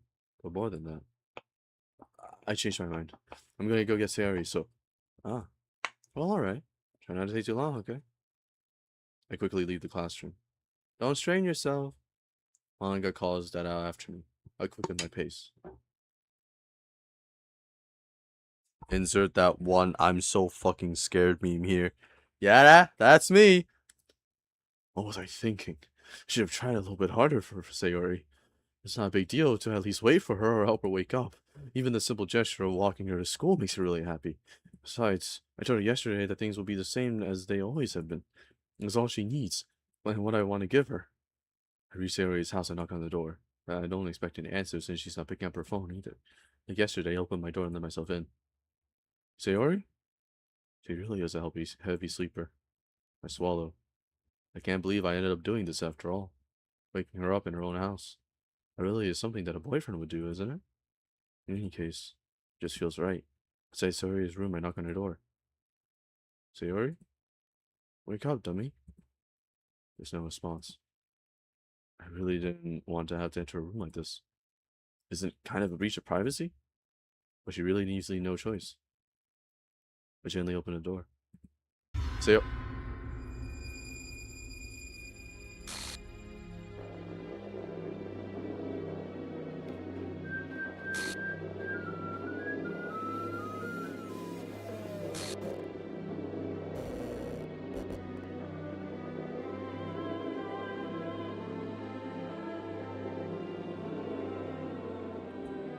what the hell?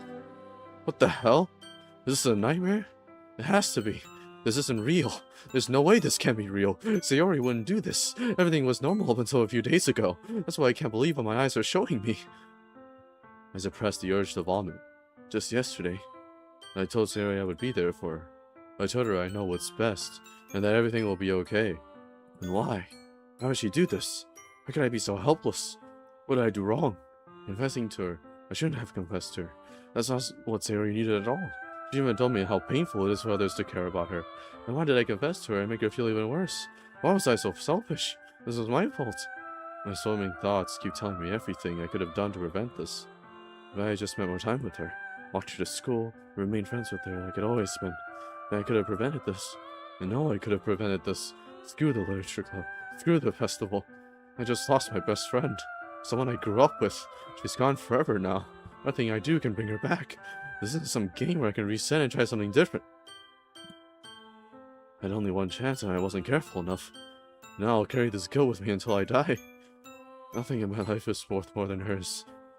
And I still couldn't do what she needed from me. And now, I can never take it back. Never. Never. Never. Never. Never. And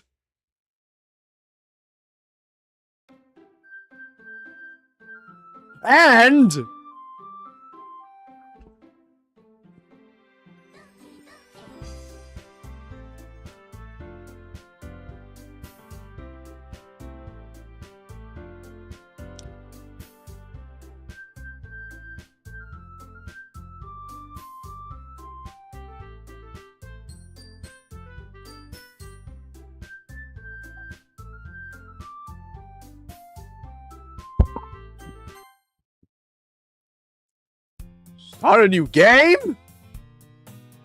Oh, I just got an achievement called start a new game.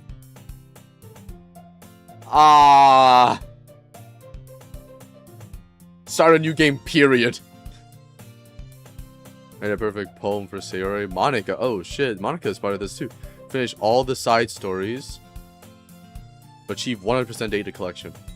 I see an annoying girl running toward me from the distance, waving her arms in the air like she's totally oblivious to any attention she might draw to herself. That girl is my neighbor and good friends since we were children. You know, the kind of friend you never see yourself making today, but it just kind of works out because you've known each other for so long.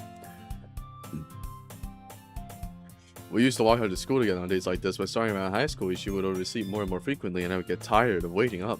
But if she's going to chase me after me like this, I must feel better off running away. Alright, just sigh and idle in front of the crosswalk and let catch up to me.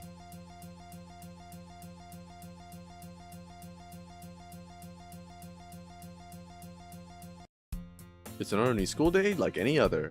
Mornings are usually the worst, being surrounded by couples and prankers walking to school together. Meanwhile, I've always walked to school alone. I always tell myself it's about time I meet some girls or something like that, but I have no motivation to join any clubs. Perfectly content by getting by on the average while spending my free time on games and anime. He's just like me, for real! There's always the anime club. But it's not like there would be any girls in it anyway. You would be surprised. My high school's anime club that I joined is basically only girls. And I was the only guy. The school day is as ordinary as ever, and it's over before I know it. After I pack up my things, I stare blankly at the wall, looking for an ounce of motivation. Clubs. There really aren't any that interest me. Besides, most of them would probably be way too demanding for me to want to deal with. I guess I have no choice but to start with the anime club. Next.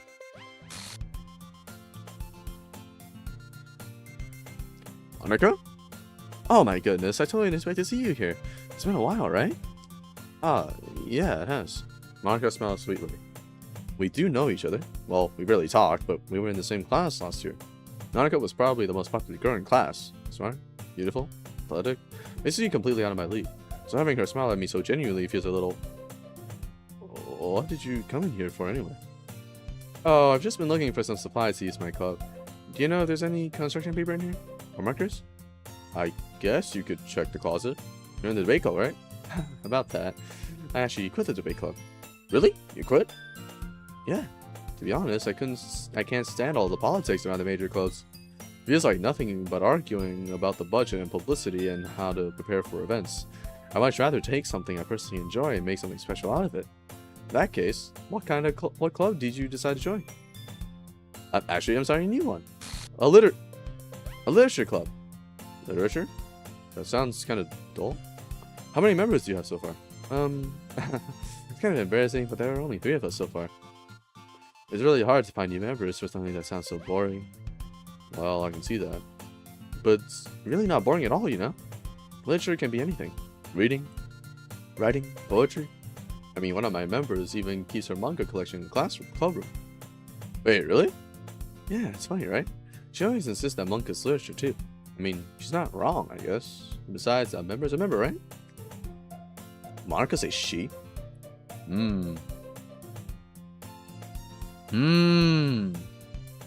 Hey, Nick. Any chance are you still looking for a club to join? I mean, I guess so. But in that case, is there any chance you're going to do me a big favor? I won't ask you to join, but if you can at least, very least, visit my club, it would make me really happy.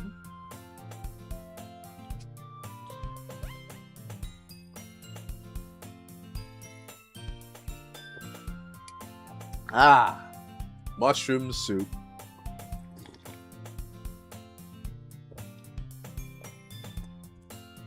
Please? Well, I guess I have no reason to refuse. Besides, how could I ever refuse someone like Monica? You can, actually. I've done that before. Sure, I guess I could check it out. Awesome. Really sweet, Nick, you know that? It's nothing really. Shall we go then? I'll look for the materials another time. You're more important.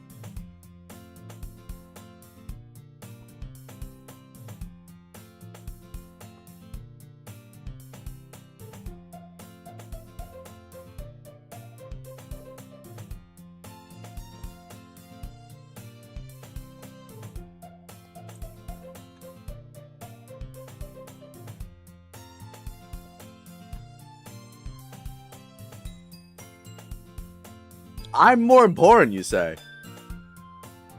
The relatability to this is really high, actually. It's like through the roof right now. And thus, today marks the day I sold my soul to Monica and her irresistible smile. I dejectedly follow Monica across the school and upstairs, a section of the school I rarely visit. Monica, full of energy, swings open the classroom door. I'm back! And I brought a guest with me. A guest? Seriously? You brought a boy? Way to kill the atmosphere. Don't be mean, Natsuki. But anyway, welcome to the club, Nick. All words escaping the situation. This club is full of incredibly cute girls. So, let me guess. You're Monica's boyfriend, right? Oh, no, I'm not. Natsuki, the girl with the sour attitude, whose name is apparently Natsuki, is one I don't recognize. Her small figure makes her look like a first-year student. Anyway, this is Natsuki, energetic as usual. And this is Yuri, the vice president. It's nice to meet you. Yuri, who appears comparably more mature and timid, seems to have a hard time keeping up with someone like Natsuki. Yeah, it's nice to meet both of you. So, I ran into Nick in the classroom and he decided to come check out the club. Isn't that great? Wait, Monica, didn't I tell you to let me know in advance before you brought anyone new? I was going to, well, you know. Sorry, I didn't forget that. But I just happened to run into him. In that case, I should at least make some tea, right? Yeah, that would be great. Why don't you come and sit down, eh?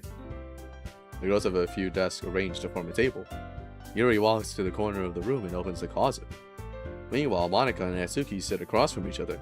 Still feeling awkward, I take a seat next to Monica. So, I know you didn't really plan on coming here, but we'll make sure you feel right at home, okay? As president of the Literature Club, it's my duty to make the club fun and exciting for everyone. I'm surprised there aren't more people in the club yet. Must be really hard to start a new club.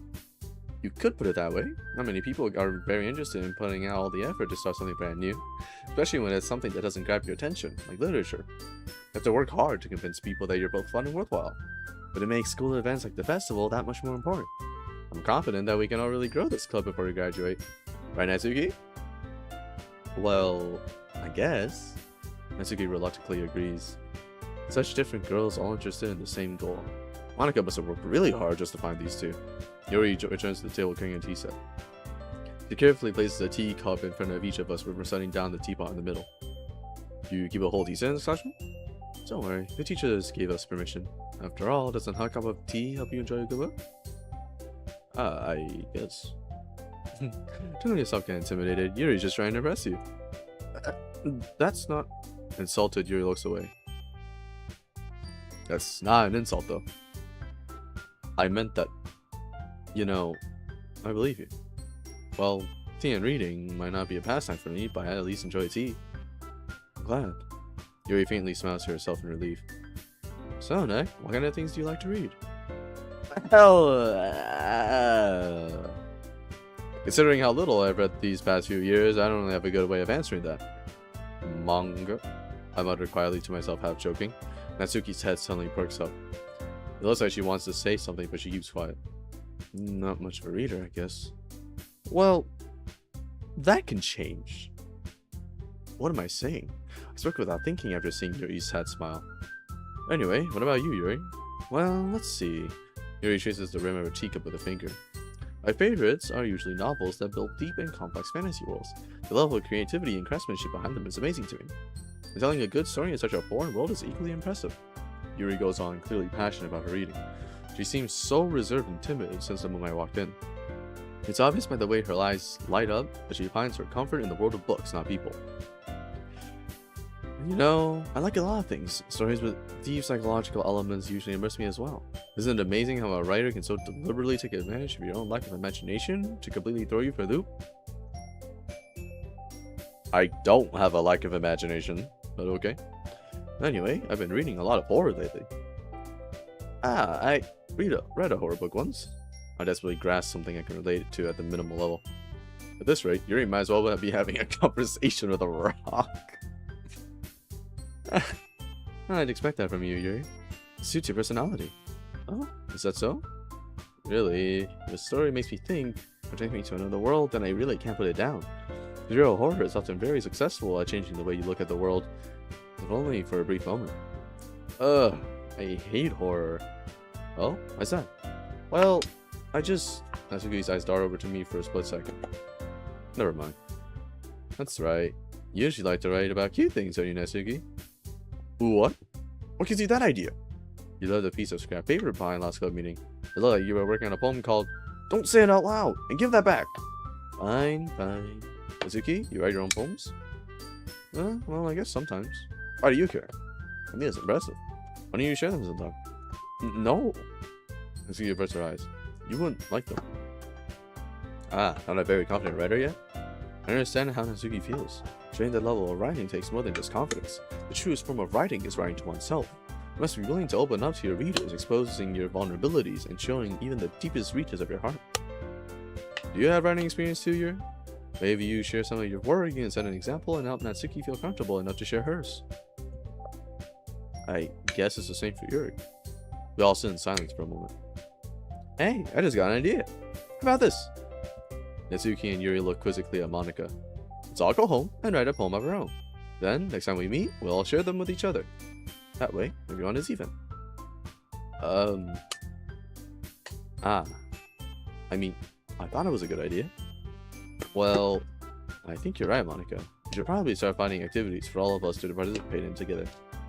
I did decide to take on the responsibility of vice president after all. I need to do my best to nurture the club as well as its members. Besides, now that we have a new member, it seems like a good step for us to take. You agree as well, Nick? Hold on, there's still one problem. What is that? Now that we've reached the most important topic, I bluntly come forth with what's been on my mind the whole entire time. I never said I would join this club. Monica may have convinced me to stop by, but I never made any decision. I still have other clubs to look at, and I lose my train of thought. All three girls stare back at me with dejected eyes. But, I'm sorry, I thought... The girls exchange glances before Monica turns back to me. I guess I need to tell you the truth, Nick. The thing is, we don't have enough members yet to form an official club.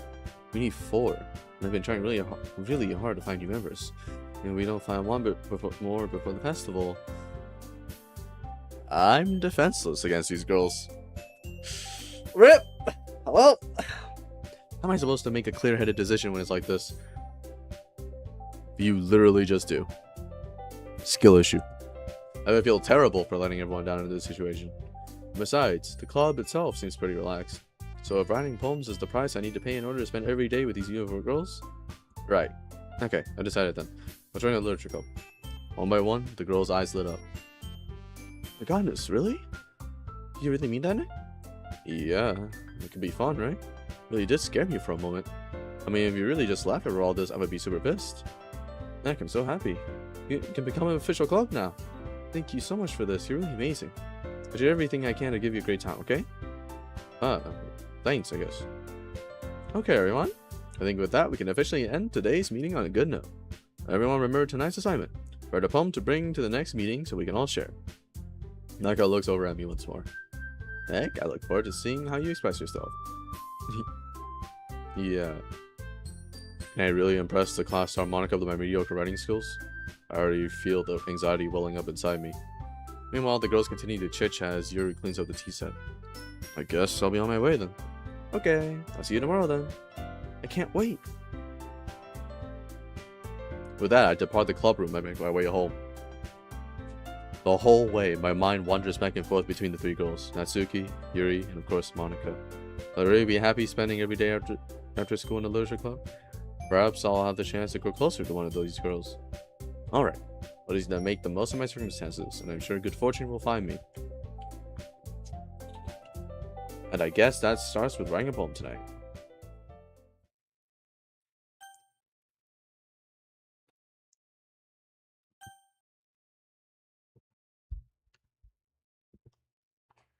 A special poem?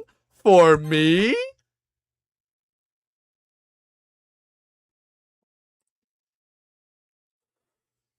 A joke. A man walked into a club. In the club there was a girl who liked him very much. They spent some time together, and then she liked him even more.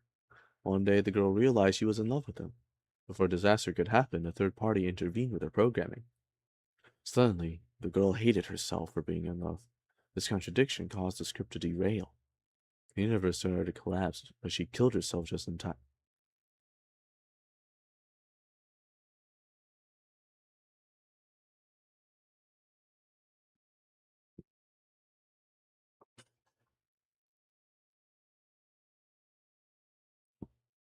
It took all of my self-control right there to stop myself from saying a certain word. But you can probably guess what the word is. But what the fuck? What did I just witness?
19 out of 20. I was this close. Hi again, Nick. Let's see you didn't run away on us. Nah, don't worry. This might be a little strange for me, but at least keep my word. Well, I'm back at the literature club. I was the last to come in, so everyone else is already hanging out. Thanks for keeping your promise, Nick. I hope this isn't too overwhelming of a commitment for you, making you dive headfirst into literature when you're not accustomed to it.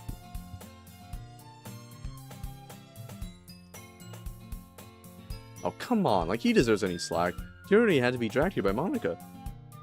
I don't know if you plan to just come here to hang out or what, but if you don't take it seriously, then you won't see the end of it.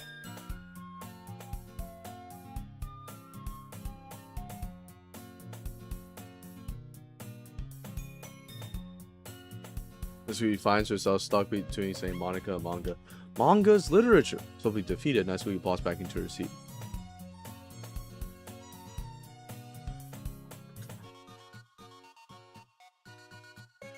Is it just me, or is the classroom slanted? Like, it looks like it's... like... Am I tripping? Guys, am I tripping? I've been seeing things lately, you know? I'm sorry, Nick. We'll make sure to put your comfort first, okay? Yuri shoots Natsuki a disappointed glance. Anyway, now that you're in the club and all, perhaps you might have interest in picking up a book to read? Well, I can't really say no either way. Like you said, I'm in this club now, so it only feels right for me to do something like that if you ask. Wait, I didn't mean it like that. Ooh, if you don't really want to, then forget I said anything, I guess. No, it's not that, Yuri. I want to try to be a part of this club, so even if I don't read often, I'd be happy to pick up a book if you wanted me to. Are you sure? Guys, I swear I am not tripping.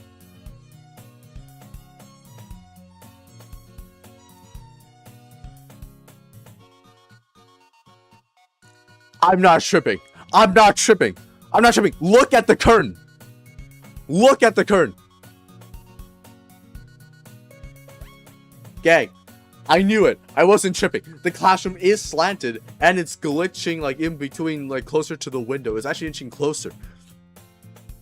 After the music is slightly weird. Are you sure? I just felt like, well, as vice president and all, I should help you get started on something you might like. Yuri reaches into her bag and pulls out a book.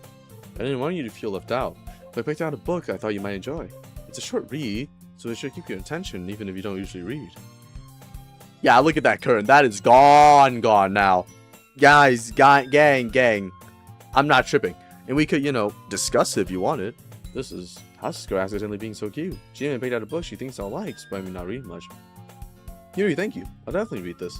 I enthusiastically take the book. Phew. Well, you can read at your own pace. I look forward to hearing what you think.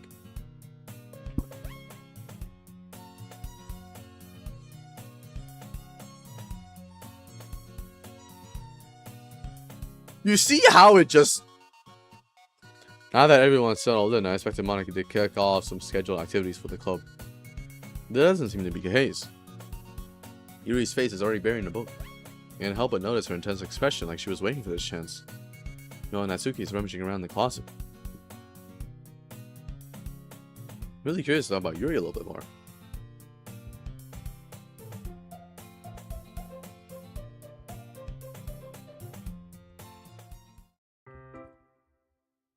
Oh. Oh, snap. Oh, snap.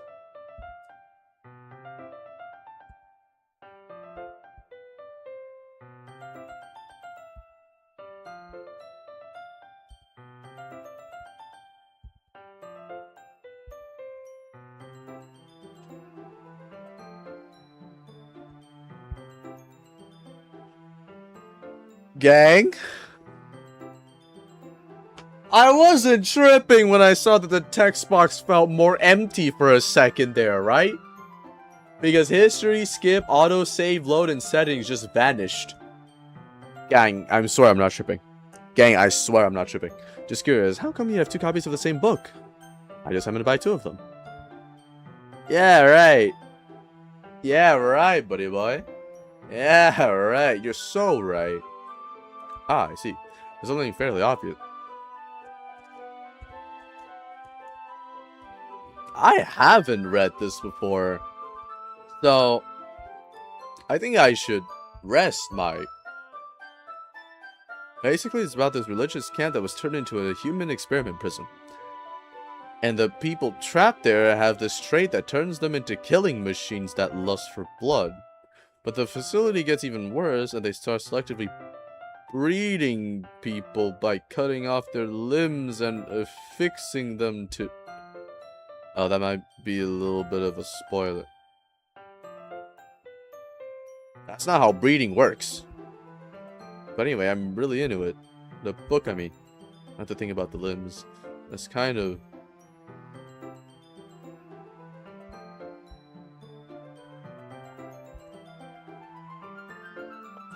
No, I like this. I like this kind of stuff. Exactly.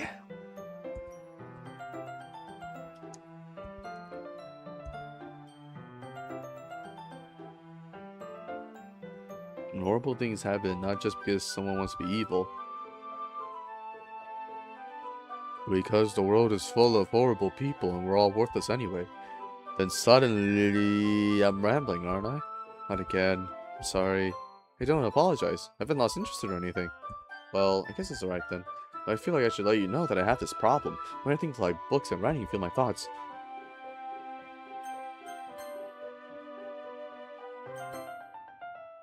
Something about her whole body? I kind of forget to pay attention to other people, so I'm sorry if I end up saying something strange. And please stop me if I start talking too much.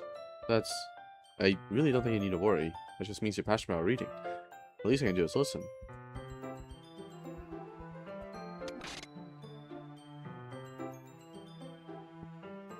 Guy! Nothing happened! Guys, I definitely didn't read this at the new game. So, I should probably rest my vocal cords.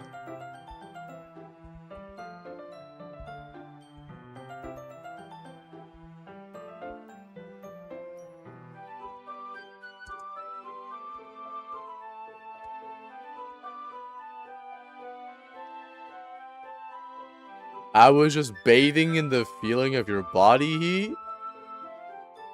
Hey, yo, Yuri! I didn't know you were like that. You know what?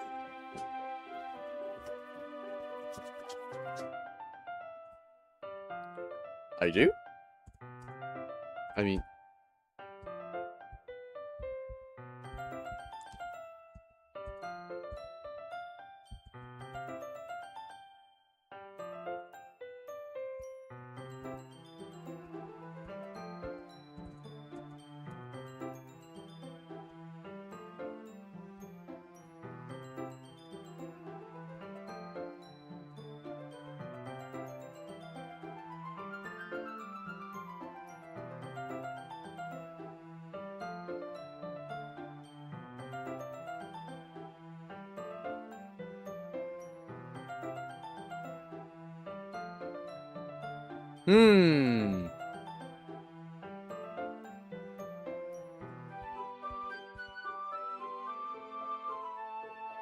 Something else about her. Something else? Never mind.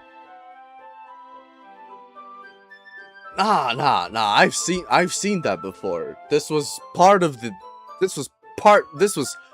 definitely part of the first time. I don't know why that came into my head. Never mind. We didn't even get that far. Huh? You've been a little fidgety ever since we started reading. You can rest if you're feeling sick or something. Your breathing's a little... My breathing? Yuri puts her hand on her chest as if to feel her heartbeat. I didn't even notice. Anyway, I'm fine. Just need some water. Alright, don't push yourself. What on earth was that about? Heck? Did something happen just now? Huh? I have no idea. Yuri was acting a little strange, I guess. So you don't know anything? Should I? Sorry, I can't say I do. Are you worried about her? Oh, no, not really. I was just making sure that you didn't do anything to her.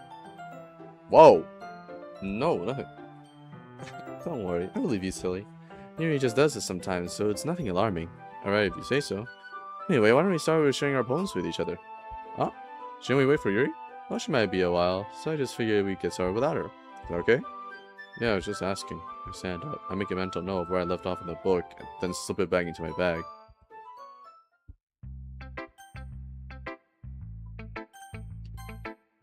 I should start with Monica. Yesterday she seemed eager to read my poem, and I want her to know I'm putting an effort. Hi, Nick. Having a good time so far? Ah, yeah.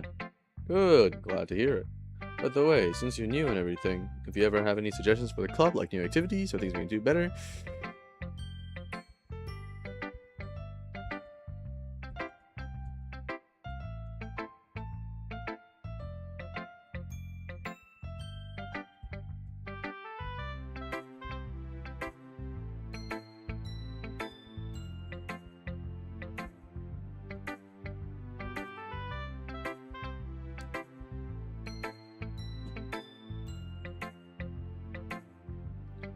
Sometimes I feel like Yuri's mind is just totally detached from reality. I don't mean like that, like it's a bad thing though, but sometimes I get the impression that she's just totally given up on people.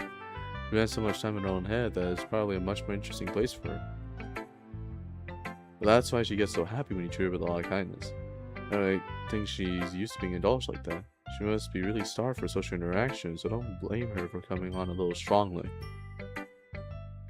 Yeah, no worries, Monica. She's a little freaky, you know, like immediately saying that she just likes bathing in my body heat, but like, you know. Like earlier, I think if she gets too stimulated, she ends up withdrawing and looking for a alone.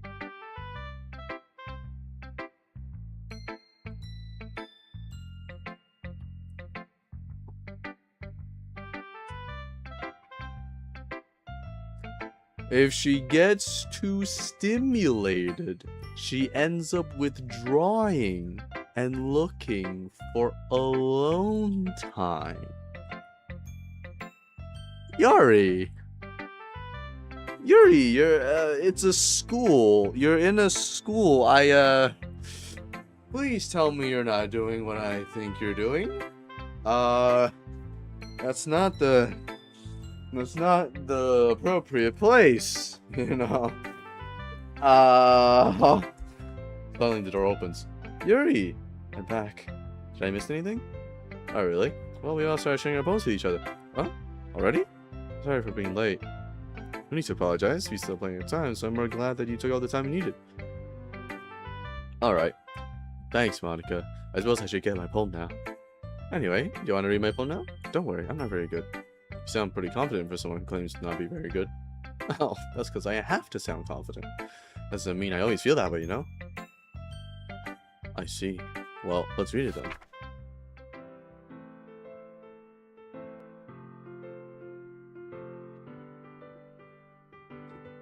Hole in wall. But he wasn't looking at me.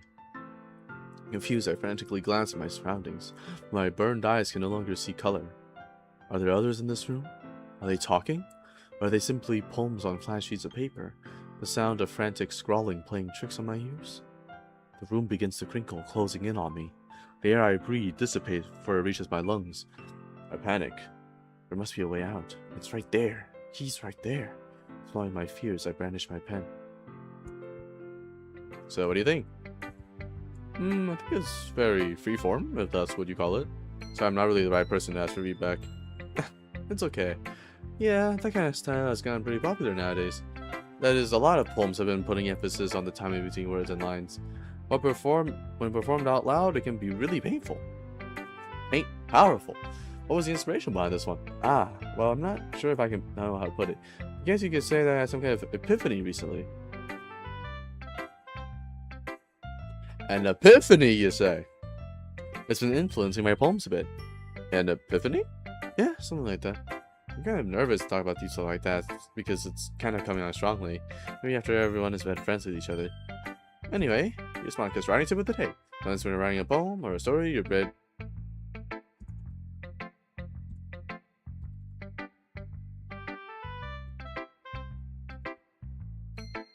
We saw that. Yori! Hey! Hey! Shoddy! Shoddy! As Yuri reads the poem, I notice her eyes line. Exceptional. Can you say that out loud?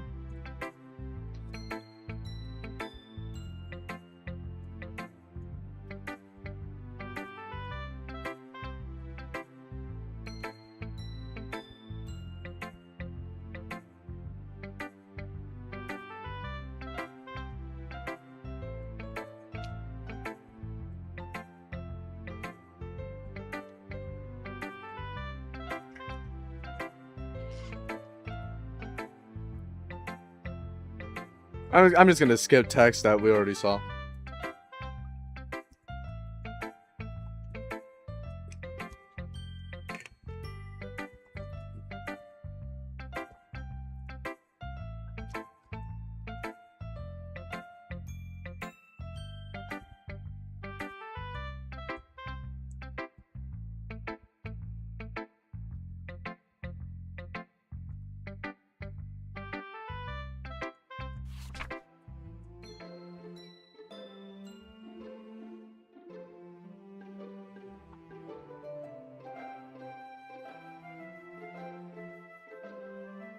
Okay, this is the same poem. I'm sorry, I'm so chip. Okay. Alright. I must say, it's kinda weird. Okay? It's kinda weird now. The game is starting to...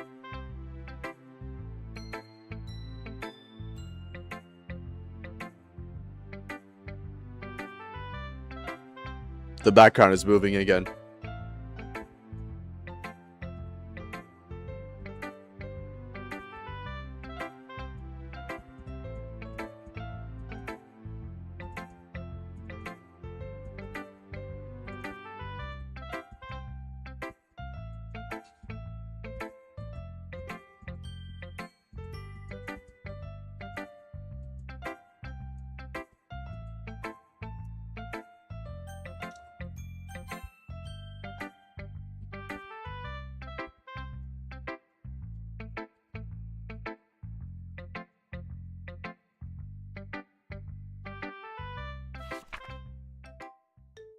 You saw this? Yeah, I'm just gonna go by the parts that I already read because, you know, rereading it again is pointless.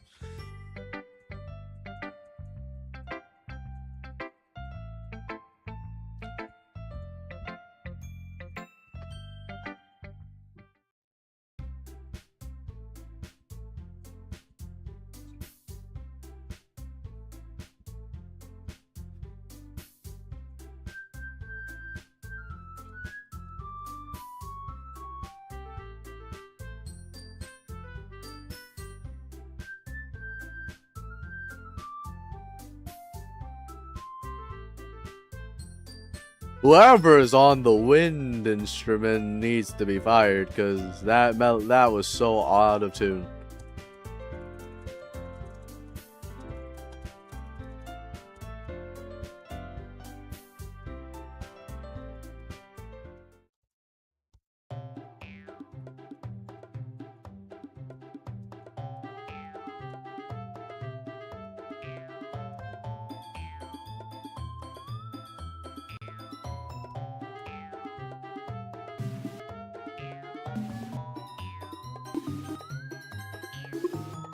Hold on a minute.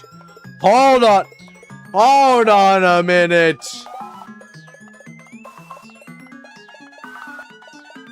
Yo! Edgy.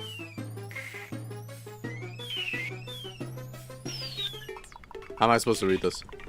Just saying that proves my point. Most people learn to get over themselves after they graduate middle school, you know? You want to improve anything, just stop harassing others. It's a sickening attitude. You think you can kind of balance your toxic personality just by brushing and acting cute? The only thing cute thing about you is how hard you try. Well, be careful, you might cut yourself on that edge, Yuri. Oh, my bad. You already do, don't you? Did you just, cutting ice out? What the is wrong with your head? Yeah, go on. Let Nick hear everything you really think. I'm sure you'll be head over ears for you after this. She just ain't look back. That's not true. She started it.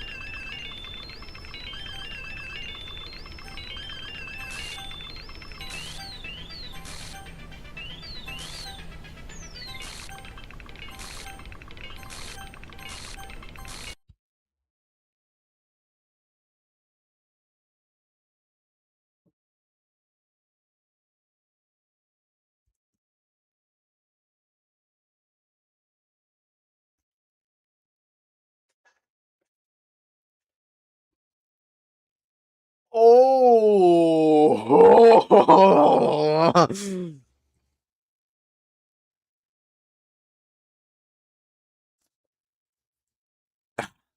Insert I'm so fucking scared me. Hey Nick, why don't we step outside for a little bit, okay? Sorry about that. They really shouldn't have tried to get you involved. Probably better for us to stay out of this. Go back inside once they're done yelling. Some president I am, right? I can't even confront my own club members properly. I just wish I was able to be a little more assertive sometimes. But I never have it in me to put my foot down against others. You understand, right? Anyway, if this makes you want to spend less time with the others, then that's fine. I'd be happy to spend time with you instead. Feeling that Suki runs out of the classroom. She quickly runs away. Oh dear. Well, it looks like they're done. I didn't mean it. I didn't mean it. I didn't mean it. Yuri is walking back and forth in her desk with her palms on her forehead. Yuri? I didn't mean it. I believe you. I have no idea what Yuri might have said to Natsuki, or did. Heck, please don't hate me. Please. I'm not like this. There's something wrong with me today. It's fine, Yuri. We know you didn't mean it. Besides, I'm sure Natsuki would forget all about it by tomorrow. Completely. Anyway, the meeting is over, so you can go home now if you want. Yuri looks at me like she wants to say something, but she keeps glancing at Monica. You can go first, Monica. I'd like to stay a little bit longer. I'm the president, so I should be the last one out. I'll wait for you to be done. Well, I'm vice president, so please let me take that responsibility today. It kind of sounds like you don't want me around for something, Yuri. It's not that. It's not that. I didn't get much of a chance to discuss my book with Nick. It would just be embarrassing without you listening. With you listening. Guess I don't have much of a choice, do I? I'm sorry for getting in trouble. Hurry up.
19 out of 20 again. Damn it! Another day passes and it's time for the club meeting already. I've gotten a little more comfortable here over the past couple of days. Entering the club room, the usual scene greets me.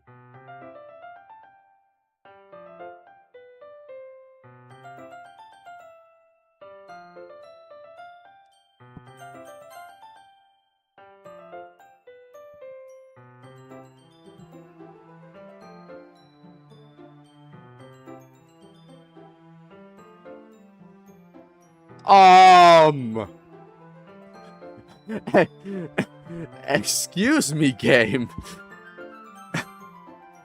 Excuse me, game. I had saves. Excuse me, game. I had saves. Anyway, it's 7:47 p.m. I need to go have a dinner break. Don't worry, I'll start streaming again right after I have dinner. So, oh fuck.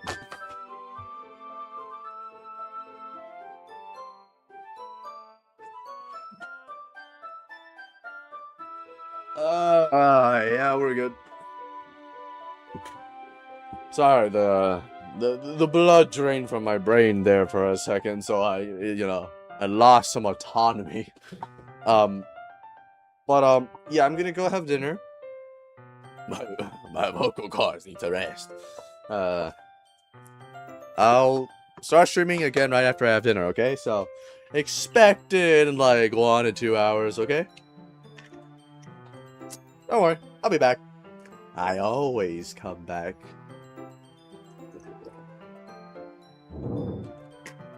Anyway, as Yuri's body just glitches in and out,